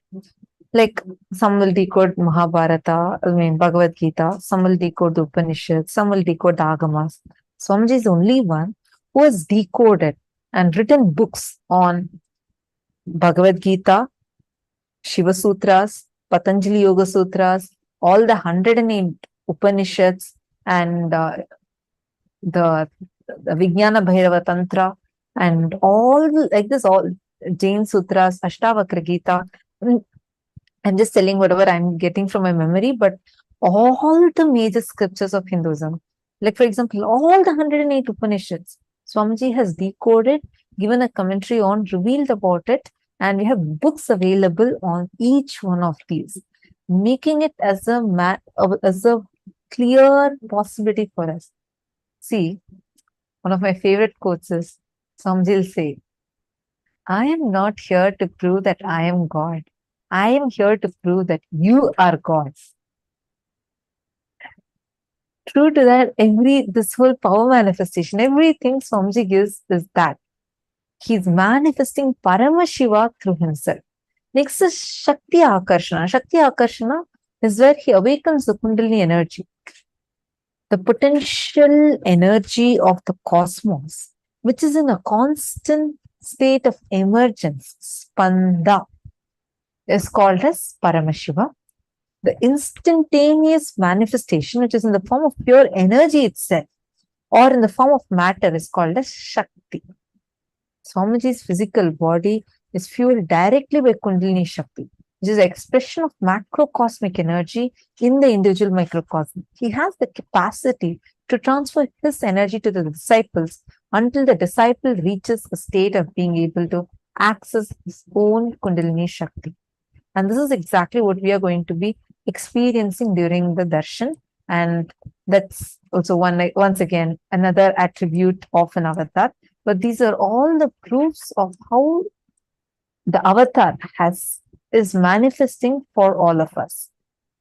How many of you are understanding so far? How many of you are with me? And how many of you are enjoying this? How many of you feel like, oh, wow, this is too good, too good.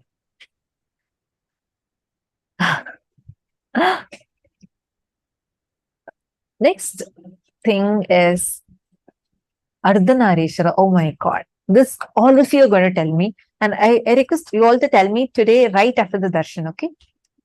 Swamiji, you will see neither completely masculine nor completely feminine. See, when people are Swamiji's body is beyond gender. It's called as the transcendental gender because he's continuously manifesting both Paramashiva and Paramashiva Shakti through him.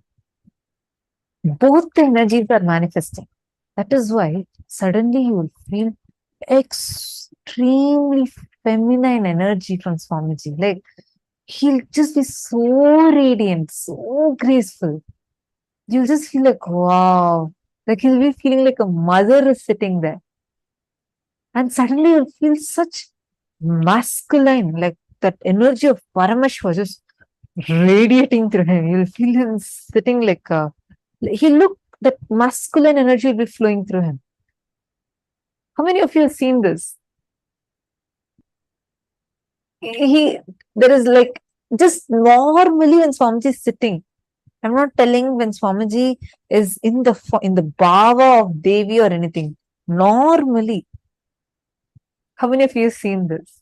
Because today, if you have not seen yet, today observe during darshan and you all are going to share with me right after darshan, okay?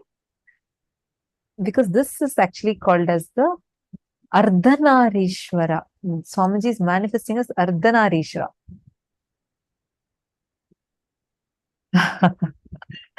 Many people see Nitya Guru Prasadini, that's because Swamiji is beyond this gender. He is neither male nor female nor transgender, but transcendental gender, which is beyond both. Which is the reason why, like, see, even if someone is a transgender, you would see In their physiology, it will show up. For Swamiji, it will be extreme grace. And actually, there are medical records that show that even biologically, they're not able to understand Swamiji's body. They see that the hormone level is that of a 6-year-old child. But you'll see like Swamiji's body will grow huge. It will be like a fluid almost. Every day Swamiji looks so different.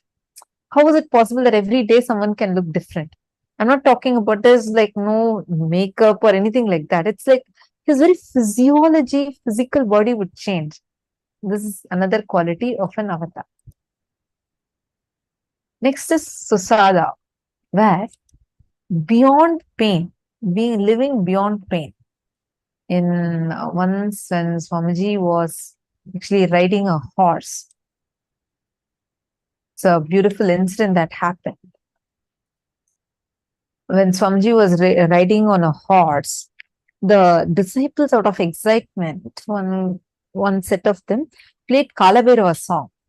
So what happened? Kalabhairava energy started landing into Swamiji.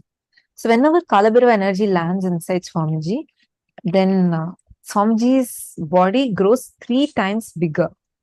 If any of you have had the blessing of, experiencing Kalabhairava darshans, especially physical darshans, you would definitely know what I'm talking about. Swamiji would look really huge. Huge means huge because Swamiji's physical body would grow so big. And that's what happened, like the weight. So Swamiji was going on the horse. Swamiji's weight had suddenly, like instantaneously, the moment Kalabhairava energy landed inside Swamiji, it tripled.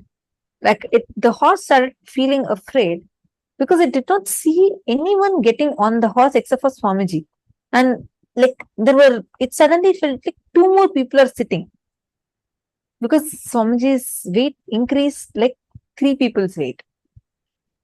And the horse got afraid and it jumped and it pushed Swamiji down. So Swamiji fell on Swamiji's hand and Swamiji got a type 1 open fracture with a multiple compound fracture of both of his bones in his right forearm, the radius and ulna. Both of those were fractured and broken. And right here, it is supposed to cause extreme, excruciating pain. And the person, if anyone gets that at that point, the pain will be so unbearable, like how Swamiji had gotten, it will be so unbearable, they might even slip into unconsciousness or even there's potential to go into coma. But the moment Swamiji fell and got to, Swamiji's like, it's just a fracture. Let's attend to it, but all of you first don't worry. Nothing happened. Are all of you fine? Not once. Not one, even a single moment, Swamiji had any pain in Swamiji. We have a video record of this entire thing. Fortunately, we have a video record of this whole thing. Doctors could not believe. Doctors are like, what's going on? Like, he's having fracture and that fracture is there, they're all seeing, and such a terrific fracture, and Swamiji is not experiencing any pain. And some of the people thought, like, is it because, he has some disorder or something of not being able to experience pain? No, they checked, the body was perfectly fine. The fracture was very severe. So he's supposed to, given all his conditions, he's supposed to be in excruciating pain. But Sushada, where the avatar does not experience pain. There is no pain in Swamiji's body.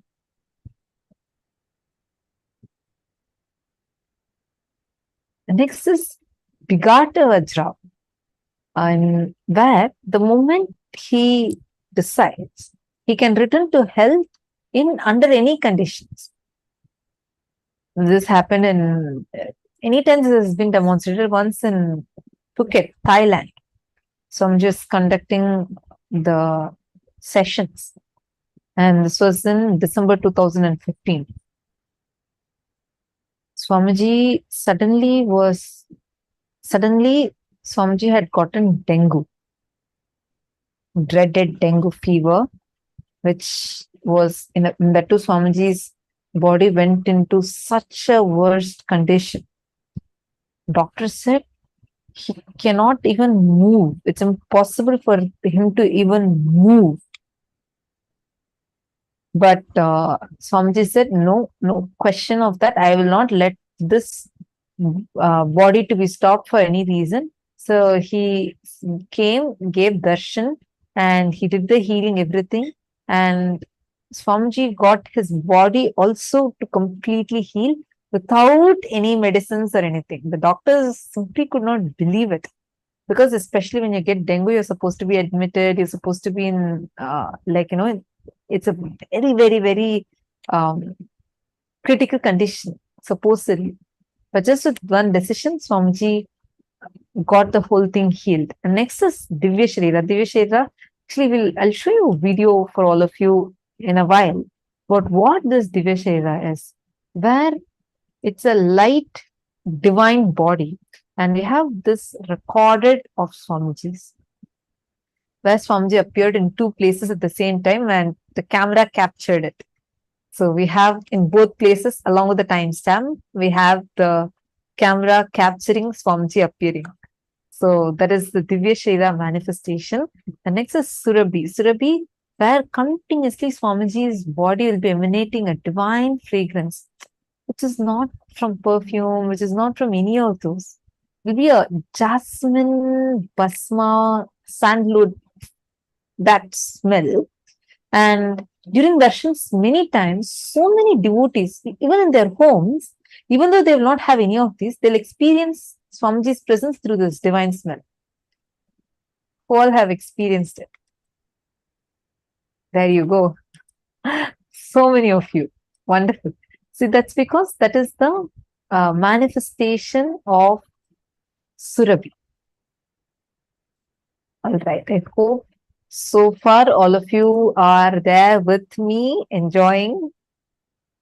Now, let's enter into the important session, the next session, where we're going to be learning how we can manifest that Kalpataru through us.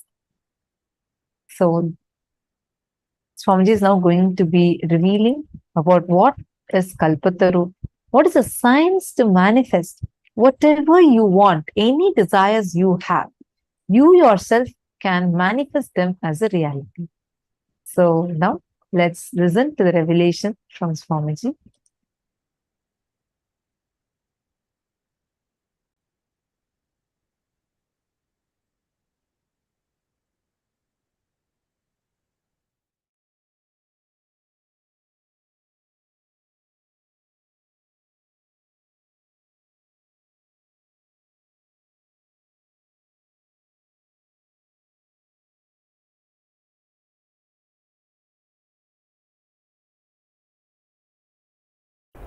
I'm giving you very simple examples. Look into yourself.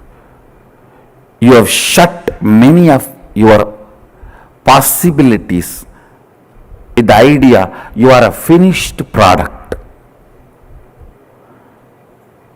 Sometimes you also think, if I am more loving, how nice it will be. But you come to the conclusion, end of the thought current, you come to the conclusion that is not for me, it is all over now. It's okay, leave it. Let me live and go.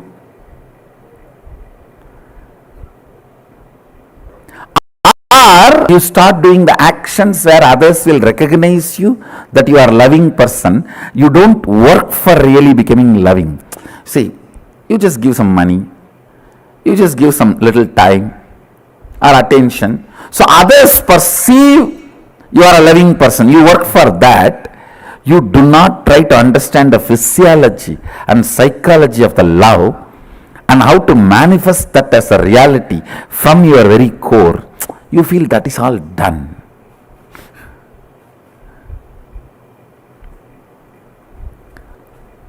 Once I was teaching about the science of what you want and what you believe. What you want, you will never manifest. What you believe as you will manifest only that. One fellow came and told me, oh, I believe all only negative things. My life is done. No, listen. When I am giving you these signs, I want you to understand you have a possibility even to change your belief. I am not here to tell you about doomsday. No.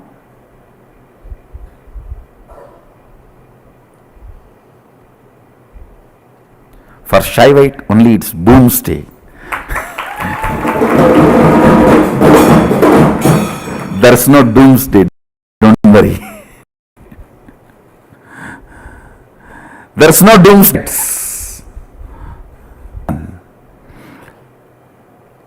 The first idea you need to have, Shaktipada, connection. The first principle you need to internalize is you are a possibility. You are not yet done. In every dimension, your health, you have a great possibility to live 300 years healthily, even if you are already in deathbed. Actually, what is deathbed, When you come to the conclusion, you have no more possibility, you are in deathbed, even if you are 20, even if you are a teenager.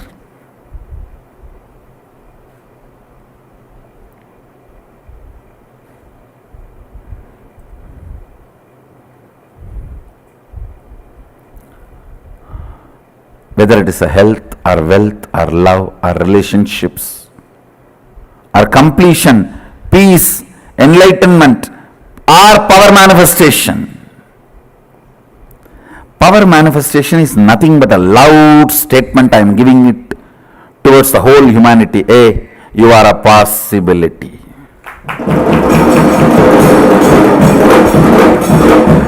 Power manifestation is a statement I am giving it towards the humanity. You are a possibility.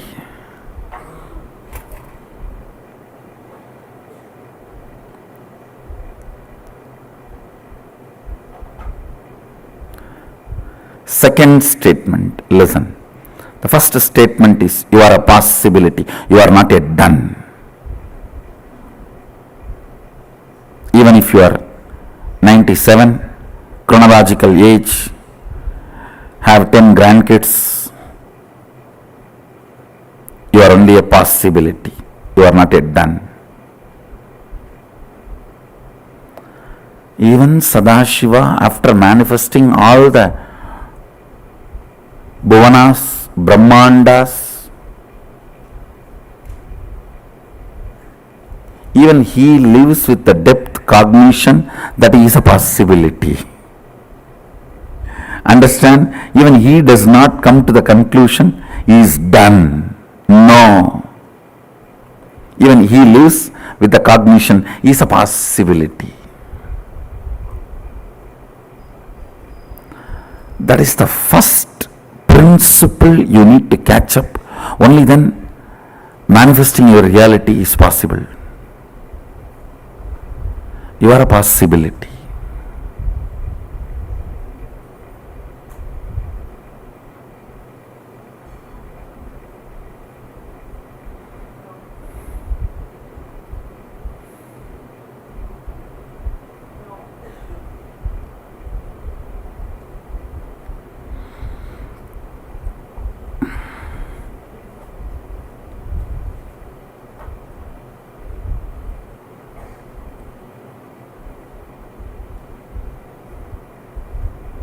The second statement. Listen to the second statement. All impossibilities you perceive as your patterns, restrictive thought currents, destructive concepts, the patterns you carry, the samskaras you carry, thought currents you cherish, which are restrictive, destructive,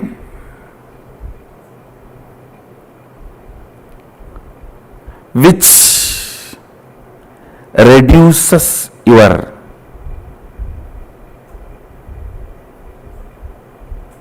power manifestation. All of them are dead. Please listen. Listen to the second statement. I'll give you an example.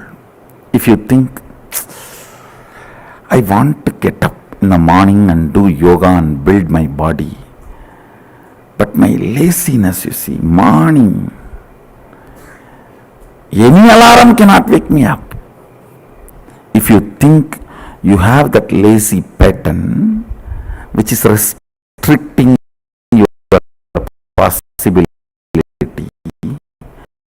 or that boredom, I really want to learn French, but you see, I am tired and bored, I don't know when I will open the book, learn. I really want to learn English, but I cannot stand reading one statement and one sentence. If you think all these patterns are torturing you, listen carefully. The good news is all your patterns are dead, but the person who need to break the patterns will is alive.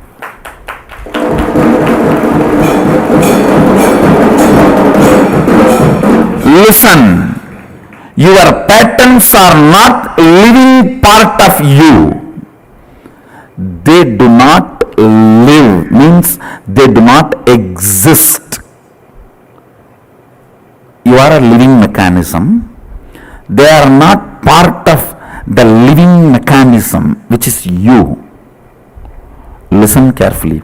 This is a second statement of physiology of reality.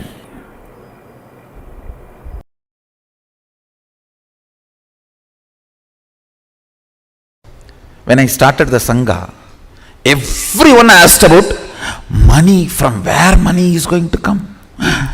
How money? Money? You need money? I wanted to repeat what I said in 2001. I said, I have decided to build something which is going to be best useful for humanity. I know money, human resource, everything needed will follow.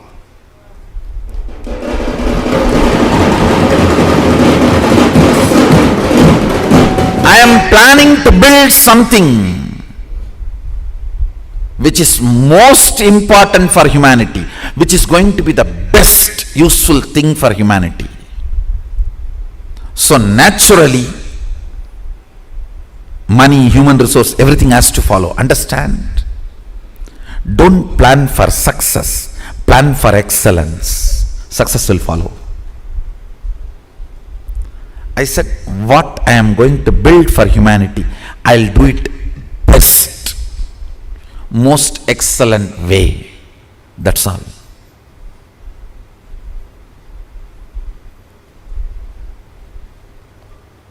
More and more of me makes the Anya come down. Anya means will. To come down, and will starts believing in more and more of impossibility.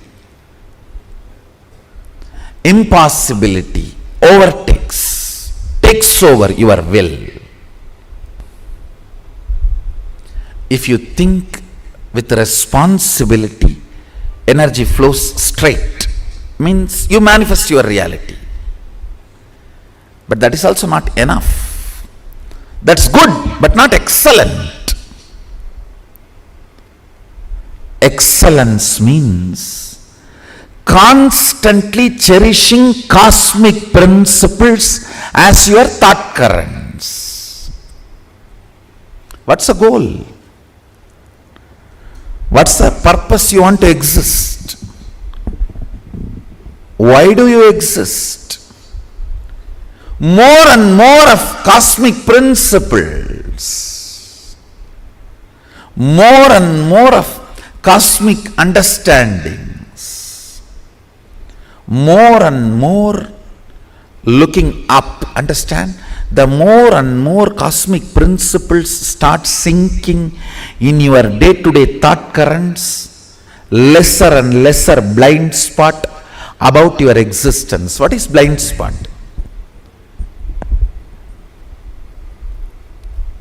The gap between why and how. The gap between why and how is blind spot. Why you exist and how you exist.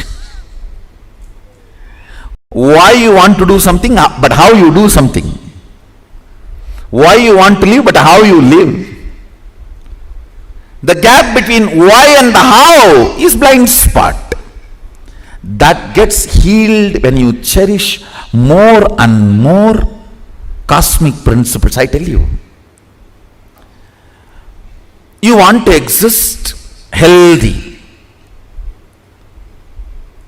but your whole day goes either in sickness or afraid, getting frightened about more sickness. I tell you, you may not even logically be able to connect and see, but a simple thought current. I think this whole cosmos is running with some auspiciousness. Such large existence cannot be accident. Some casual thought current somebody has put in your head by mistake. If you cherish, even that may bring complete healing to your body. I tell you, I have seen this happening.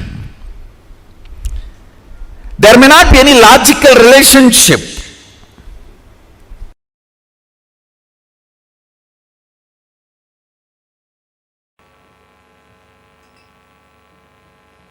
Yesterday in the class I was giving one example. I think again I wanted to repeat that example for many of you to understand.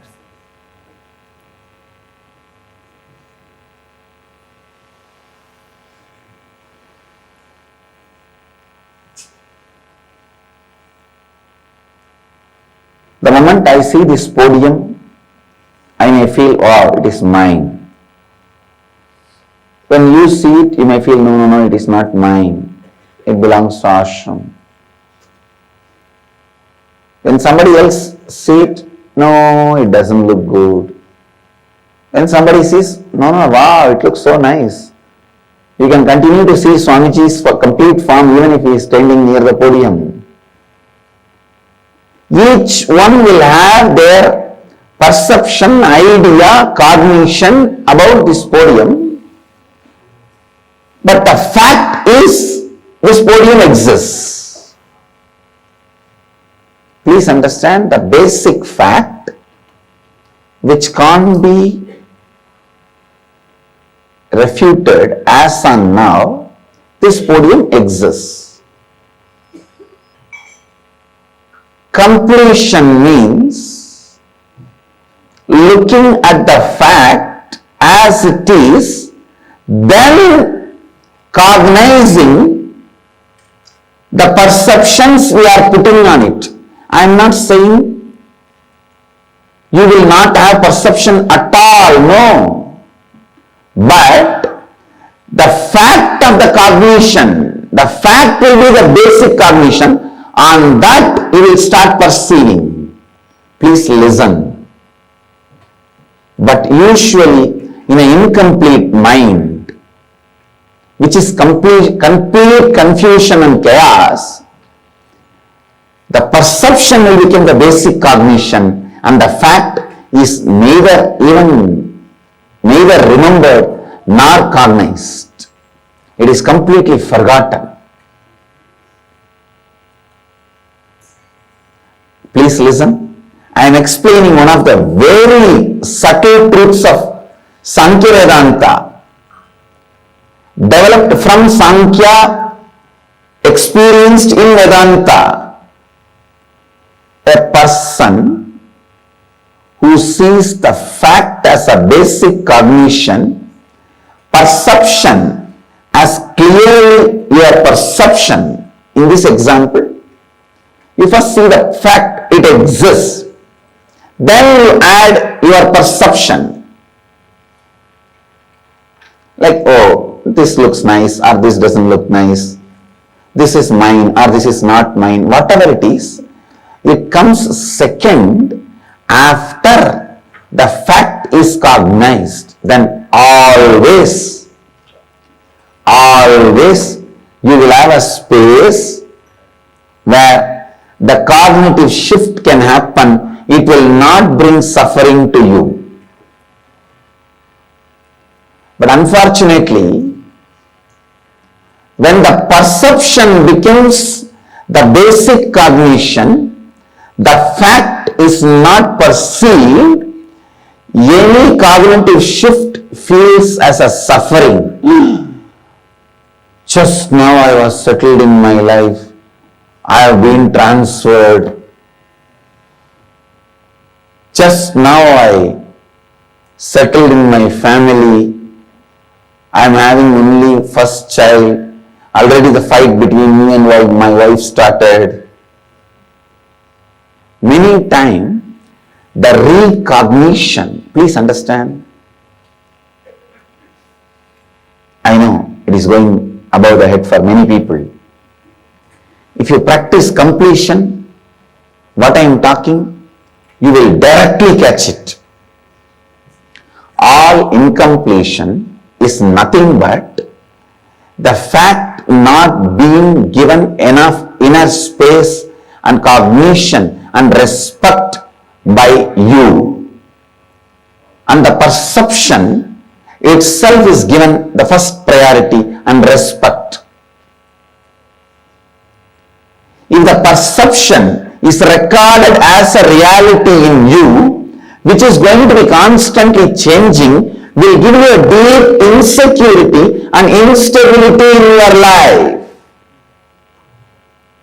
But instead, if the fact is given the place of reality and the perception is given the place of perception, the recognition,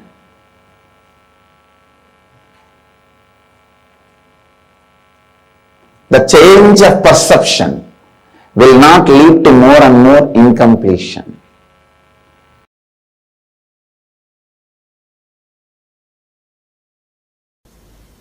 A man who stops with the idea of impossibility continues to be in the lower worlds, lower existence. Man who goes on making impossibilities into possibility achieves Ishwaratva, leadership, consciousness.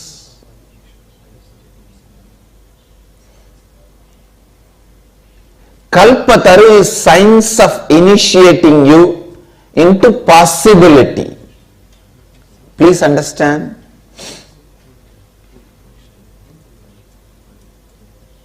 I am not just giving you some technique to make what you want as reality, like this, the book, The Secret. One book became very popular, The Secret. It just gives you some technique, some key. I am not doing that to you. Same way, I am not just doing the job of making one of your desire into reality by blessing. The job of a mystic. I am not doing only that. Understand, I am trying to do, I am doing both. Giving you the science of making what you want as reality and making one of your desire into reality so that you understand the power of this science and start living this science in your life. So understand the few principles of this science. First, the first principle, decide not to live with your default future. Second, first, decide not to live with your default future. Second, understand rewriting your future is simply possible. Third, SDHD you carry, self-doubt, hatred, denial you carry. It's the right word I use, SDHD. Self-doubt, hatred and denial. The SDHD you carry only obstacle stops making what you want as reality. SDHD is the only obstacle causing what you want as reality. Listen.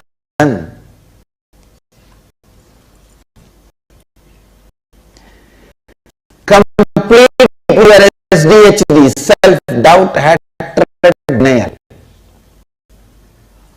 Complete with your SDHD. Actually, when you are suffering your SDHD, you hate everything around you. You curse everything around you. You abuse everything around you. You are waiting to blame everything around you.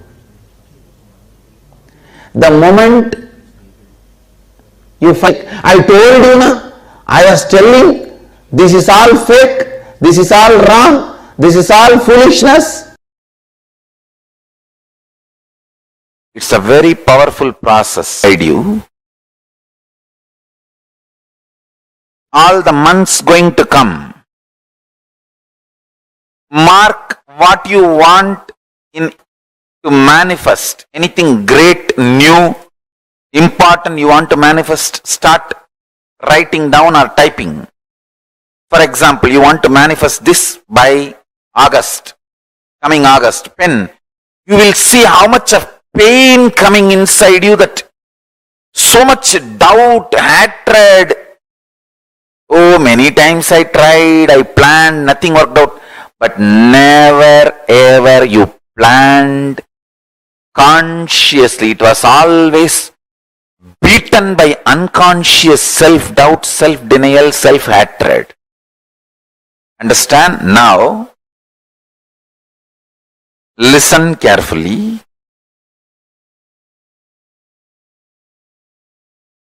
To all my disciples, I am giving you the boon. What you are going to plan now, I will make it into reality.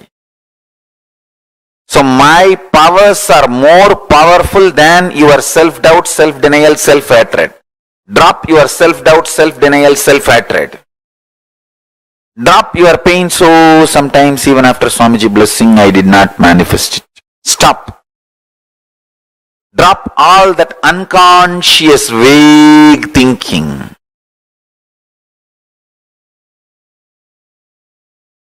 First step, get a printed paper, calendar of this whole year. If you don't have, at least open it on your laptop screen.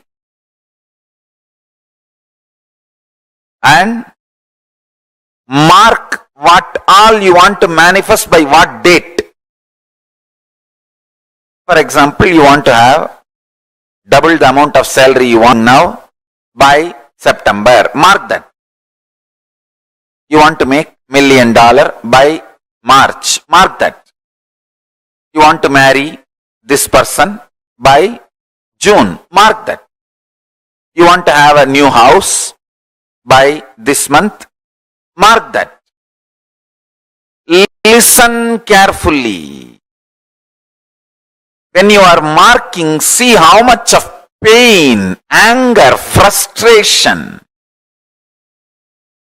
doubt, impossibility, violence, all that is flowing in you. See, be very clear, you never ever trusted your life or your ability to manifest or your future possibility. Your whole inner space thinking was thorough, extreme, delusion, frustration, impossibilities. You always, even if you want to manifest a simple thing which you can easily do, just ordinary, maybe a few $100 worth of gym membership and building a body. Just you want to manifest that. Pen that down. Next 6 months I am going to work out. By July, Guru Purnima, I am going to have six-pack body. Pen down. You will see so much of impossibility. Oh no, I tried this for last 20 years. And the first time when you were a baby, when you started walking with baby steps and failed, collapsed and hurt yourself here, there, from that you will start visualizing all the impossibilities and raise the struggle and convince yourself it is not possible. Why waste money on gym membership? Leave it. Understand?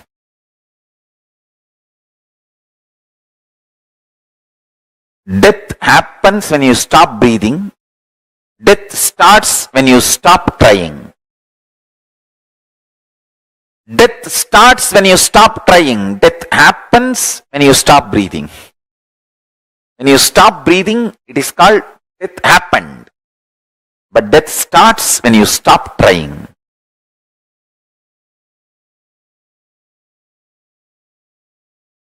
Pick up the calendar. I'll give you a few minutes. If you need, print paper, the 12 sheet. It's only 12 sheet. Print it. Because today what I received from Paramashiva is extraordinarily powerful truth. He said beautifully, people don't manifest their future because they have so much of anger about their past failure, frustration with life, cursing the life because of their imagined impossibility.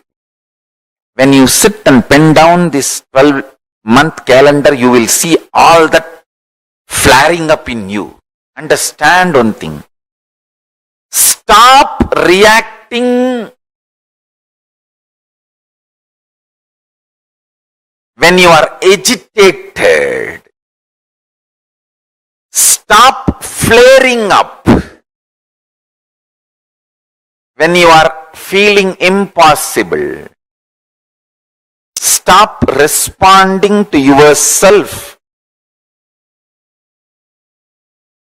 when you are frustrated, angry.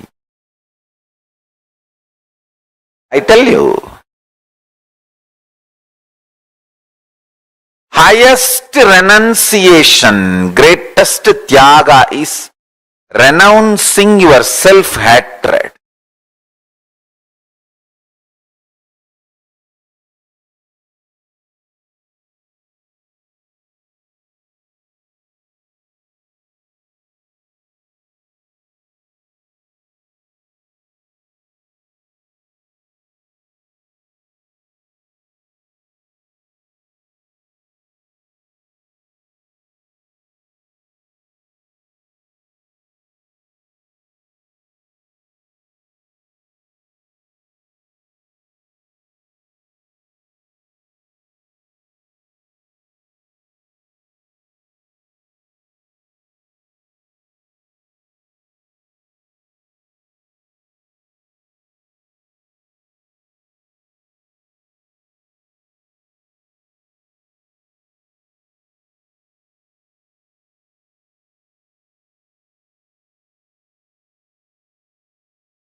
of Kalpataru, the ability to manifest the reality as you want, the ability to create life, create your reality as you want.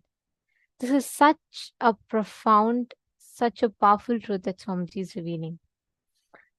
Every human being is endowed inherently with the ability to manifest life as he or she wants consciously. If you choose, you can manifest the life completely as you want. The decision, the choice is in your hands. Manifesting the reality as per your conscious will.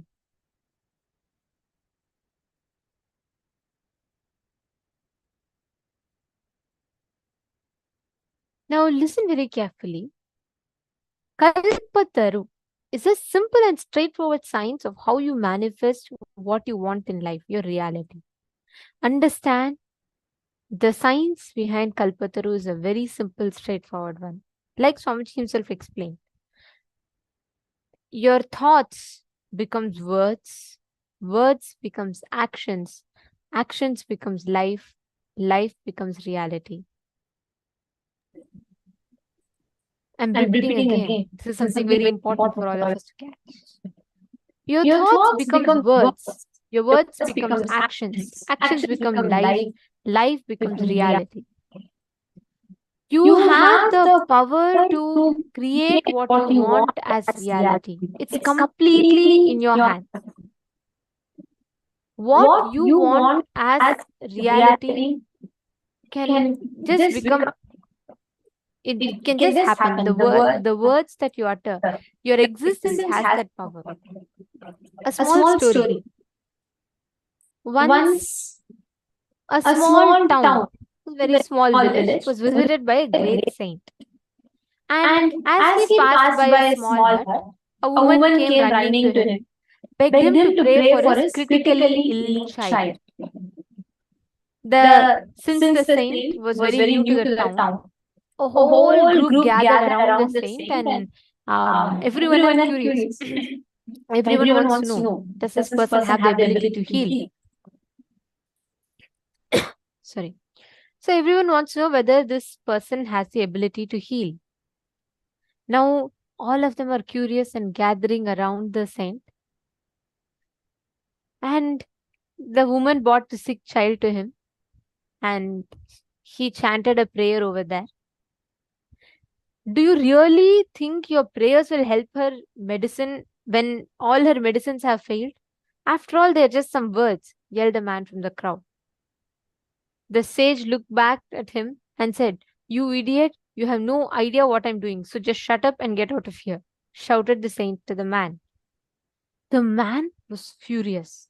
His face turned hot and red. "How dare you speak to me like that?" he fumed. The sage looks at him, smiles back, and tells, "Well, if word has power to make you so furious, why can't another word have the power to heal this child?" added the saint with a smile. Understand, your words, your space, your thoughts have the ability to create the reality, impact the reality in front of you. Whatever you want as reality in life, your thoughts are the source. Thoughts becoming words, words becoming actions, actions becoming life, life becomes reality. Now, Kalpataru process is nothing but initiating you to harness the power of your reality by making you harness the power of your words, power of your thoughts, power of your actions, and power of your life.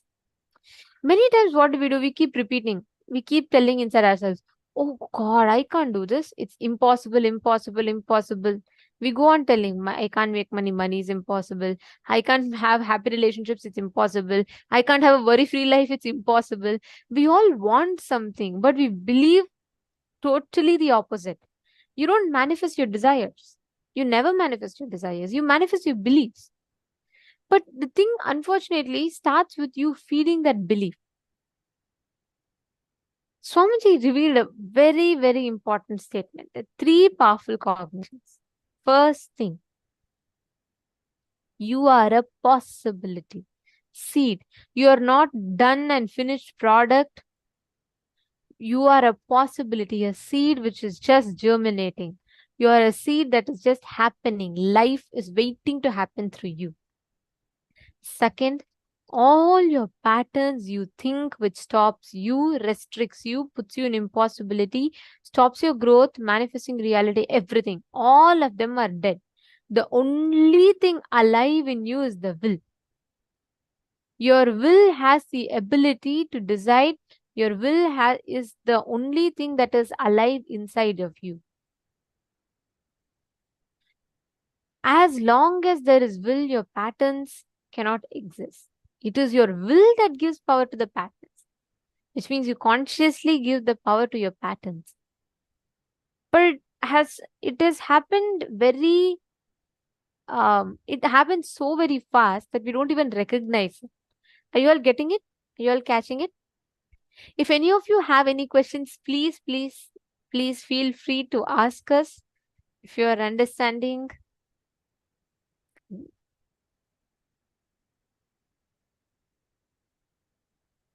Okay, Guru Prasadini seems to be enjoying all the stories. Okay. I request each of you to share as you understand. And also any questions that you have.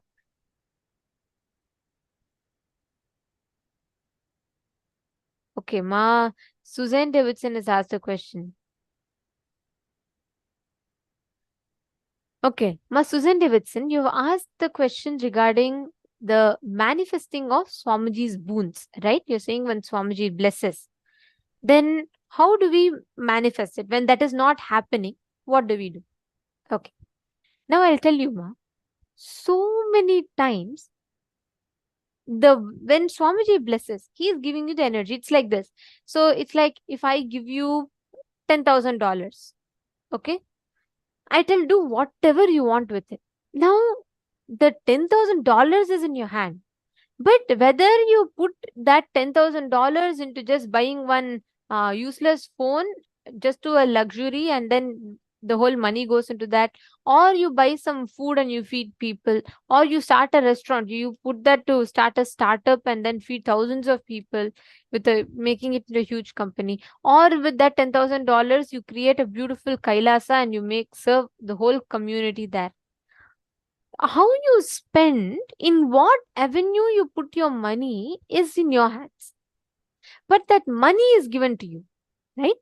Same way, the energy is given to you. What do you empower with that energy is what is in your hands. The more and more you keep empowering the thought current that, oh, this is not going to be possible. I am not going to be able to create the reality as I want. The moment you start continuously uttering those words inside of you, you fall back into that same rut. You again and again fall into that same cycle, right? When Swamiji gives you the word, he's giving you the energy, he's seeing it as happening as a reality and he's giving you that energy. Now, it is just about you taking that from that space operating in life. If you already have a belief in you, Swamiji, I know you can bless. I know your blessings has become reality for everyone, but it is not going to happen for me. Many people talk like that. Many people say, Ma, I have seen people walking out of cancer with Swamiji's blessings. Swamiji's blessings, there's no doubt. But for me, for a person like me, it will not happen for sure. Understand, that is not, those statements that we make to ourselves are actually some of the most destructive thought patterns, thought currents that we entertain inside of us. It is like you are denying your possibility, your ability to manifest the reality the way you want.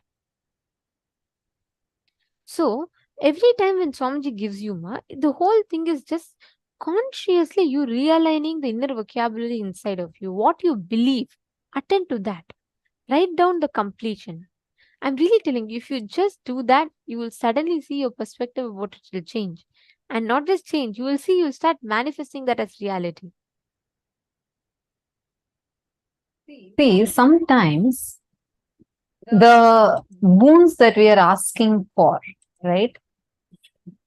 Sometimes the time it takes is only for the auspiciousness to happen.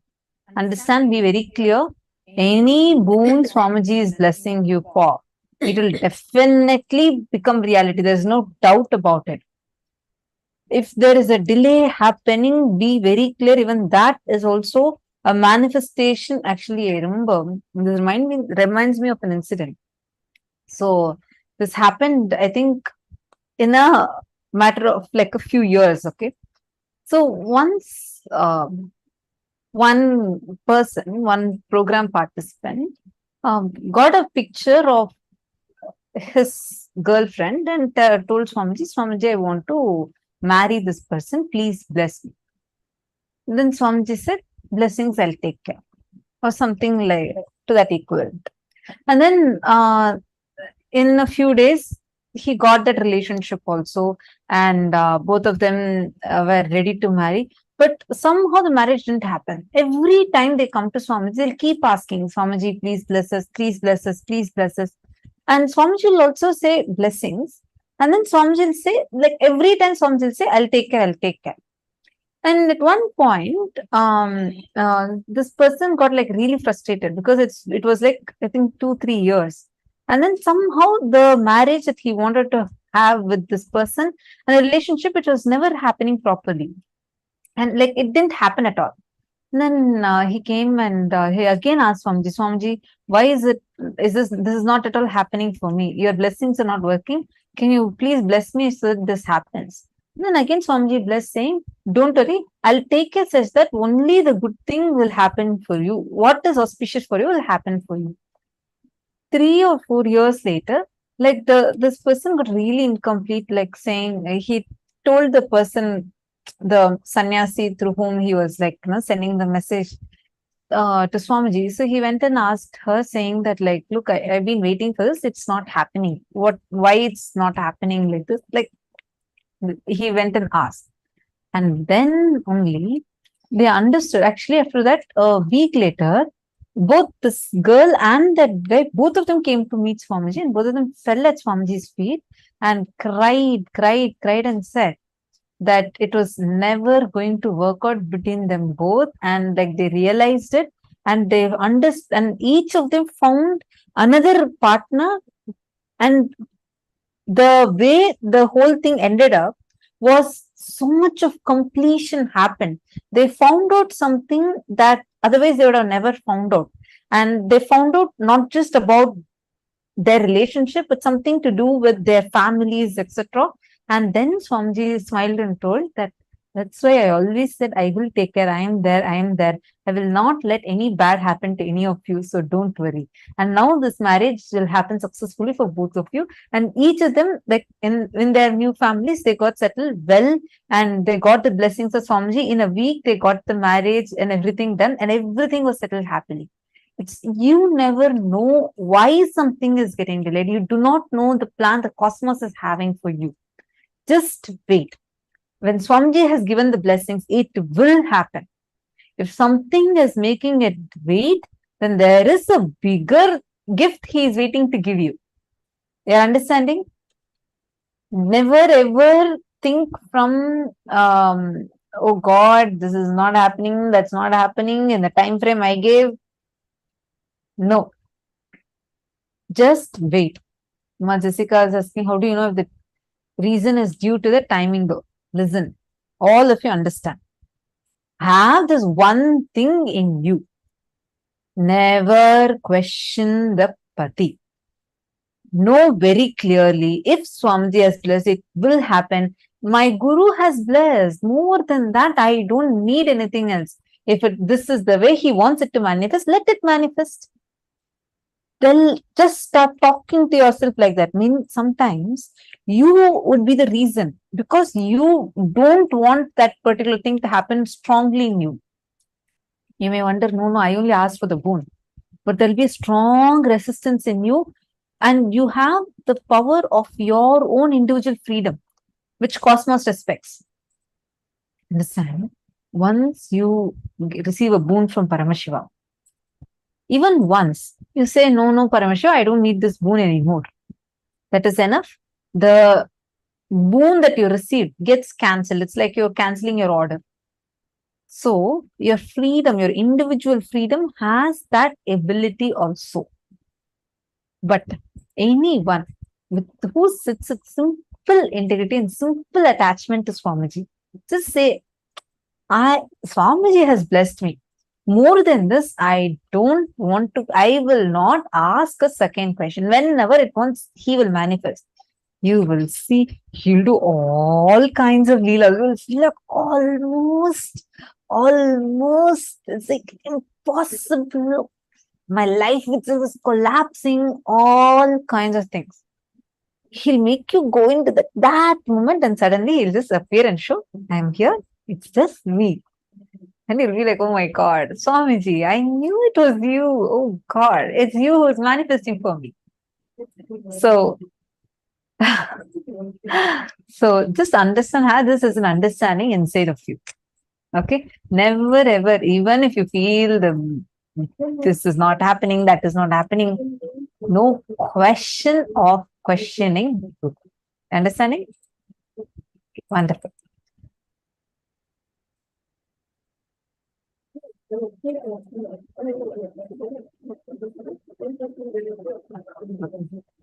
Ma Gokila Devi has posted. There was this incident narrated by Manyanatma. A lady fell on Bhagwan's feet 3 times asking for a child.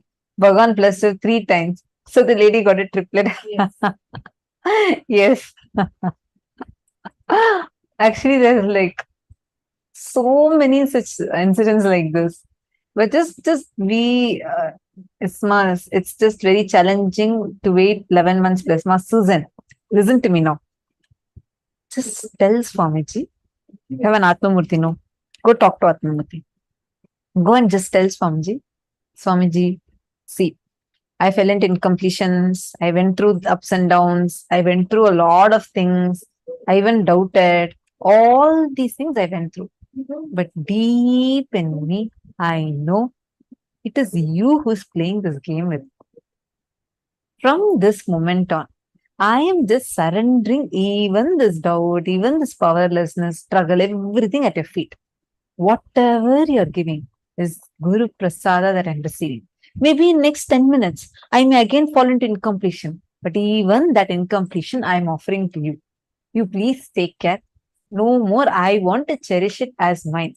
I am dropping both at your feet. Just, I take this. This is my offering to you. This is my integrity. This much only is the integrity. In next 15 minutes, again, I may fall into powerlessness. Again, I might get into this doubt. But even that doubting pattern, I'm offering to you. You please take care. Thing is, you are not even expected to have integrity. You're expected to have simple integrity. Like, how much more can Paramashiva be? He's not even letting us to have 5 minutes of freedom of powerlessness. He's like, even if you're powerless, declare that also to me. You don't need to have that powerlessness at all. So just go and make this declaration. See what will happen. You are going to come back to me and you are going to say, hey Ma, this is what Swamiji manifested for me. And this is that gift Swamiji is waiting to give me. You are going to say that. And also, Masi, as long as you carry, at some point, you have decided maybe it's not going to happen. Susan Davidson, listen to this. You need to go back to that incident and see why you made that belief. Maybe like what happens is many times we just wait for some time. We would have set a time frame for it to happen. We will wait. And when it does not happen by then, we have already decided, okay, it's not going to happen. What am I waiting for? I don't know. It's just not happening at all. That conclusion, you need to consciously revisit and change. Because that conclusion that you have given to yourself is actually sitting as obstacle. That is a culprit, which is sitting as obstacle. You're understanding, Ma? So you need to go back, attend to that and change that. The moment you change that, you'll have a breakthrough. Just do the declaration that she said and you will see how it will just completely being shifted in your inner space. All right. So I'm getting many more. I'm seeing a lot more questions are coming. Ma Ankita's asking, if I keep getting contradictory thoughts, like if I try to make a positive cognition and write, then a negative thought comes and the negative thought comes. Are those also dead? I don't have to take them as me. First thing, understand, Ankita. Every pattern in you is dead. The only person who's alive is you. The person who gives life to that pattern is alive. You, when you cherish a pattern, you are giving life to that pattern. First understanding. Second, your question has a few layers of questions in it. You're also asking about contradictory thoughts. So now, first step today, let's analyze and understand about this incompletions and how to get completion. Because we're going to work on this contradictory thoughts, conflicting. See, Swamiji very nicely says how no one can exist without desires.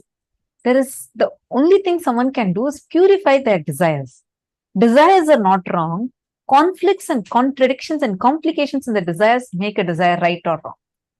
Now, these conflicting patterns are coming inside you because right now inside of you, there's not one Ankita, but there's like 100 Ankitas. Like each one is having different. One wants to become healthy. One more wants to jump for junk food. One wants to one wants to wake up early in the morning. One more wants to go and sleep a little more.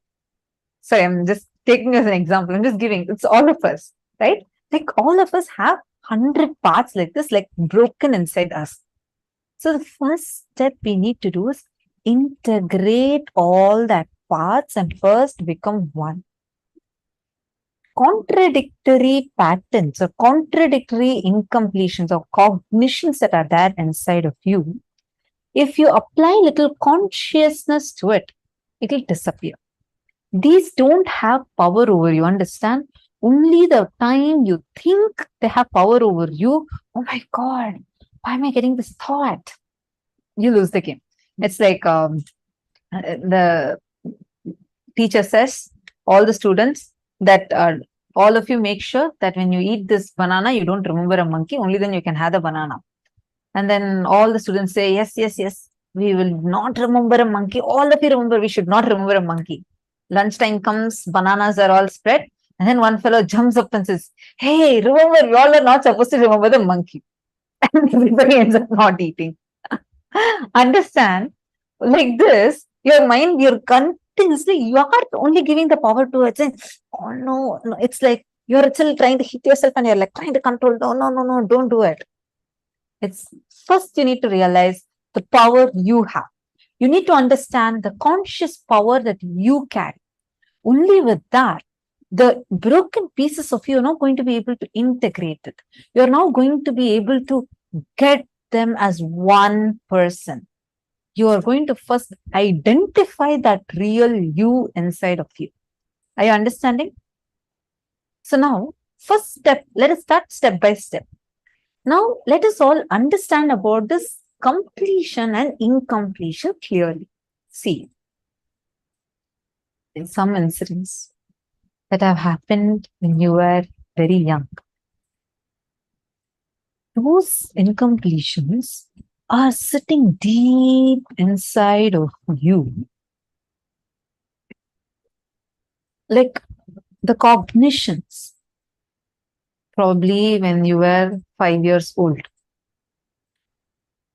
Your mother gave your sibling the candy that was supposed to be given to you. Your mother took that candy away from you and gave it to that sibling.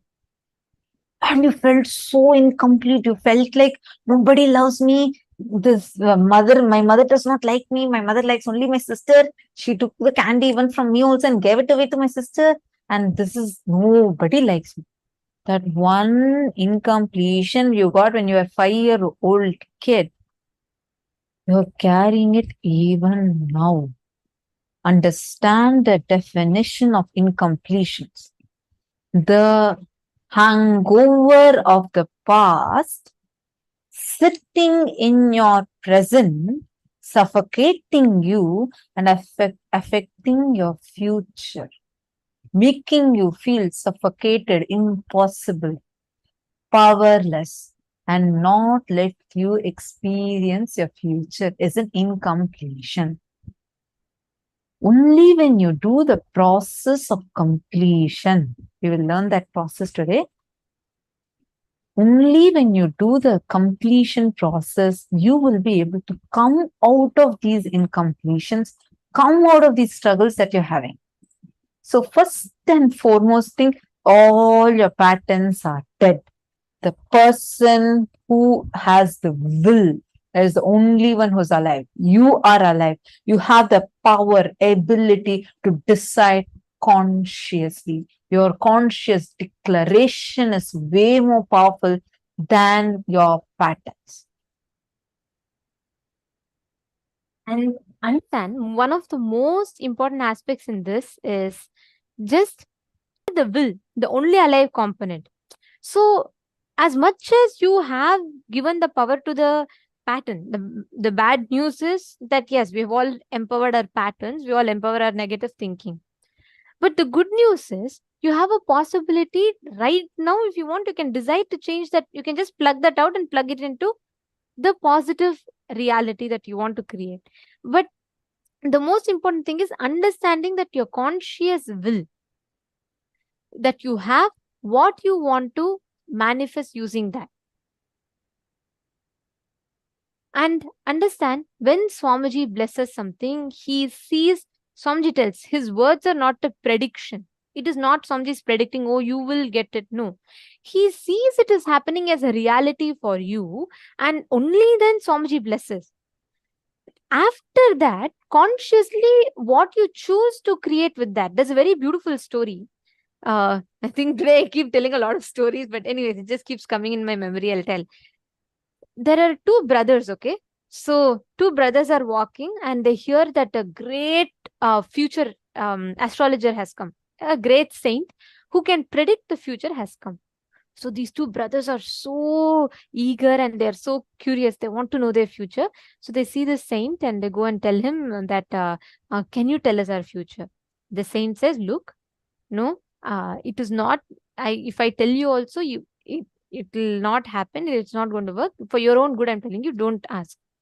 Then he tells, both the brothers say, no, please tell us our future. I want to know our future. We want to know. And they all plead him, fall at his feet, all the drama they do. And then the saint finally agrees, okay, all right, I'll tell. But how, after that, what happens is your responsibility. You should not come and ask me.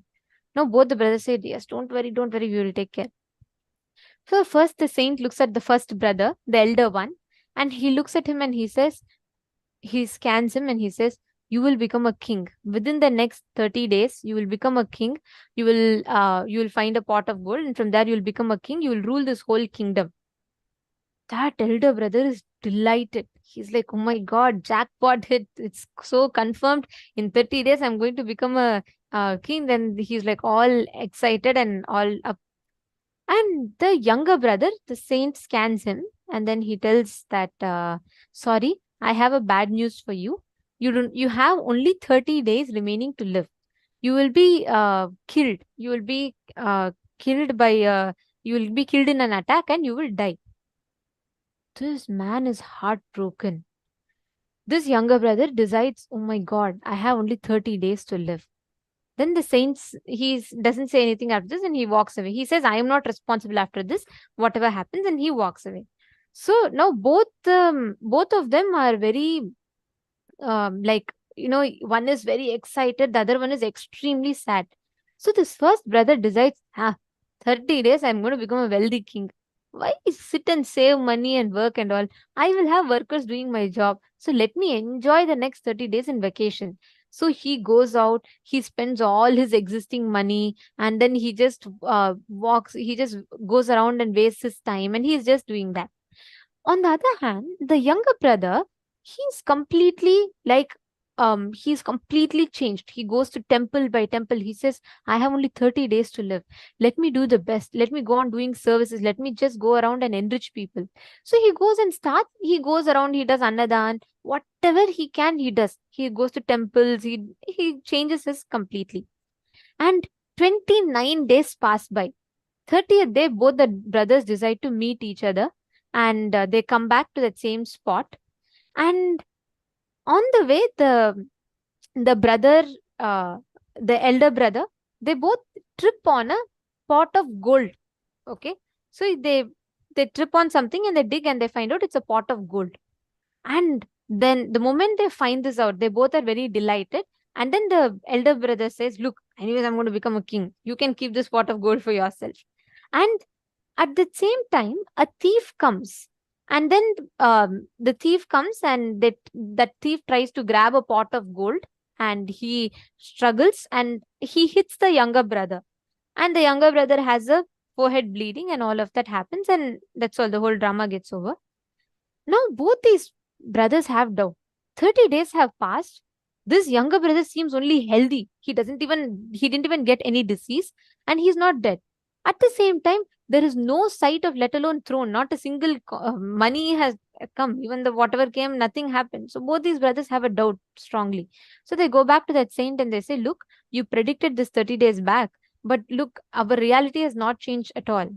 Very beautifully, the sage gives the answer. He tells, yes, I told you, but I also told you that I am, after this, what you do, I am not responsible.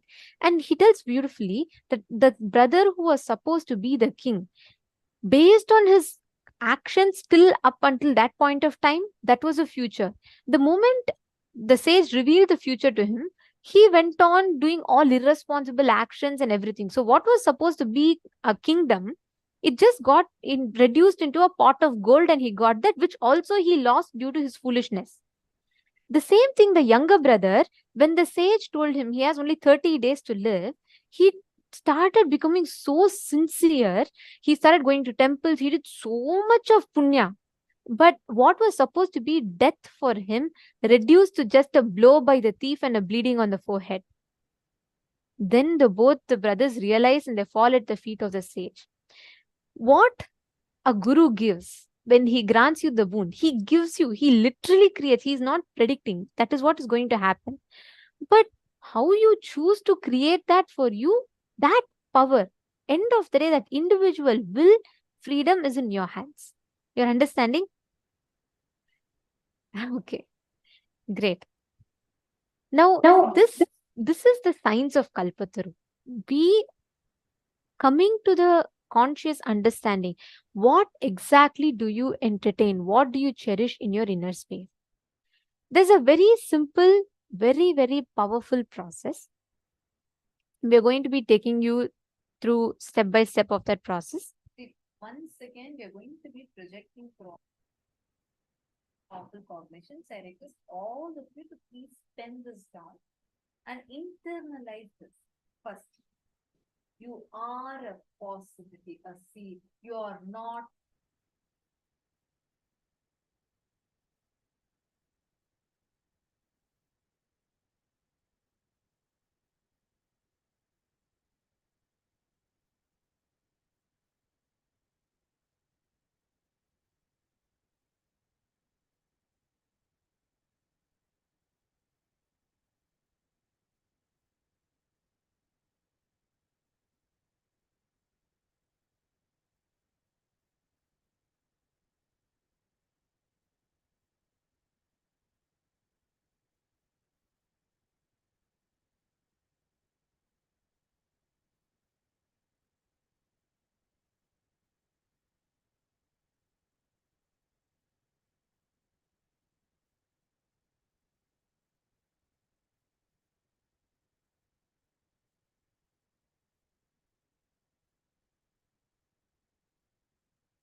Internalize this, and we will take you all through a very powerful process that you're going to do, which will completely change the perspective, and it will make you manifest your reality. This is a process that Swamiji himself has designed and given, a very, very powerful process. So I request everyone to first type out these 3 cognitions. Please, can each of you type these 3 cognitions and post it on Facebook? You can use the hashtag Paramashivoham. Once you post the cognitions, let us know. Just post it. Just see and type also, no problem, but type it once. Only then you will internalize it. I request every one of you to do it on Facebook. Just type once and make it like a journal entry for yourself.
all of you have typed out?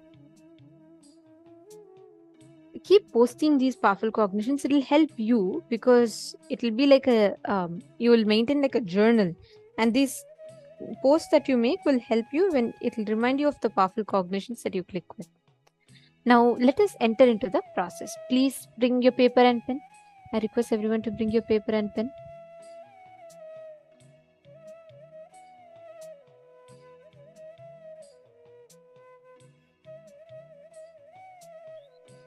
The process that all of us are going to be doing right now is direct. It's called as the Kalpataru process. We're going to be guiding you step by step on how to do this process. Right? Now, we are going to first be taking any one desire, only one. Do not even take 2 or 3. The moment you take 3, it is only because of self-doubt. Because you think that, okay, if this is not happening, at least that or that may happen. Only take one desire. You're going to first work with one desire. So you're going to take one desire and visualize that desire. The moment you start visualizing, let's say, for example, I'm visualizing, I want to become wealthy. Now, the moment I start visualizing that, 100 impossibilities, self-doubt, self-hatred, self-denial thoughts would start coming inside, correct? Now, those thoughts are the ones that are like culprits. They're sitting inside of you. These thoughts start coming inside of you, jumping inside of you, and they are called as the incompletions. You're going to first write down all those self-doubts, impossibilities, the ideas that are coming. And the next step you're going to do is you're going to go back to when was the earliest incident, when this thought current actually started in you. Trace back, remember whatever you are able to remember as the earliest, and write down that incident. And you're going to go back to that same person that you were. Like, let's say this idea started in you when you were 10 years old. Your mom told something, and that's how you got this idea. Go back to that 10-year-old self of you. I should not be 24-year-old Tattvapriya. I should go back to that 7-year-old Tattvapriya and what cognition I was having at that time. I need to sit and relive that. You all understanding? If you all are understanding and getting it, please give a thumbs up. Then once you finish reliving and reliving, sit and visualize what exactly you want to create. Work with just one desire. Do this process sincerely. And reliving means literally going through that whole process, the whole incident again consciously. Okay, if any of you have any questions, please post it. Right now, let us start the process. Okay. We will be projecting the steps for all of you. You can read through the slides. It will help you understand better. Please read through the slides as well. And please do this exercise. We'll give you all about 10 to 12 minutes for this process. Please start.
have finished writing, and how many of you finished this process?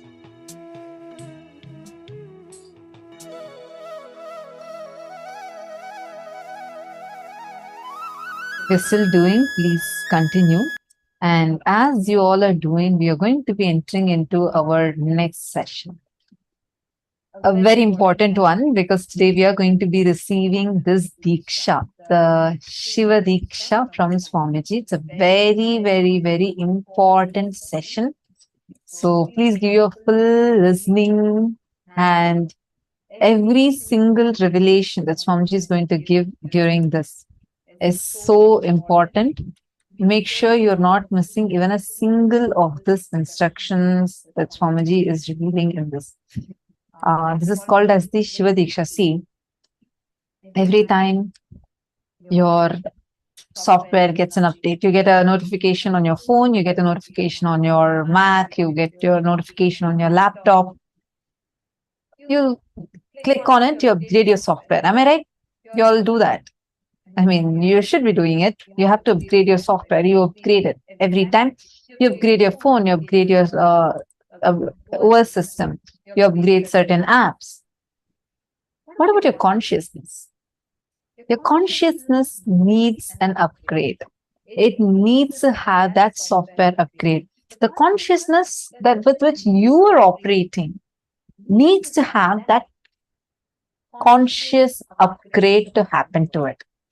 That upgrading process that is going to happen to your consciousness is the Shiva Dīkṣā.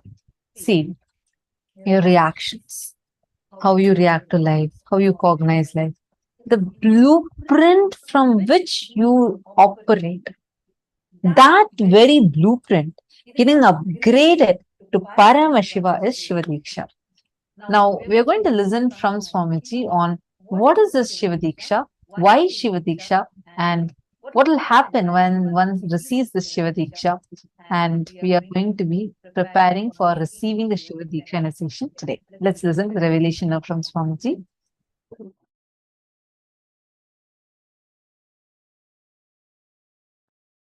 Shiva Dīkṣā is all about shifting the way you function from powerless cognitions to powerful cognitions. That's all. Shiva Dīkṣā is the way to shift you from functioning from powerless cognition space to powerful cognition space. Listen carefully. Understand life. Listen carefully and understand life.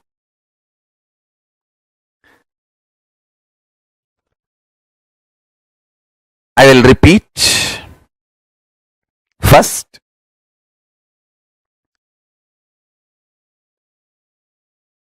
your inner space is like a software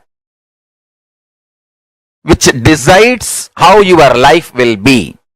That's the first understanding. Second, if the inner space is filled with powerless cognitions, powerless, suffocating, wrong ideas about yourself, about your world, about God, it can be more and more suffocating, making your life difficult. And if you can start building the content of your inner space, powerful, start functioning from powerful cognitions, truths, understandings about you, world and life, you can become enlightened, manifest powers and all possibilities. Now listen carefully. The good news I have is your inner space can be beautifully reprogrammed. It can be reprogrammed with powerful cognitions. It can be reprogrammed for enlightenment. It can be reprogrammed to manifest the state, space, powers of ultimate Paramashiva.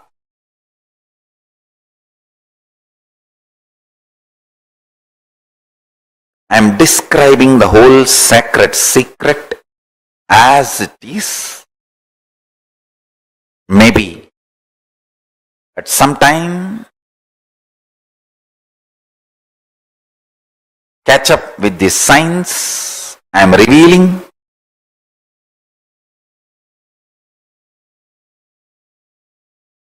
Listen intensely. Maybe the modern day science will catch up with what I am revealing at some time, sooner the better for the humanity. Listen. Your bioenergy is left inside your body when you assume the body.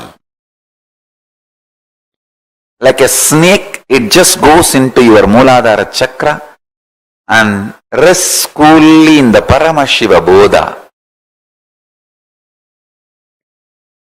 Between the age of 0 to 3, the first activity starts at one point. You start feeling, I exist. We say, the time I remember me. That happens between 0 to 3. The earlier it happens, better for you. The earlier it happens, the being is higher conscious. People who never miss that prajna, I exist, are incarnations. They miss just for a few days or few weeks, but within 1 or 2 months get that I exist, are yoga prashtas. I have so many yoga prashtas in my Gurukul. These kids, they wake up to the reality, I exist. Visualize your bioenergy as snake, and that idea you exist, that prajna, is the Nagamani. The golden diamond develops on your bioenergy snake's third eye, on that forehead. Now, when that starts, that is when your life starts. The perception of your life, the experience files of your life, good, bad, right, wrong, the binary logic or the Nyaya Vaiseshika logic, whatever you evolve as your existence or the lessons of your existence starts happening from that time. Your prajna starts feeling its existence. Prajna means you start feeling I exist, me, I am conscious. Now that I exist starts developing upadhis. I am male, I am female, I am good, or whatever. I am good in something, I am. So this upadhis, the identities, ideas, patterns, starts getting evolved in and around you. Listen.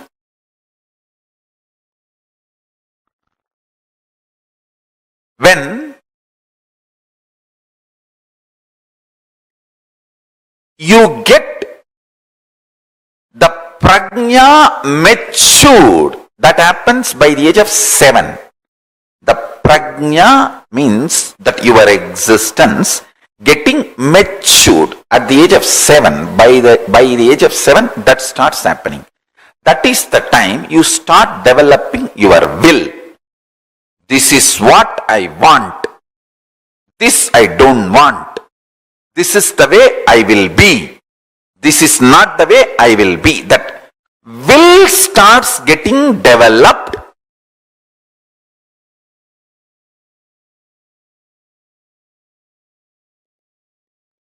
So many times people ask me, Swamiji, why all over the world, the elite, intelligentsia, the intellectual community is turning towards Hinduism because Hinduism is built on intelligence.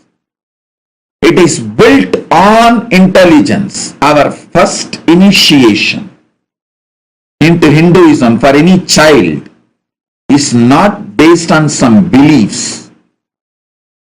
The Hindu baptizing methodology is not based on any beliefs. It just teaches you how to awaken your consciousness, intelligence. The first baptizing, Hindu baptizing initiation statement is Bhūrbhuva Swaha Tat Saviturvarenyam Bhargo Devasya Dhimahi Dhiyo Yona Prachodayat. I meditate on the highest intelligence which awakens my intelligence. I cognize the highest tejas which awakens my intelligence.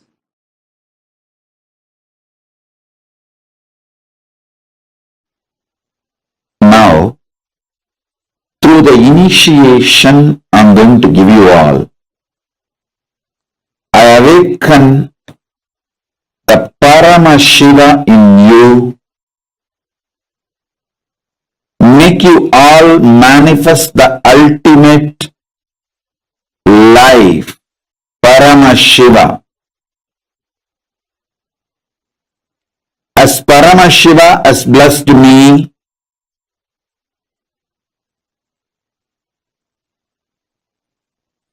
He Himself has manifested in me, I will make Him manifest in you all now, because He has authorized me to manifest Him in all of you. Listen intensely. I will give you some of the most guarded secrets of the spiritual world. In the spiritual world, there may be some gurus who experienced ultimate within them, but they will not know how to teach. There are some, even if they know to teach, they do not know how to transmit the experience. There are some who would have had experience but not the traditional initiation. There are some who would have had experience and initiation but may not know how to transmit. There are some who would have had initiation and experience and even know how to transmit, but they may not have received initiation, the right to transmit. That's called Acharya Abhishekam. Even if you know the method to transmit to others, you should be ritualistically initiated, authorized by the Guru Parampara through Acharya Abhishekam. Means the right to initiate others should be given to you ritualistically by the right authorities. There are some who may have capacity to transmit the initiation and in turn initiate others.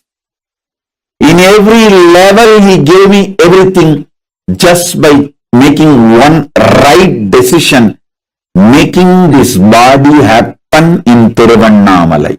That ecosystem gave all the 16 things needed for an ultimate guru. Intellectual knowledge, enlightenment experience,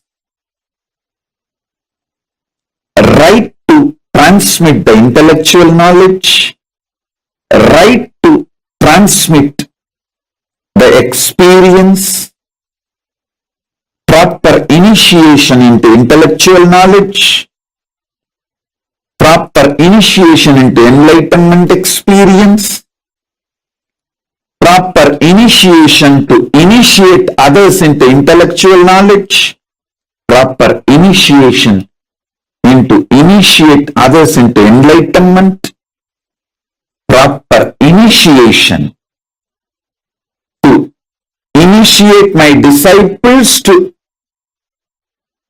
authorize them to initiate others into intellectual knowledge, proper capability to initiate my disciples to teach others the intellectual knowledge, rightful initiation to authorize my disciples to empower others with enlightenment experience, proper initiation to initiate my disciples to empower others with enlightenment experience, initiating my disciples into enlightenment and initiating them to transmit enlightenment in every level, totally 16 level. All 16 is showered on me. All 16 he blessed me. So with his grace, compassion, and the authority,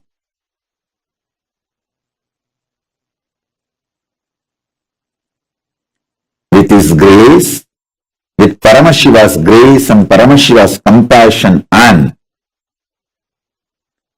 the authority Paramashiva showered on me directly and through the unbroken Guru Parampara, chain of Guru Parampara, I initiate all of you into Paramashiva Jnana, Paramashivadvaita, intellectually, experientially, ritualistically, and giving the Shakti Pada, Shakti Nipada initiation. So understand this initiation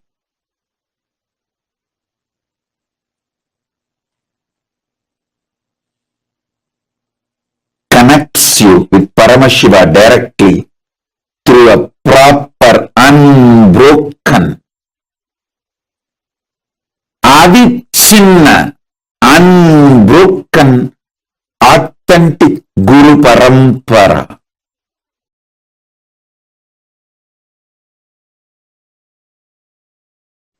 See, I'm going to give you 5 initiation now. Imbibe that completely and type it as a message in your chat so that I know you got it completely. First, listen. All the 14 worlds are interconnected and in you. First, all 14 worlds are interconnected and in you. You are not just in Bhuloka now. You are in all 14 worlds right now. First, it's an initiation. Listen. Someone who has not heard this truth is poor, spiritually poor.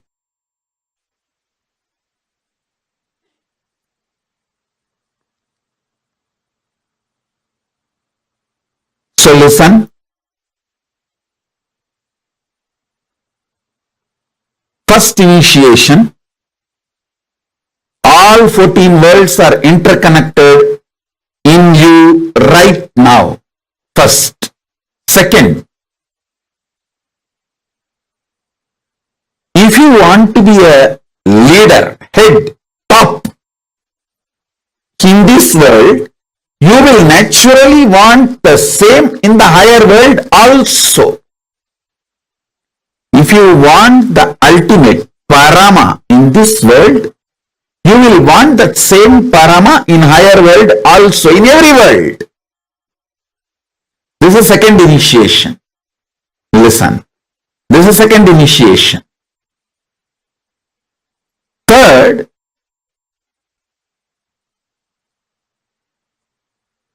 in this world, only one can be ultimate. But in the higher worlds, anyone who wants to be ultimate can be ultimate. That is why there is no jealousy or competition. Paramashiva enjoys more people becoming Paramashiva. That is why it is called higher world. In the lower world, everyone wants to be ultimate, but no one can be ultimate. They beat each other, kill each other, destroy each other to become ultimate, but nobody becomes ultimate. That is why it is called lower world. Understand? The algorithm, programming, nature of the higher worlds, lower worlds, this world I am describing. In this world, one can be ultimate. That's why so much jealousy, competition. In the higher worlds, as whoever wants, they can become ultimate. The more ultimate, more Paramashiva celebrates. That is why no jealousy in the higher worlds. That is why it is called higher world. In the lower world, everyone wants to be ultimate, but nobody can become ultimate. They just beat each other, kill each other, destroy each other. Finally, nobody is ultimate in the lower world. That is why it is called lower world. In lower world, nobody. In this world, somebody. In higher world, everybody. This is the algorithm, programming, basic, fundamental way of functioning of the higher worlds, this world and lower world. This is the third initiation. This is the third initiation. The fourth initiation, listen. To become ultimate, you don't need any qualification other than being initiated into the truth. Your free will, pure will, is capable of making you ultimate. Fourth initiation. Fifth initiation, the greatest. Sit right now. I'll breathe the super consciousness, supreme consciousness of Paramashiva in you right now.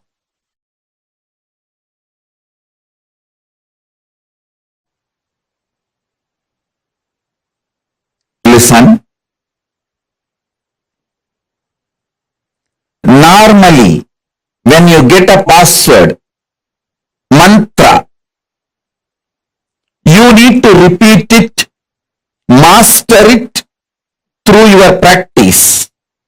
But if you receive the same mantra from an incarnation, he has already mastered it. I have already mastered the mantra. This key will directly start working for you. You do not need to do anything specific, special. For example, normally, if you receive a mantra with a 5 syllable, you have to do akshara laksha, means 5 lakh times you need to chant that mantra to achieve the mastery over the mantra. It's called akshara laksha. Each syllable 1 lakh time, 100,000 time. If you get 8 syllable mantra, 8 lakh times you have to repeat it. But with me, I have already mastered this. So to all of you, I am giving this key. You can directly start applying it, using it. Listen.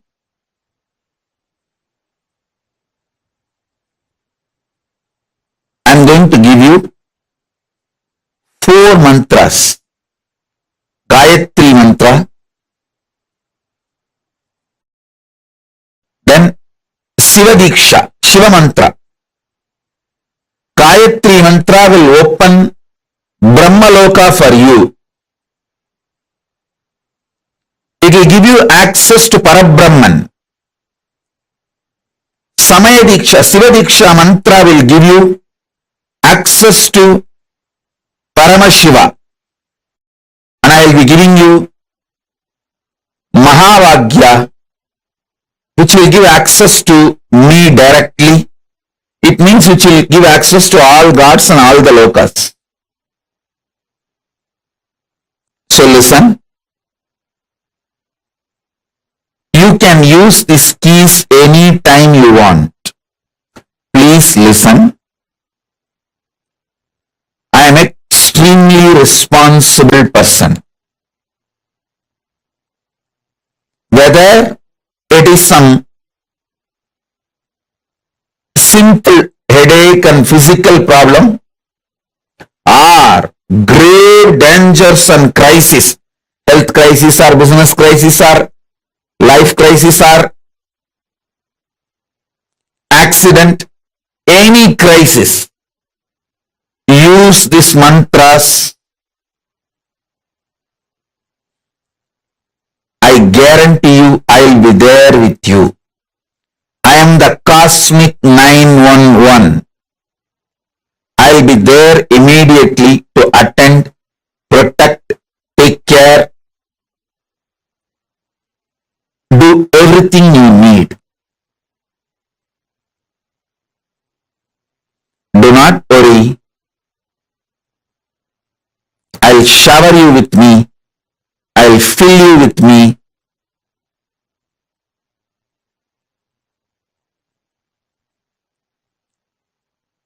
I will manifest me through you.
Dīkṣā. Literally, Shiva Dīkṣā means your inner software being rewired to manifest Paramashivoham. Like Swamiji revealed, even though Swamiji is an avatar, even for an avatar, in addition to that, Swamiji has all the Shastra-based qualifications needed for a person to be able to initiate another person. Shiva Dīkṣā is literally, if I have to tell, Shiva Dīkṣā is like having a personal hotline connection with Paramashiva. That's literally is what is Shiva Dīkṣā. Because whenever you are receiving the Shiva Dīkṣā, you are literally manifesting Paramashiva in your inner space. At the time of your death, Yamadutas will not come, Shiva Dutas will come. Means, for you to, when you leave the body, the avatar will come. Paramashiva himself will come for you to choose the next life. It is one of the most powerful initiations. So we will now learn about what is Shiva Dīkṣā. Swamiji revealed the whole software, the science of it. Let us understand what will be your lifestyle after Shiva Dīkṣā. So what exactly does the word Shiva Dīkṣā mean? And what are we going to be experiencing? Like what can you expect through Shiva Dīkṣā? Shiva Dīkṣā literally means, see, Dīkṣā. Dīkṣā itself means to transmit something. When the master who has had the higher experience transmits to you that experience, that is called Dīkṣā. In the Shiva Dīkṣā, the exact thing that happens is Swamiji gives us his own experience, his inner space, inner software, infuses that into us. Now, one thing we all need to remember with that, when I say the Shiva Dīkṣā is where Swamiji is reprogramming your inner software to manifest powers, to manifest Paramashiva in you. Understanding? Today, all of you are going to be receiving the Shiva Dīkṣā. If you have already received it, of course, there's no need to repeat again. But if you have not received it, today, all of you are going to be receiving the Shiva Dīkṣā. So, Dīkṣā consists, listen very carefully. Actually, Swamiji can just give us the initiation. We all we won't even literally bother about anything else because we have experience, right? But still, Swamiji always makes sure he explains the software of the initiation. It's important. It is like if I just walk to you, you've never seen ever, like let's say hypothetically, you've never seen an iPhone in your life. If I just walk to you and if I hand you an iPhone and then I say, just here's the phone, use it. Till then, we were all using just button phones. So if we use an iPhone, we will just use it for calling and messaging.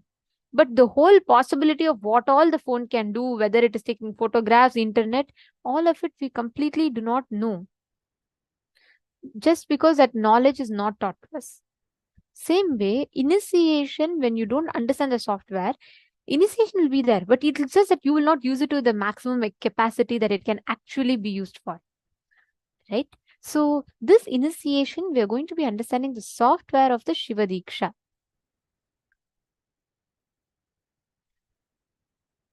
Now, every one of you that are here, chant the Mahavakya continuously and you will see how that beautiful inner space manifests in you. Paramashiva manifests in you. Now, when that becomes permanent, that is what is Shiva Dīkṣā. Now, Dīkṣā is of 3 types. During the Shiva Dīkṣā, you receive 3 types of Dīkṣā. One is Mantra Dīkṣā. Second is Jnanavati Dīkṣā. Third is Kriyavati Dīkṣā. Mantra Dīkṣā is where when the Guru transmits to you the experience by the form of mantras. Means he chants the mantras and he transmits the experience to you through the mantras. That is Mantra Dīkṣā. Second is Jnanavati Dīkṣā. Jnanavati Dīkṣā means where the Guru, the enlightened inner space, the presence of an enlightened inner space is needed to transmit the Jnanavati Dīkṣā. Means the Guru transmits the knowledge of enlightenment to you. Kriyavati Dīkṣā, the third one. Kriyavati Dīkṣā is where through rituals, the energy and experience is transmitted to you. Listen very carefully. It's important that you all understand this because today, all of you are going to be receiving these initiations So please be here to understand the science so that you know the software of the initiation you're receiving. So today, all of you are going to be receiving all these 3 Dīkṣās together. Mantra Dīkṣā, Jnanavati Dīkṣā, Kriyavati Dīkṣā. So the Jnanavati Dīkṣā is where Swamiji is going to be initiating you, transmitting the energy. Kriyavati Dīkṣā is where all of you, during the Shiva Dīkṣā, the temple in Adi Kailash does the Homa, the Purnahuti is offered. So the whole thing, the ritual part is done. So you all will be offering the flower to the mandala, the whole thing. I'll explain to you all further, but I'm just telling. All these ritualistic part components comes under Kriyavati Dīkṣā. This process of Shiva Dīkṣā is taken from the Soma Shambhu Paddhati, the Samaya Dīkṣā Vidhi. Actually, our scriptures elaborately gives an explanation about how the Shiva Dīkṣā has to be done. That's what is you all can see here in the 12th and 13th shloka of Soma Shambhu Paddhati. Don't get overwhelmed. You don't need to remember all this, but it is just for you to understand and for you to know the authenticity of the initiation you're receiving. So this is from Soma Shambhu Paddhati, Samaya Dīkṣā Vidhi, shloka 12 and 13. Dvividheyam dvirupapi pratyekāmupajāyate eka kriyavati tatra kundamandala purvika manovyaparamatreṇa yasa jnanavati mata itham labdhādhikareṇa dīkṣācāryeṇa sadhyate. This literally elaborates on the process of the Shiva Dīkṣā. Here is where it talks about the Jnanavati and Kriyavati Dīkṣā. It says Dīkṣā, which is classified as Sadhikara, Niradhikara, is of 2 types. One is Jnanavati Dīkṣā, second is Kriyavati Dīkṣā. The Kriyavati Dīkṣā is done with Homa Kunda Mandala for the ritual, like the whole ritualistic components of it. Jnanavati Dīkṣā is where the process needs to be done through Guru's enlightened inner space. His enlightened jnana, that jnana component is added. And that is why only an enlightened being who has the 16 qualifications can transmit Shiva Dīkṣā. Please understand, Shiva Dīkṣā is such a powerful ritual. It cannot be very easily received or given easily. People literally search for someone to give that. And we all have an avatar himself who's come down to give us these Dīkṣās. And this Shiva Dīkṣā is a very powerful tradition that's been going on from generations down together. And all the gurus, at the age of 7, a disciple is initiated into the Shiva Dīkṣā, sadhaka. Basically, anyone who wants to follow Shaivism is initiated into Shiva Dīkṣā, which means they are officially eligible to worship Paramashiva. And Swamiji was initiated just at the age of 11, the Shiva Dīkṣā. Now you all can see this. It's important that you see this one. Here, this is the mandala. This is called the Sadashiva Mandala. This is a geometrical representation of the ultimate cosmic principle called Paramashiva. Sadashiva Mandala represents Paramashiva. Now, each face of the Sadashiva Mandala represents one aspects of Paramashiva. Listen very carefully. During the Shiva Dīkṣā, each of you will be receiving a Dīkṣā name. You will be receiving a Dīkṣā name. When whichever face of Paramashiva you offer to, that component you get connected to. Swamiji awakens that particular component in you. So you're going to be learning that. Listen very carefully. During the Shiva Dīkṣā, you will see that this mandala will be there, and you will be offering a flower in that mandala, and whatever that place that flower falls in, you will be experiencing, receiving that particular place as your spiritual name, that particular face of Paramashiva as your spiritual name. I'll just show you all how to stand. So basically what we will do is we'll be projecting this mandala. Don't worry, you don't need to draw this mandala. We will be projecting this mandala for all of you live from the temple. as part of the Homakunda, this particular mandala is drawn. What you would have to do is, you will have to prepare your screen in such a way, for those few minutes, for about 5 minutes, we'll show it. You are going to be standing on the west, facing the eastern direction. You're going to be facing the eastern direction, and you're going to be dropping the flower. Whichever color your flower falls in, that becomes your spiritual name. It's very important part, so please listen to this. You all can see here. So if this is the Homakunda, we'll be showing you the mandala in close-up. You will be standing facing the eastern direction. So your device has to be in such a way where you will stand facing east and you'll drop the flower, and whichever color the flower falls in, that color becomes your face. So again, don't get too overwhelmed. I'll explain to you all here. You all can see. Do you see these here? The white Shivalinga that you see, the bottom most, that represents generator phase of Paramashiva, the white color. Vamadeva, the red color, which faces the north, that lingam represents the operated dimension of Paramashiva. Next is Aghora. Aghora represents, this is Aghora. When I say Aghora, I mean the black color Shivalinga. The black color Shivalinga that you see towards your right side, that represents rejuvenation of Paramashiva. Tat Purusha, the yellow color Shivalingam, represents Tat Purusha dimension of Paramashiva. The center, the circle that you see, the 3 concentric circles that you see, that represents Ishana, the liberation dimension of Paramashiva. Clear? This is just for you to understand the mandala. So each of the faces, each of the Shivalingam represents one of the faces of Paramashiva. It represents one of the dimensions and faces of Paramashiva. So now, let's say if Ma Ankita, you're going to receive the Shiva Dīkṣā today, right?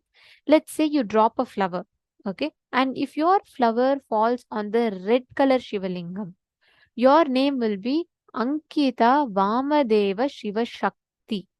So that particular face, the Shivalingam, whichever Shivalingam the flower falls on, and along with that, if you are a male, you will have the word Shivam, the suffix Shivam attached to it. If you're a female, you'll have the suffix Shiva Shakti attached to it. I'll explain to you all. You all can see here. So let's say, for example, Ma Anisha is offering, and her flower falls at the yellow color Shivalingam. That means your name will be Anisha Tat Purusha Shiva Shakti. But let us say Karan Aya is offering, who is a male. So if he offers, it will be Karan Tat Purusha Shivam. So if you are a male, you will have the suffix Shivam attached to you. If you're a female, you'll have the suffix Shiva Shakti attached to you. Is this clear to everyone so far? Can I please request you all to acknowledge if you understood, if you're clear? Because I just want to make sure that each of you are clear and understanding. So because since you all will be receiving the Deeksha today, it's important that you all understand it.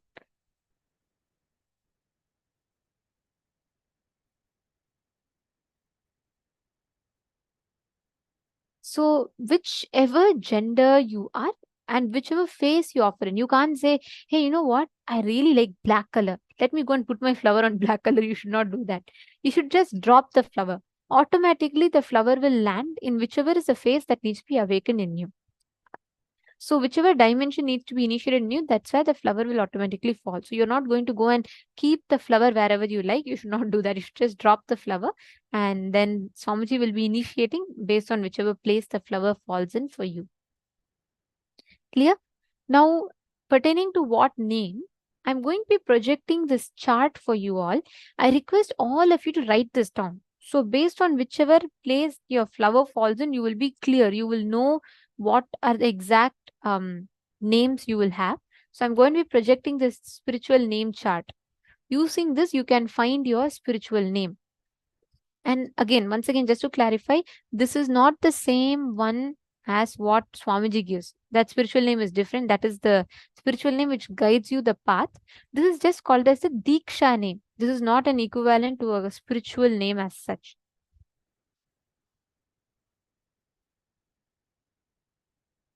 Ma Nadia Khan, you're asking how we can do this practically. You don't need to draw this mandala, ma. We will be projecting the mandala. Just bring some flower such that you can drop the flower when we tell, and you can pick your spiritual name based on that. Ma Jessica Martin is asking, does the flower we use matter?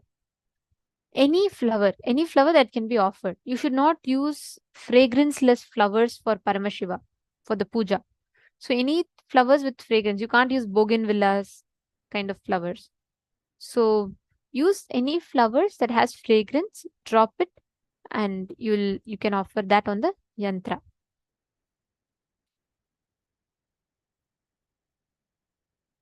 Malia Khori, you can just drop the flower. You're asking how do we drop the flower? Just like stand in front. You're going to be standing facing the east, and you're going to be dropping the flower.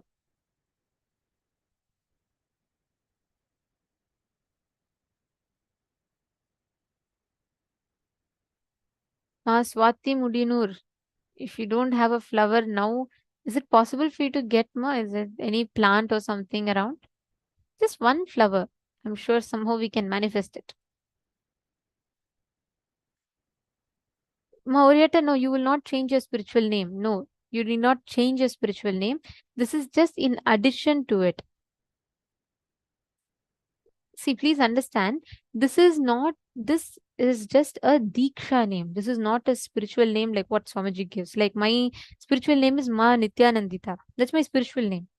The Dīkṣā name was that Aghora Shiva Shakti. So whichever, but you'll see, this is just for your reference. This is for the Dīkṣā name. The name that Swamiji gives is what we will be using. That is a spiritual name. So you need not stop this or remove that or anything like that.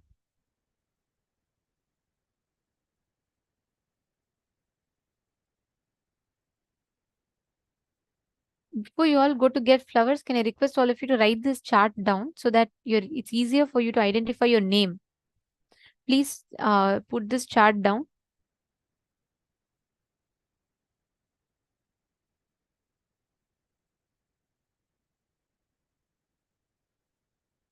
Bhaskaraya, that's okay. The red flower itself you can offer.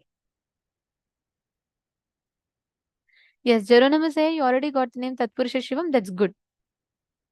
No, if you've already done this, you do not need to do it again.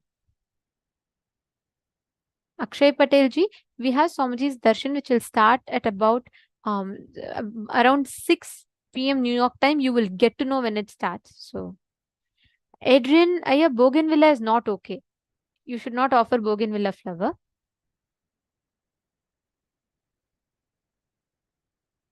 Yes, Deepak Kattaraya, sure. You can offer the flower, Godavari flower that you're saying. See, if it is a flower that is used in a puja, you can offer it. You should not offer fragranceless flowers. Zach Morganaya, see, when the Diksha is happening, when we'll project the mandala, we'll project it in the full screen. So if you can pin that video and if you can just offer, see whichever place that the flower is falling. Actually, if you have a bigger screen, it's better.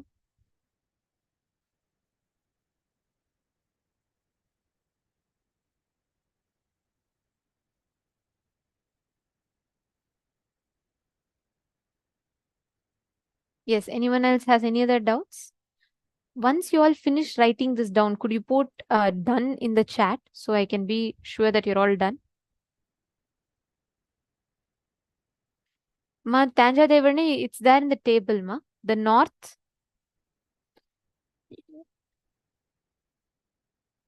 As you can see in the table here.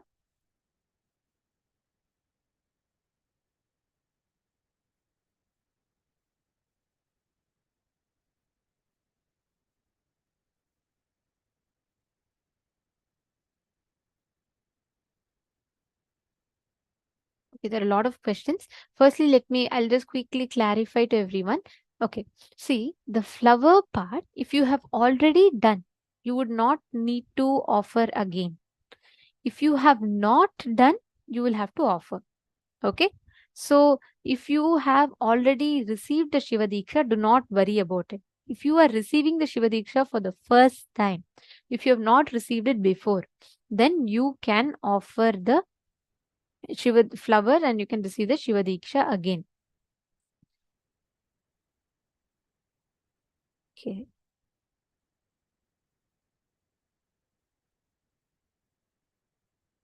Ma Divya Shanmugam, is it, if you could try arranging for a flower, it's better. Otherwise, you can use. Ma Tanja Devarne, it is red, Tatpurusha. Okay, ma, many are done. Anyone still writing?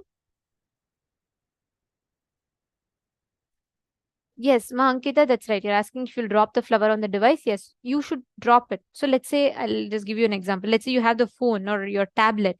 I would suggest a bigger screen is better so that you will know exact color that it falls on. So if you can keep your tablet or something, you will take a flower. We will be projecting the mandala on the Zoom. So your device should be logged into the Zoom and you're just going to drop the flower.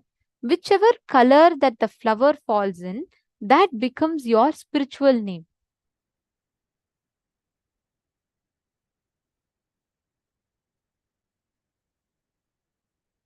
Ma Jessica Martin, I'm not sure what is Kundalini name. I'm not very aware of that. Is it somewhere outside you got? Because with what Swamiji gives, this Diksha name is different. Spiritual name, you can apply for one. I'll let you know the procedure for it a little later. I just don't want it too confusing for people right now, but I'll let you know through the program.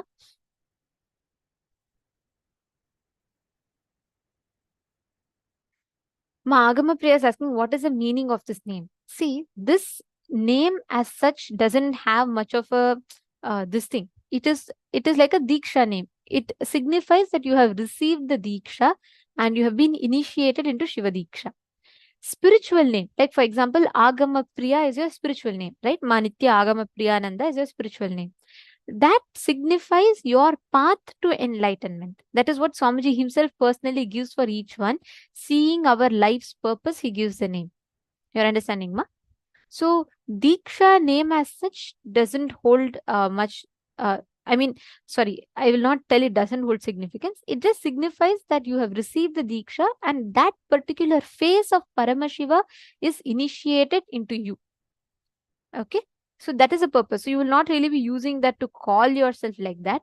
It is just if your full name is there along with the Diksha name, you will be telling.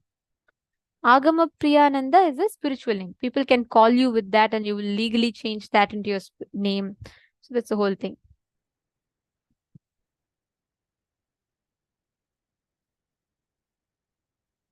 Yes, many are asking for chart. Okay, I'll be projecting it again for a few minutes. I request you all to finish writing. First, let's do one thing. Every one of you finish writing this because it's important. You will track your spiritual name using this.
of you have written down.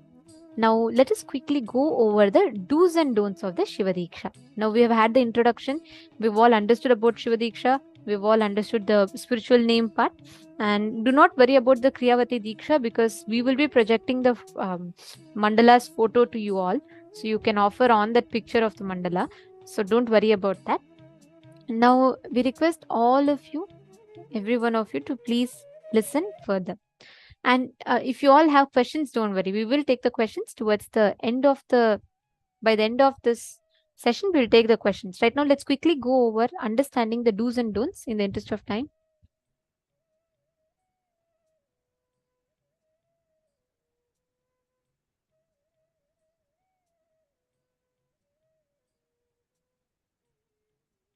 So after the Shiva Dīkṣā, you will start wearing the Rudraksha Kantamala.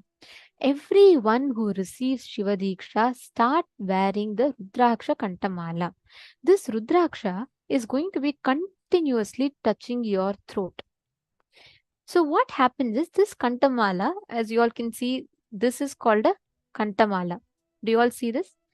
This is called a Kantamala. So Kantamala is where Swamiji energizes that Rudraksha with a mantra. So that actually Shiva Dīkṣā, through the Shiva Dīkṣā, you will be receiving a mantra.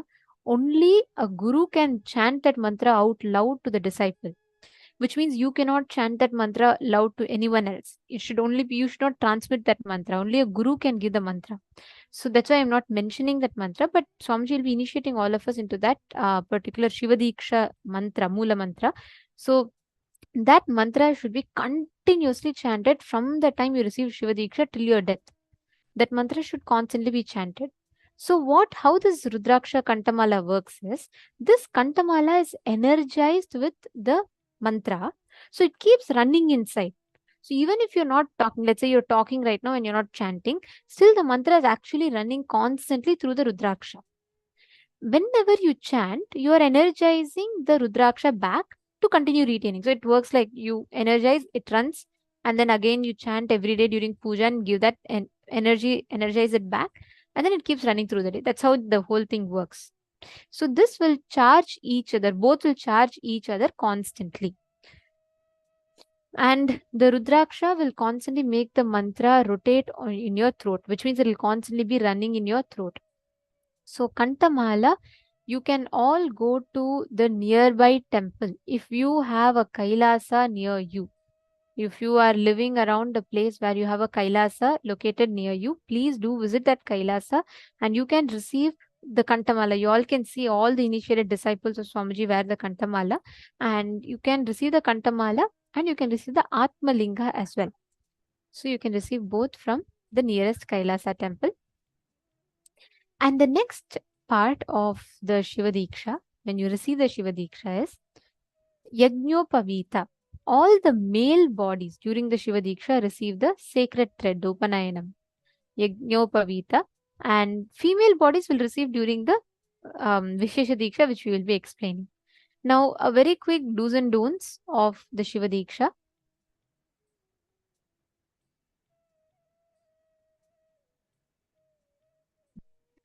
First thing, once you receive Shiva Dīkṣā, you should not abuse Sadashiva, Paramashiva, the Supreme Godhead.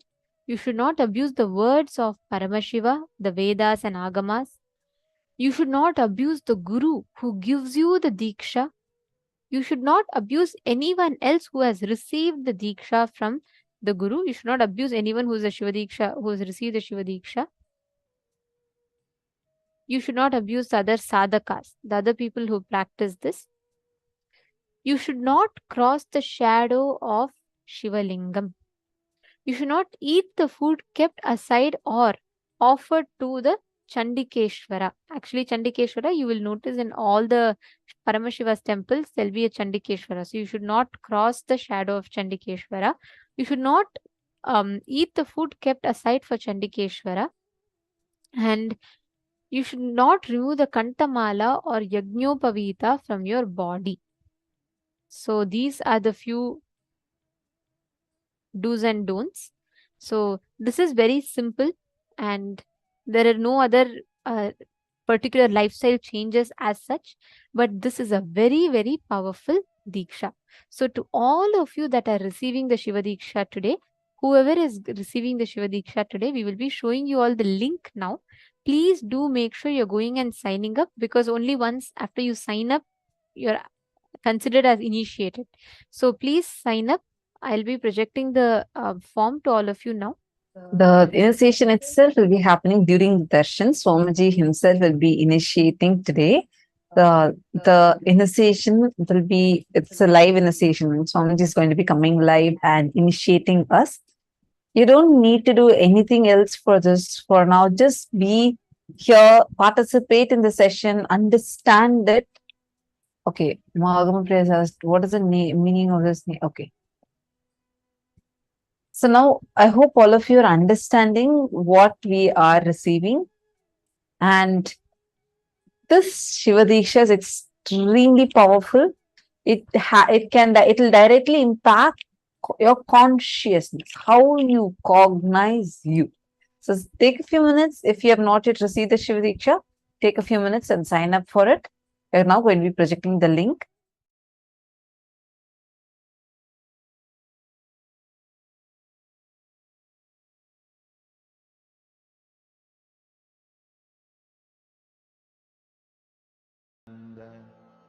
Paramashivoham. Om Nithyananda Paramashivoham. Om Nithyananda Paramashivoham. Om Nithyananda Paramashivoham.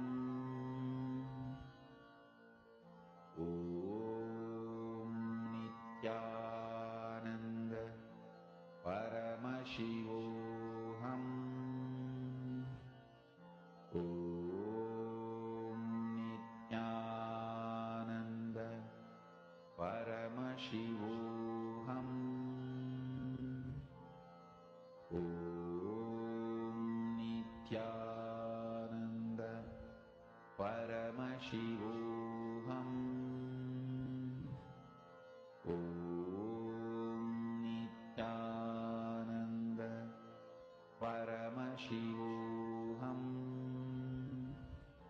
Om Nithyananda Paramashivoham. Om Nithyananda Paramashivoham. Om Nithyananda Paramashivoham. Om Nithyananda Paramashivoham. Om Nithyananda Paramashivoham. Om Nithyananda Paramashivoham. Om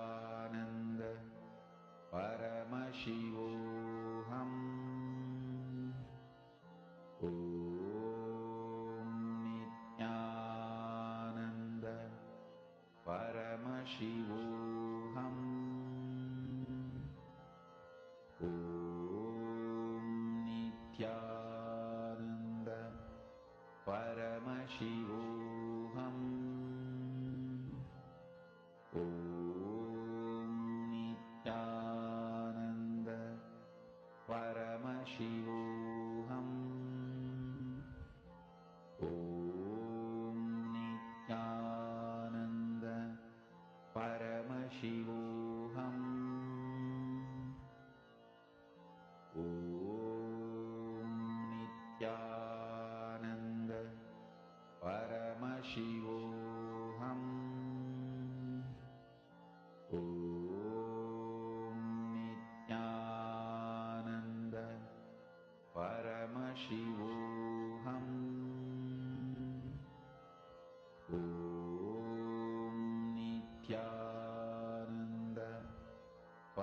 Paramashivoham. Om Nithyananda Paramashivoham. Om Nithyananda Paramashivoham. Om Nithyananda Paramashivoham. Om Nithyananda Paramashivoham.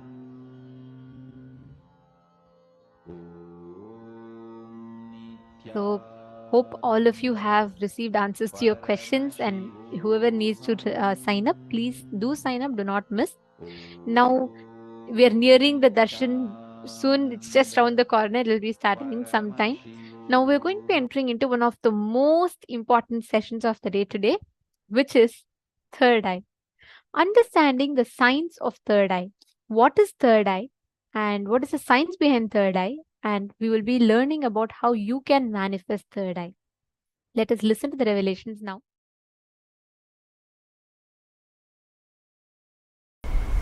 Understand, I am introducing a science, subjective science, inner science, a spiritual science. I am introducing a subjective science, inner science. I am introducing a science which can be experienced, manifested.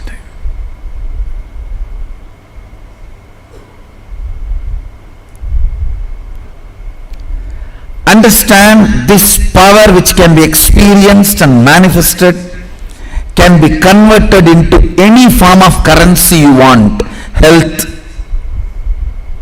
wealth, knowledge, longevity, relationships. In any form of currency you want to manifest, you can manifest. It is fundamental currency of the cosmos called Shakti.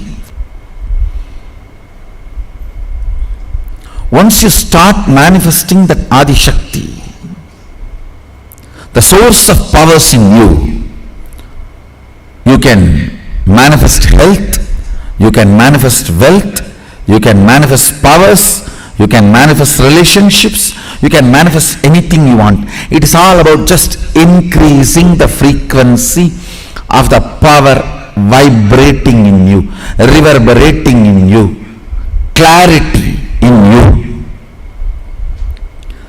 The state of Sadashiva, when it starts operating, the space of Sadashiva is generated.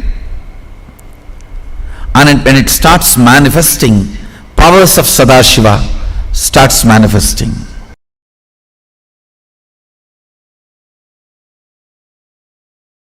Understand this fundamental truth.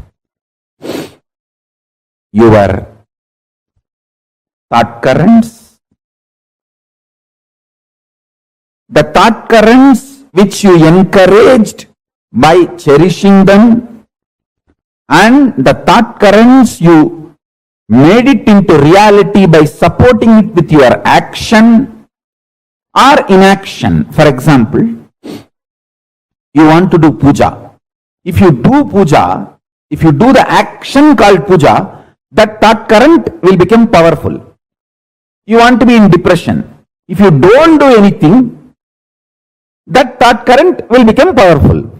So, there are some thought currents which you made it powerful by acting on it. There are some thought currents which you made it powerful by not doing any action, acting against it. All these put together is what I call consciousness. What you engage, what you entertain, what you entrain, all these put together is your consciousness.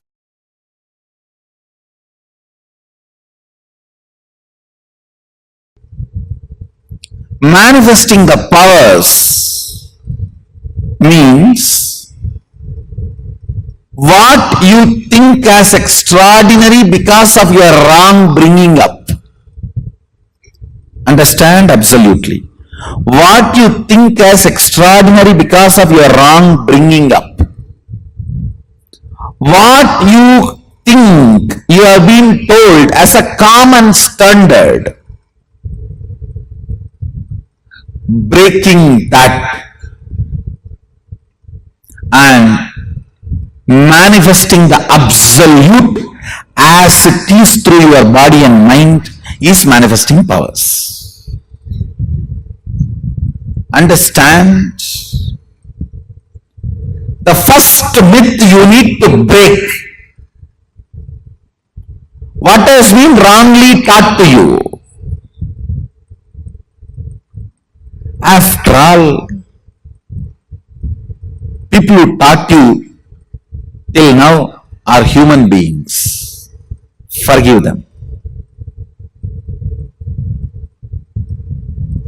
You don't need to be angry with them, but do not allow them inside you. Get rid of everyone. Understand?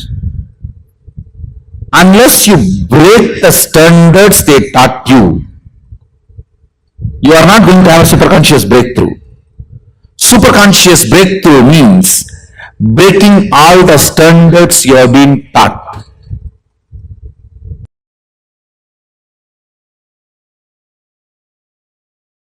When I say conscious breakthrough, your very experience of Aham, I, expands and perceives this cosmos, cognizes the universe as I in you continuously.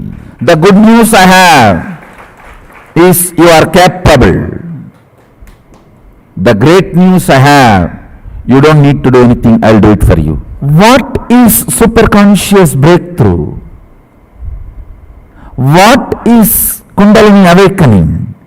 What is third eye manifestation? All these are actually different words for one experience. It is nothing but perceiving whatever exists, that's all.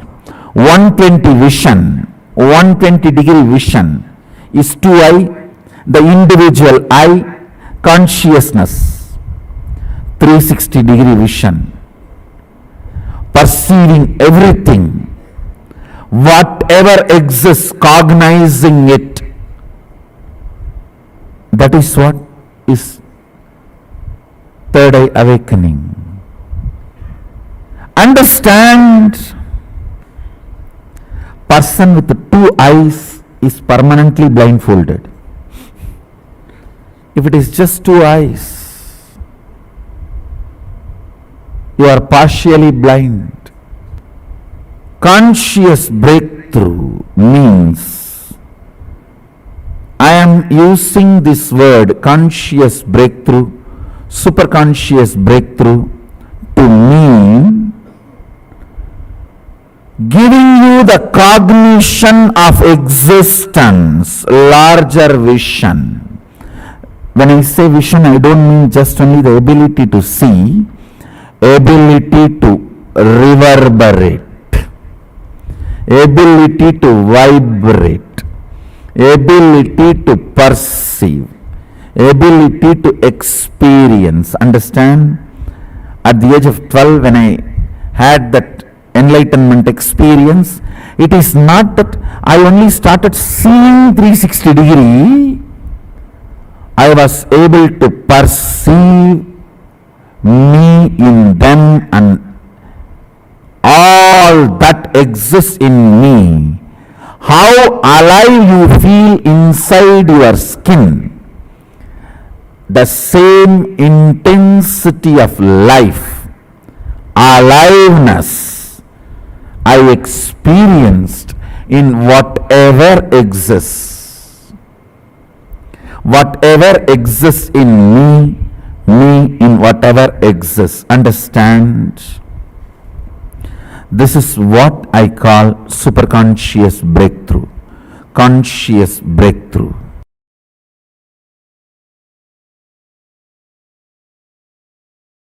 Your soul and your consciousness. Listen, listen. When I use the word soul, I use what you perceive as you, your sensations, your experience of life. Let me define. Your experience about life happens through the body,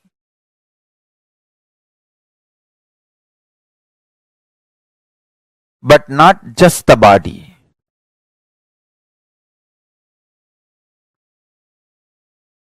You need to listen very carefully.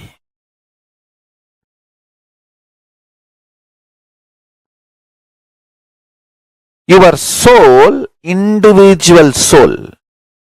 In Sanskrit, I'll use the word Pratyeka Atma Chaitanyam. The individual soul is the connection between the pure superconsciousness and your body. Understand? Your individual soul is a connection between the pure consciousness, Paramashiva, and your body. Actually, the pure consciousness and you, it means your body, pure consciousness and your body is tied through a powerful conscious vibration. I should call it as a powerful words, conscious vibrations. Understand? Guru can change that programming and give you the best possible conscious frequency connection between you and your body. Your consciousness and body, that connection, Guru gives the best connection, ultimate connection.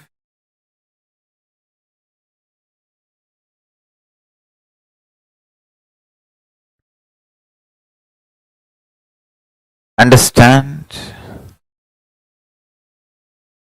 That connection awakens powerfulness in you. Listen carefully. If the powerfulness is awakened in you, whether you have wealth or not, you will live powerfully. That is what I call enlightened life. Listen carefully. If powerlessness becomes your thought current, the core frequency, whether you have wealth or don't have wealth, you will die in utter suffocation. You will live and die in utter suffocation. Understand? Wealth, luxuries, sex, life itself, whether you have or not, your powerfulness decides your experience of life. If you are powerful inside, even your poverty will be such freedom. And when you have wealth, you will be empowered. But if there is a deep powerlessness as a pattern in your life. When you don't have wealth, you will be so suffocated, jealousy, burning, boiling. When you have wealth, you will be loaded, suffering, unable to take the responsibility, again suffocation.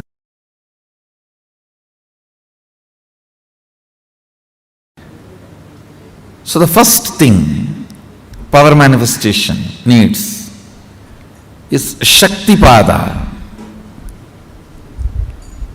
Shaktipada is connecting with enlightened space, Chidambara, a conscious space. In the conscious space, nothing happens as a compulsive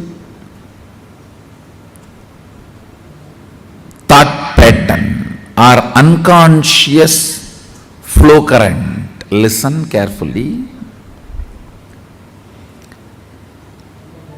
Thought or mood or ideas or incompletions, nothing moves unconsciously. In the conscious inner space, Chidambara, if something is going on unconsciously in you without your knowledge, then it is not Chidambara. If it is pure Chidambara, it moves consciously. Nothing moves unconsciously. So understand, connecting with the Chidambara, who already achieved that space of Sadashivatva, who is already manifesting Sadashiva, connecting with that being space is what I call Shaktipada. The first step for manifesting Shaktis is Shaktipada.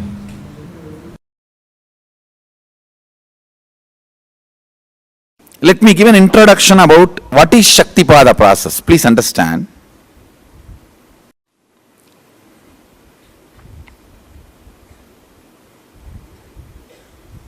You would have seen or heard about how the chicken sits on the egg and hatches.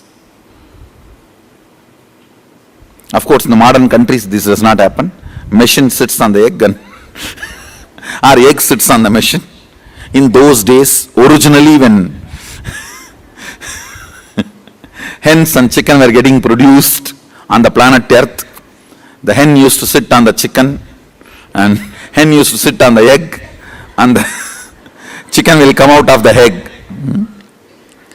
See, same way, Sadashiva sitting means the ultimate cosmic energy sitting on the individual soul and making the individual soul into cosmic energy is Shaktipada.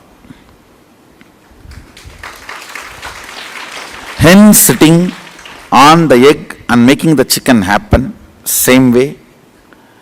You may think, how come, what is going on here? That hen is only sitting just by the body heat of the hen, the egg is becoming chicken. Because no surgery is done and nothing goes inside. It's only sitting. Same way, it is just sitting. It's only the presence.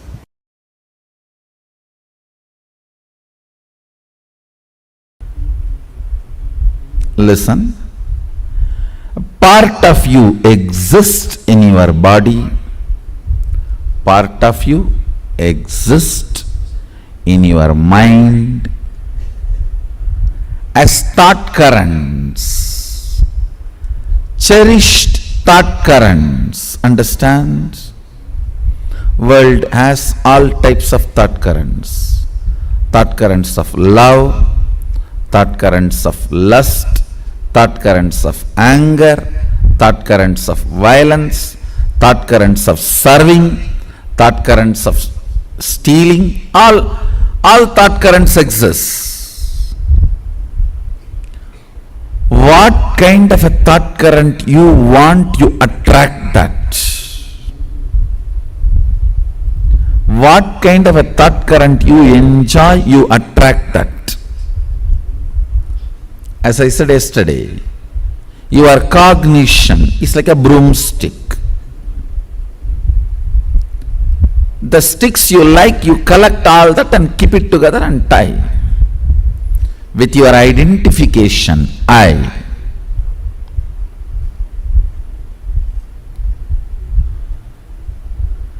Part of you exists as your body, part of you exists as your thought current, part of you exists as Shakti, consciousness.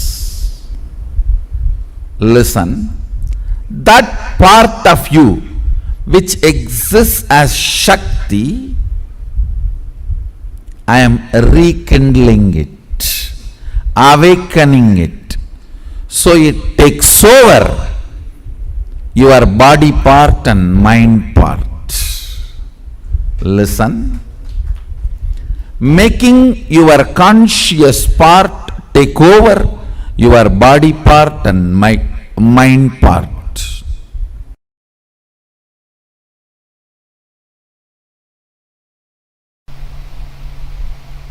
English is a poor language to explain the nuances of cosmos. Definitions matter. So have the right definitions about this whole science. Right introduction about this whole science. First thing, do not get overwhelmed. Second thing, it is not supernatural, it is naturally superb. It is super but natural for you. Nothing difficult, nothing impossible, nothing. There is nothing where you need to feel, not for me, not for me. No. It's for you. I am talking to you and it is for you. If you are hearing, if these words reach your ears, I am talking to you and it is for you.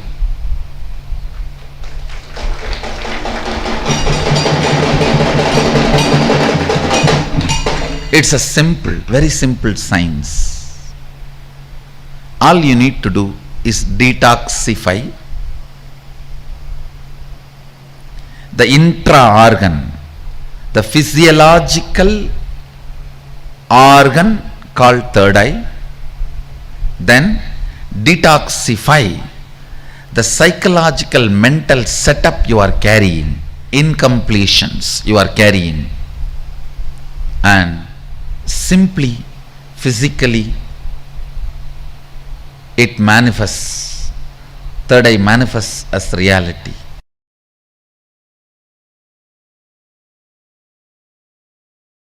I feel job satisfaction. Listen, many times people ask me, Swamiji, if you do samyama, if we do samyama, what we manifest will be siddhis. Patanjali also says Vibodhipada. He gives multiple powerful cognitions and asks us to do samyama, and then this siddhis powers will manifest. And what's the difference between those siddhis and what Swamiji teaches as Shakti? What's the difference?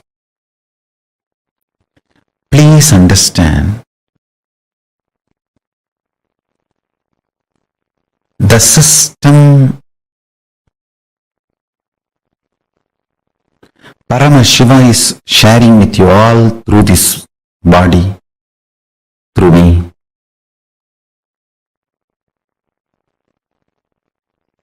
Is starting with the fundamental cognition that you are Paramashiva, ultimate.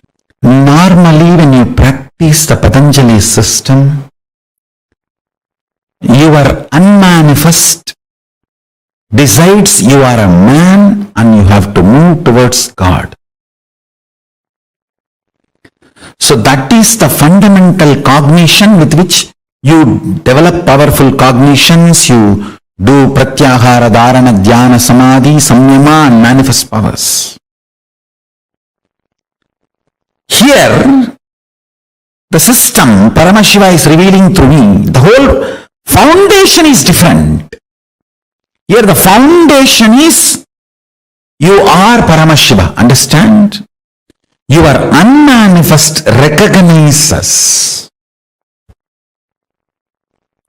that you are Paramashiva even if you have not yet manifested it. There is a complete shift in the whole foundation from where you are beginning. The beginning, starting point is not you are a man, you need to reach divine. No. You are a divine, you need to manifest divine. Understand?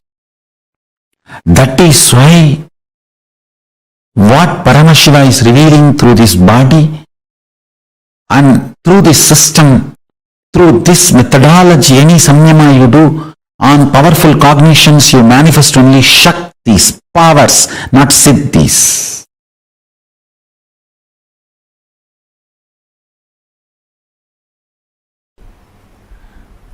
I'll give you some of the understanding about the units of physics and chemistry and biology.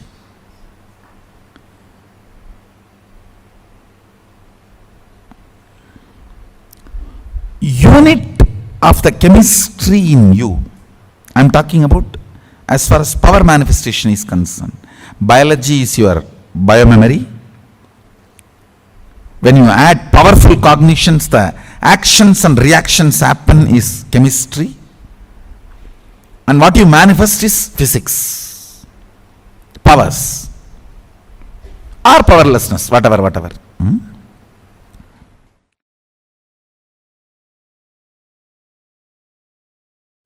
Unit of physics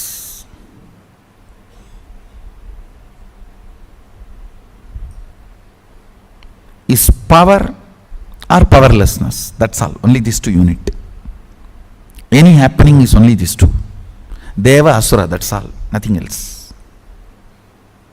Everything else is attribute. Attribute is different from unit. When I say unit, I am talking about the fundamental unit. Everything else is attribute.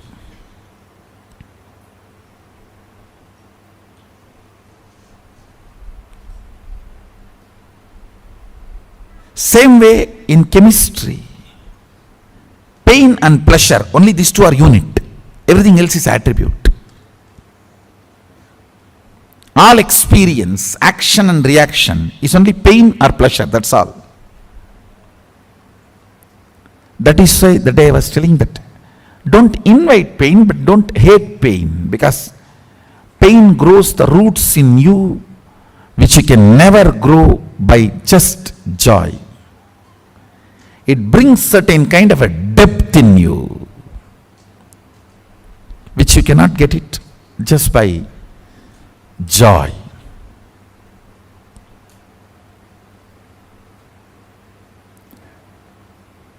Kind of a stability, maturity is brought by pain. But of course, inviting it is stupidity. Don't invite, don't become sadist, no. Neither invite nor hate. When it comes, allow it to do its job. The unit of biology is your wants and fears. Your fear and your greed is the unit of your biology, means biomemory. Pain or pleasure is the unit of your chemistry. Power or powerfulness, powerlessness or powerfulness is the unit of your physics. I am talking from the angle of power manifestation science. You can roughly equate it to the powerfulness can be called as plus and powerlessness can be called as minus in normal physics. First truth. Tell Paramashiva, I know you are real. Second truth. Not only Paramashiva is my first priority, he is the only priority. Third truth. Let my independent intelligence, consciousness, my will to feel good, bad, right, wrong, my individual soul exists only as extension of Paramashiva. Let me think what Paramashiva wants. Let me will what he likes. Let me live as his extension.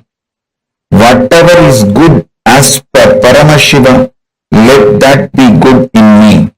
Whatever is right as per Paramashiva, let that be right in me. Whatever is powers as per Paramashiva, let that be with me. Whatever is right as per Paramashiva, let that manifest in me. Om, Om, Om.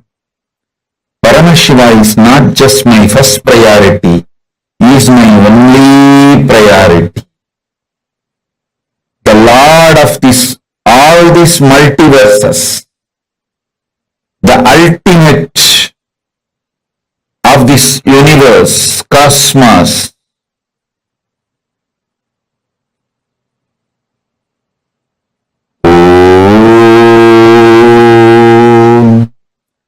Let Paramashiva's activism manifest in me.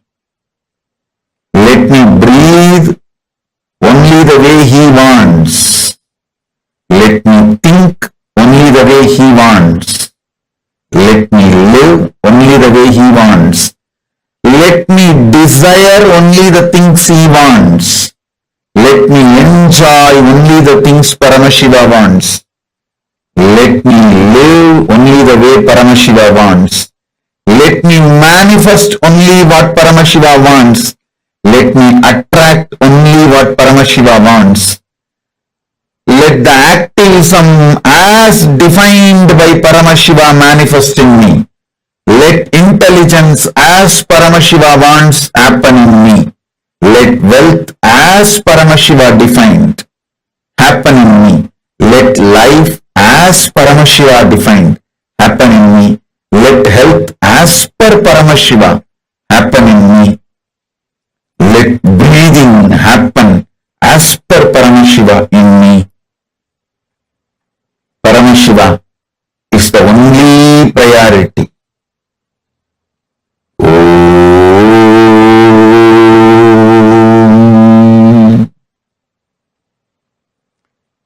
Sit or stand with 25 heads, 50 hands and 75 eyes as the source of the cosmos, Adi of the cosmos.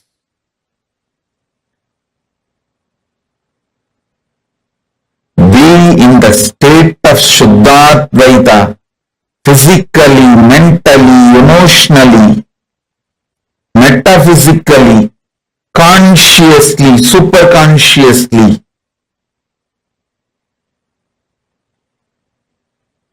Let Paramashiva be the only priority. Oh. Let the inhaling happen as Paramashiva inhales. Let exhaling happens as Paramashiva exhales. Let my heart beat as as Paramashiva's heart beats. Let my stomach digest as Paramashiva digests. Let my brain flow, visualize as Paramashiva visualizes. Let my will cognize as Paramashiva cognizes. Let my existence manifest as Paramashiva manifests. Let Paramashiva's existence be my existence. Let Paramashiva's intelligence be my intelligence. Let Paramashiva's energy be my energy. Let Paramashiva's inner space be my inner space. Let Paramashiva's life be my life.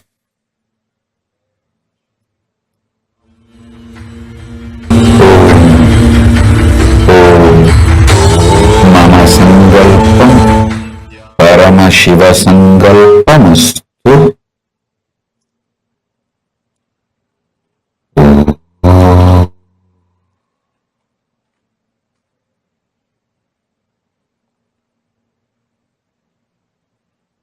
Let the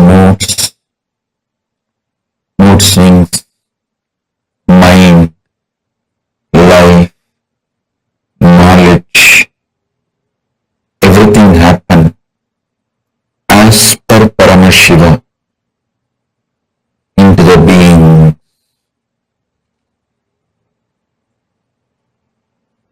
Manifest only Paramashiva. Oh.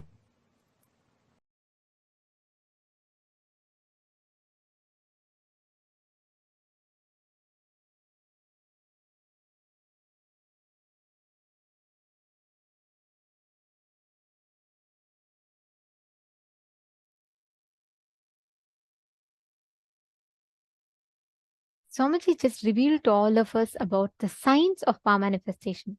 Understand, power manifestation, awakening of the powers in you is literally like you upgrading your software, your inner space, you accessing those dimensions of you which you have never ever known about yourself. The more and more you start manifesting powers, actually, physically, physiologically, psychologically, in all levels, you'll see a huge change. You'll see a huge difference. So every one of you that are sitting here, please understand the science. When you are manifesting powers, you are awakening yourself to one of the most highest, one of the most powerful experience of yourself. Now, we're going to be, for all those who are here for the first time, or if you have not been initiated into third eye, or even if you have been initiated before, there is a very, very powerful meditation technique. So a very powerful process that Swamiji conducts, which will be working directly on intensifying your third eye awakening. Right now, we will be doing that meditation, and we request all the participants to sincerely sit now. Please manifest this power, for which the meditation is very, very important. We request each of you to please settle down. We are now going to be entering into the third eye meditation.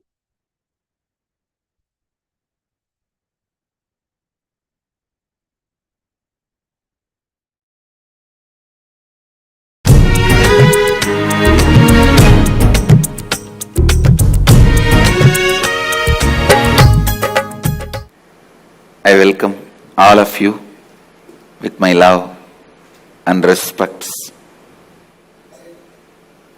Third eye. The techniques I have designed are most safe. To tell you honestly, I have not even designed this technique. I took it from Shaivagamas, Mahadeva's teachings to Devi. I took it from that and organized it. Only the permutation combination is my contribution. Otherwise, the original technique is from Shaivagamas. I have taken this techniques, organized it. It is time-tested, foolproof. No wrong, bad, ill side effects. The only side effect is bliss, knowledge and enlightenment. I'll initiate all of you into that process. Listen to the technique properly.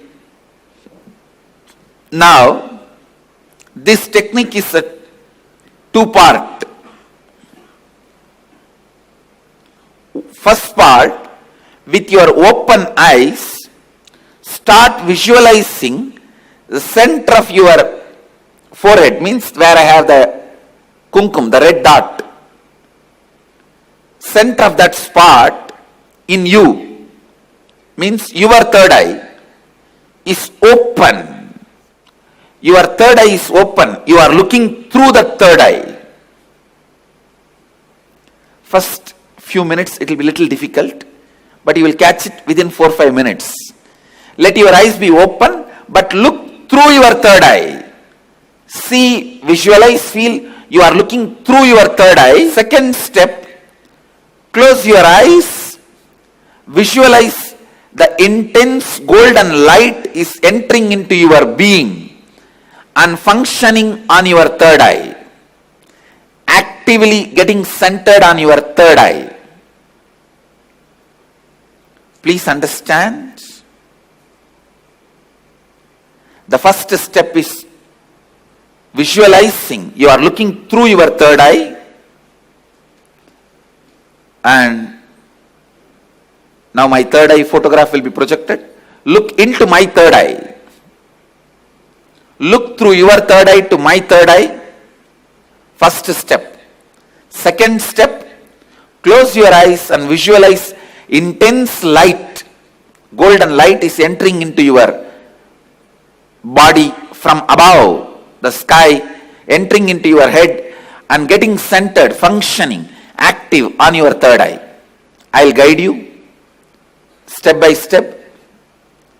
Now, please keep your eyes open and gaze at my third eye. Visualize you are looking through your third eye.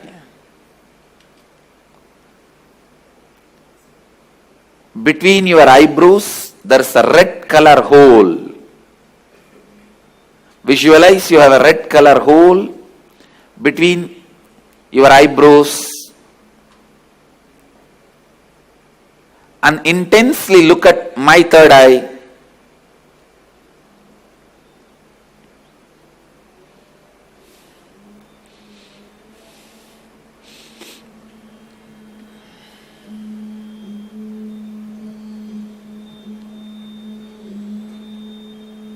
Shiva, Shiva, Shiva.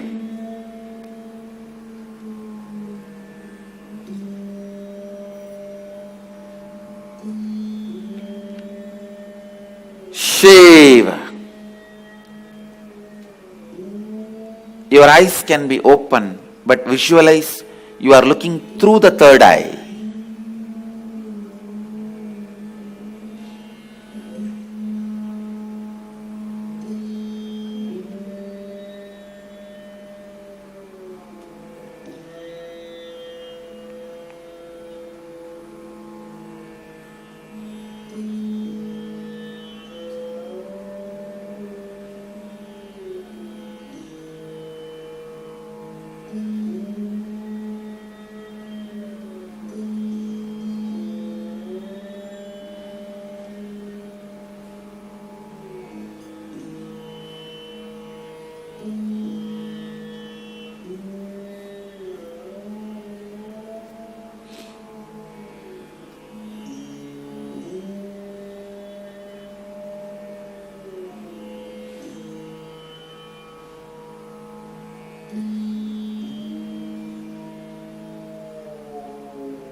Shiva, Shambhavi,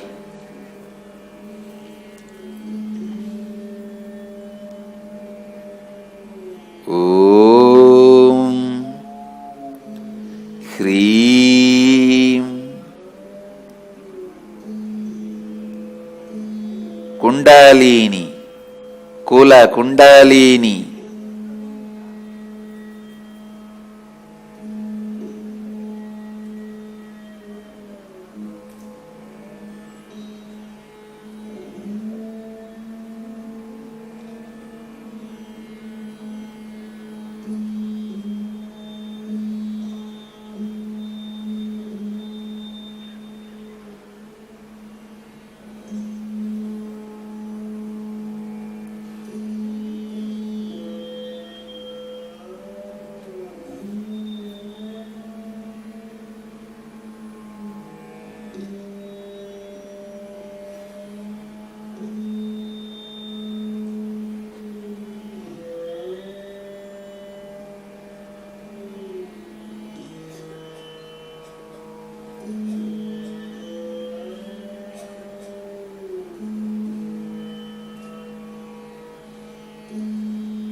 Shiva.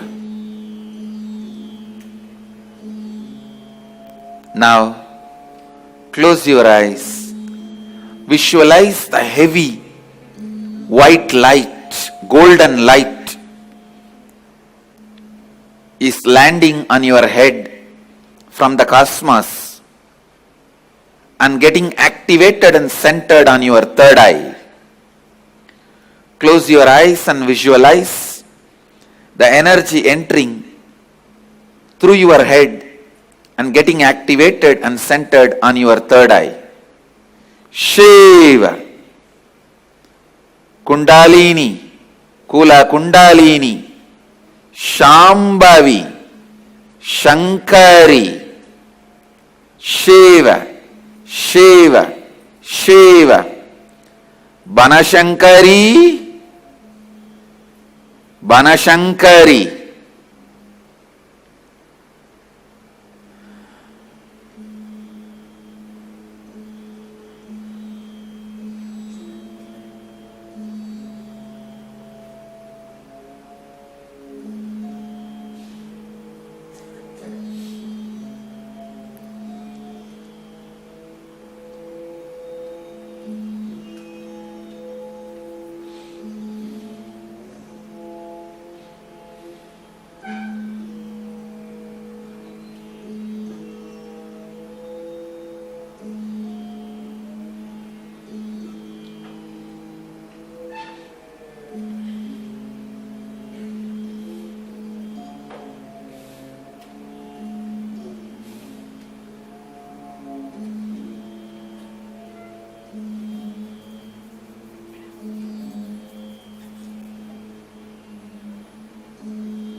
Hreem,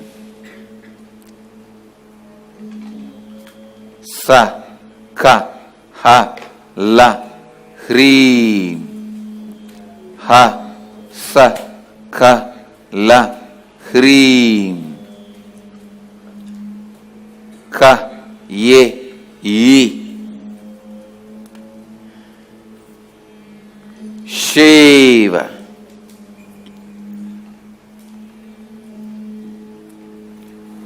Shiva.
Shiva. Shiva.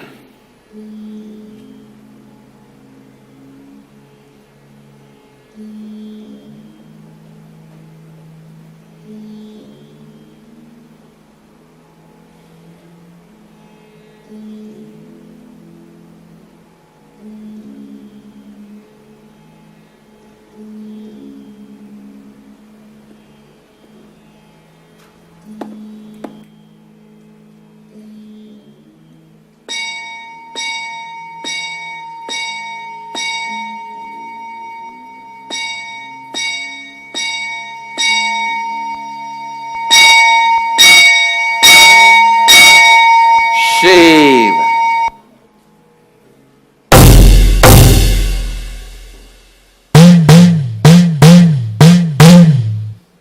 Shiva.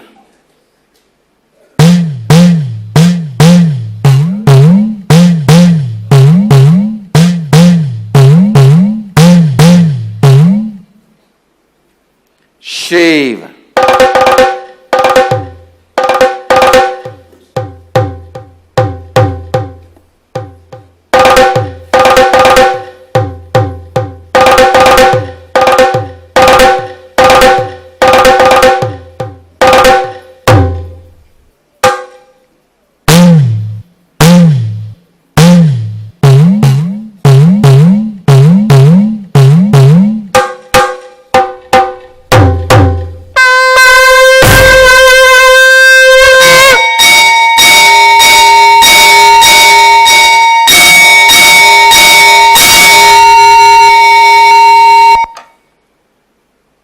Shiva.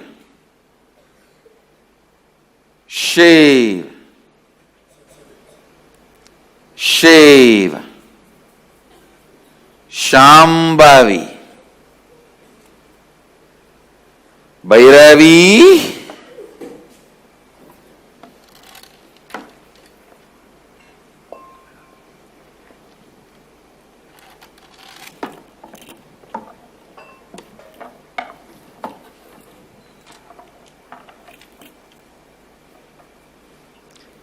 Shiva.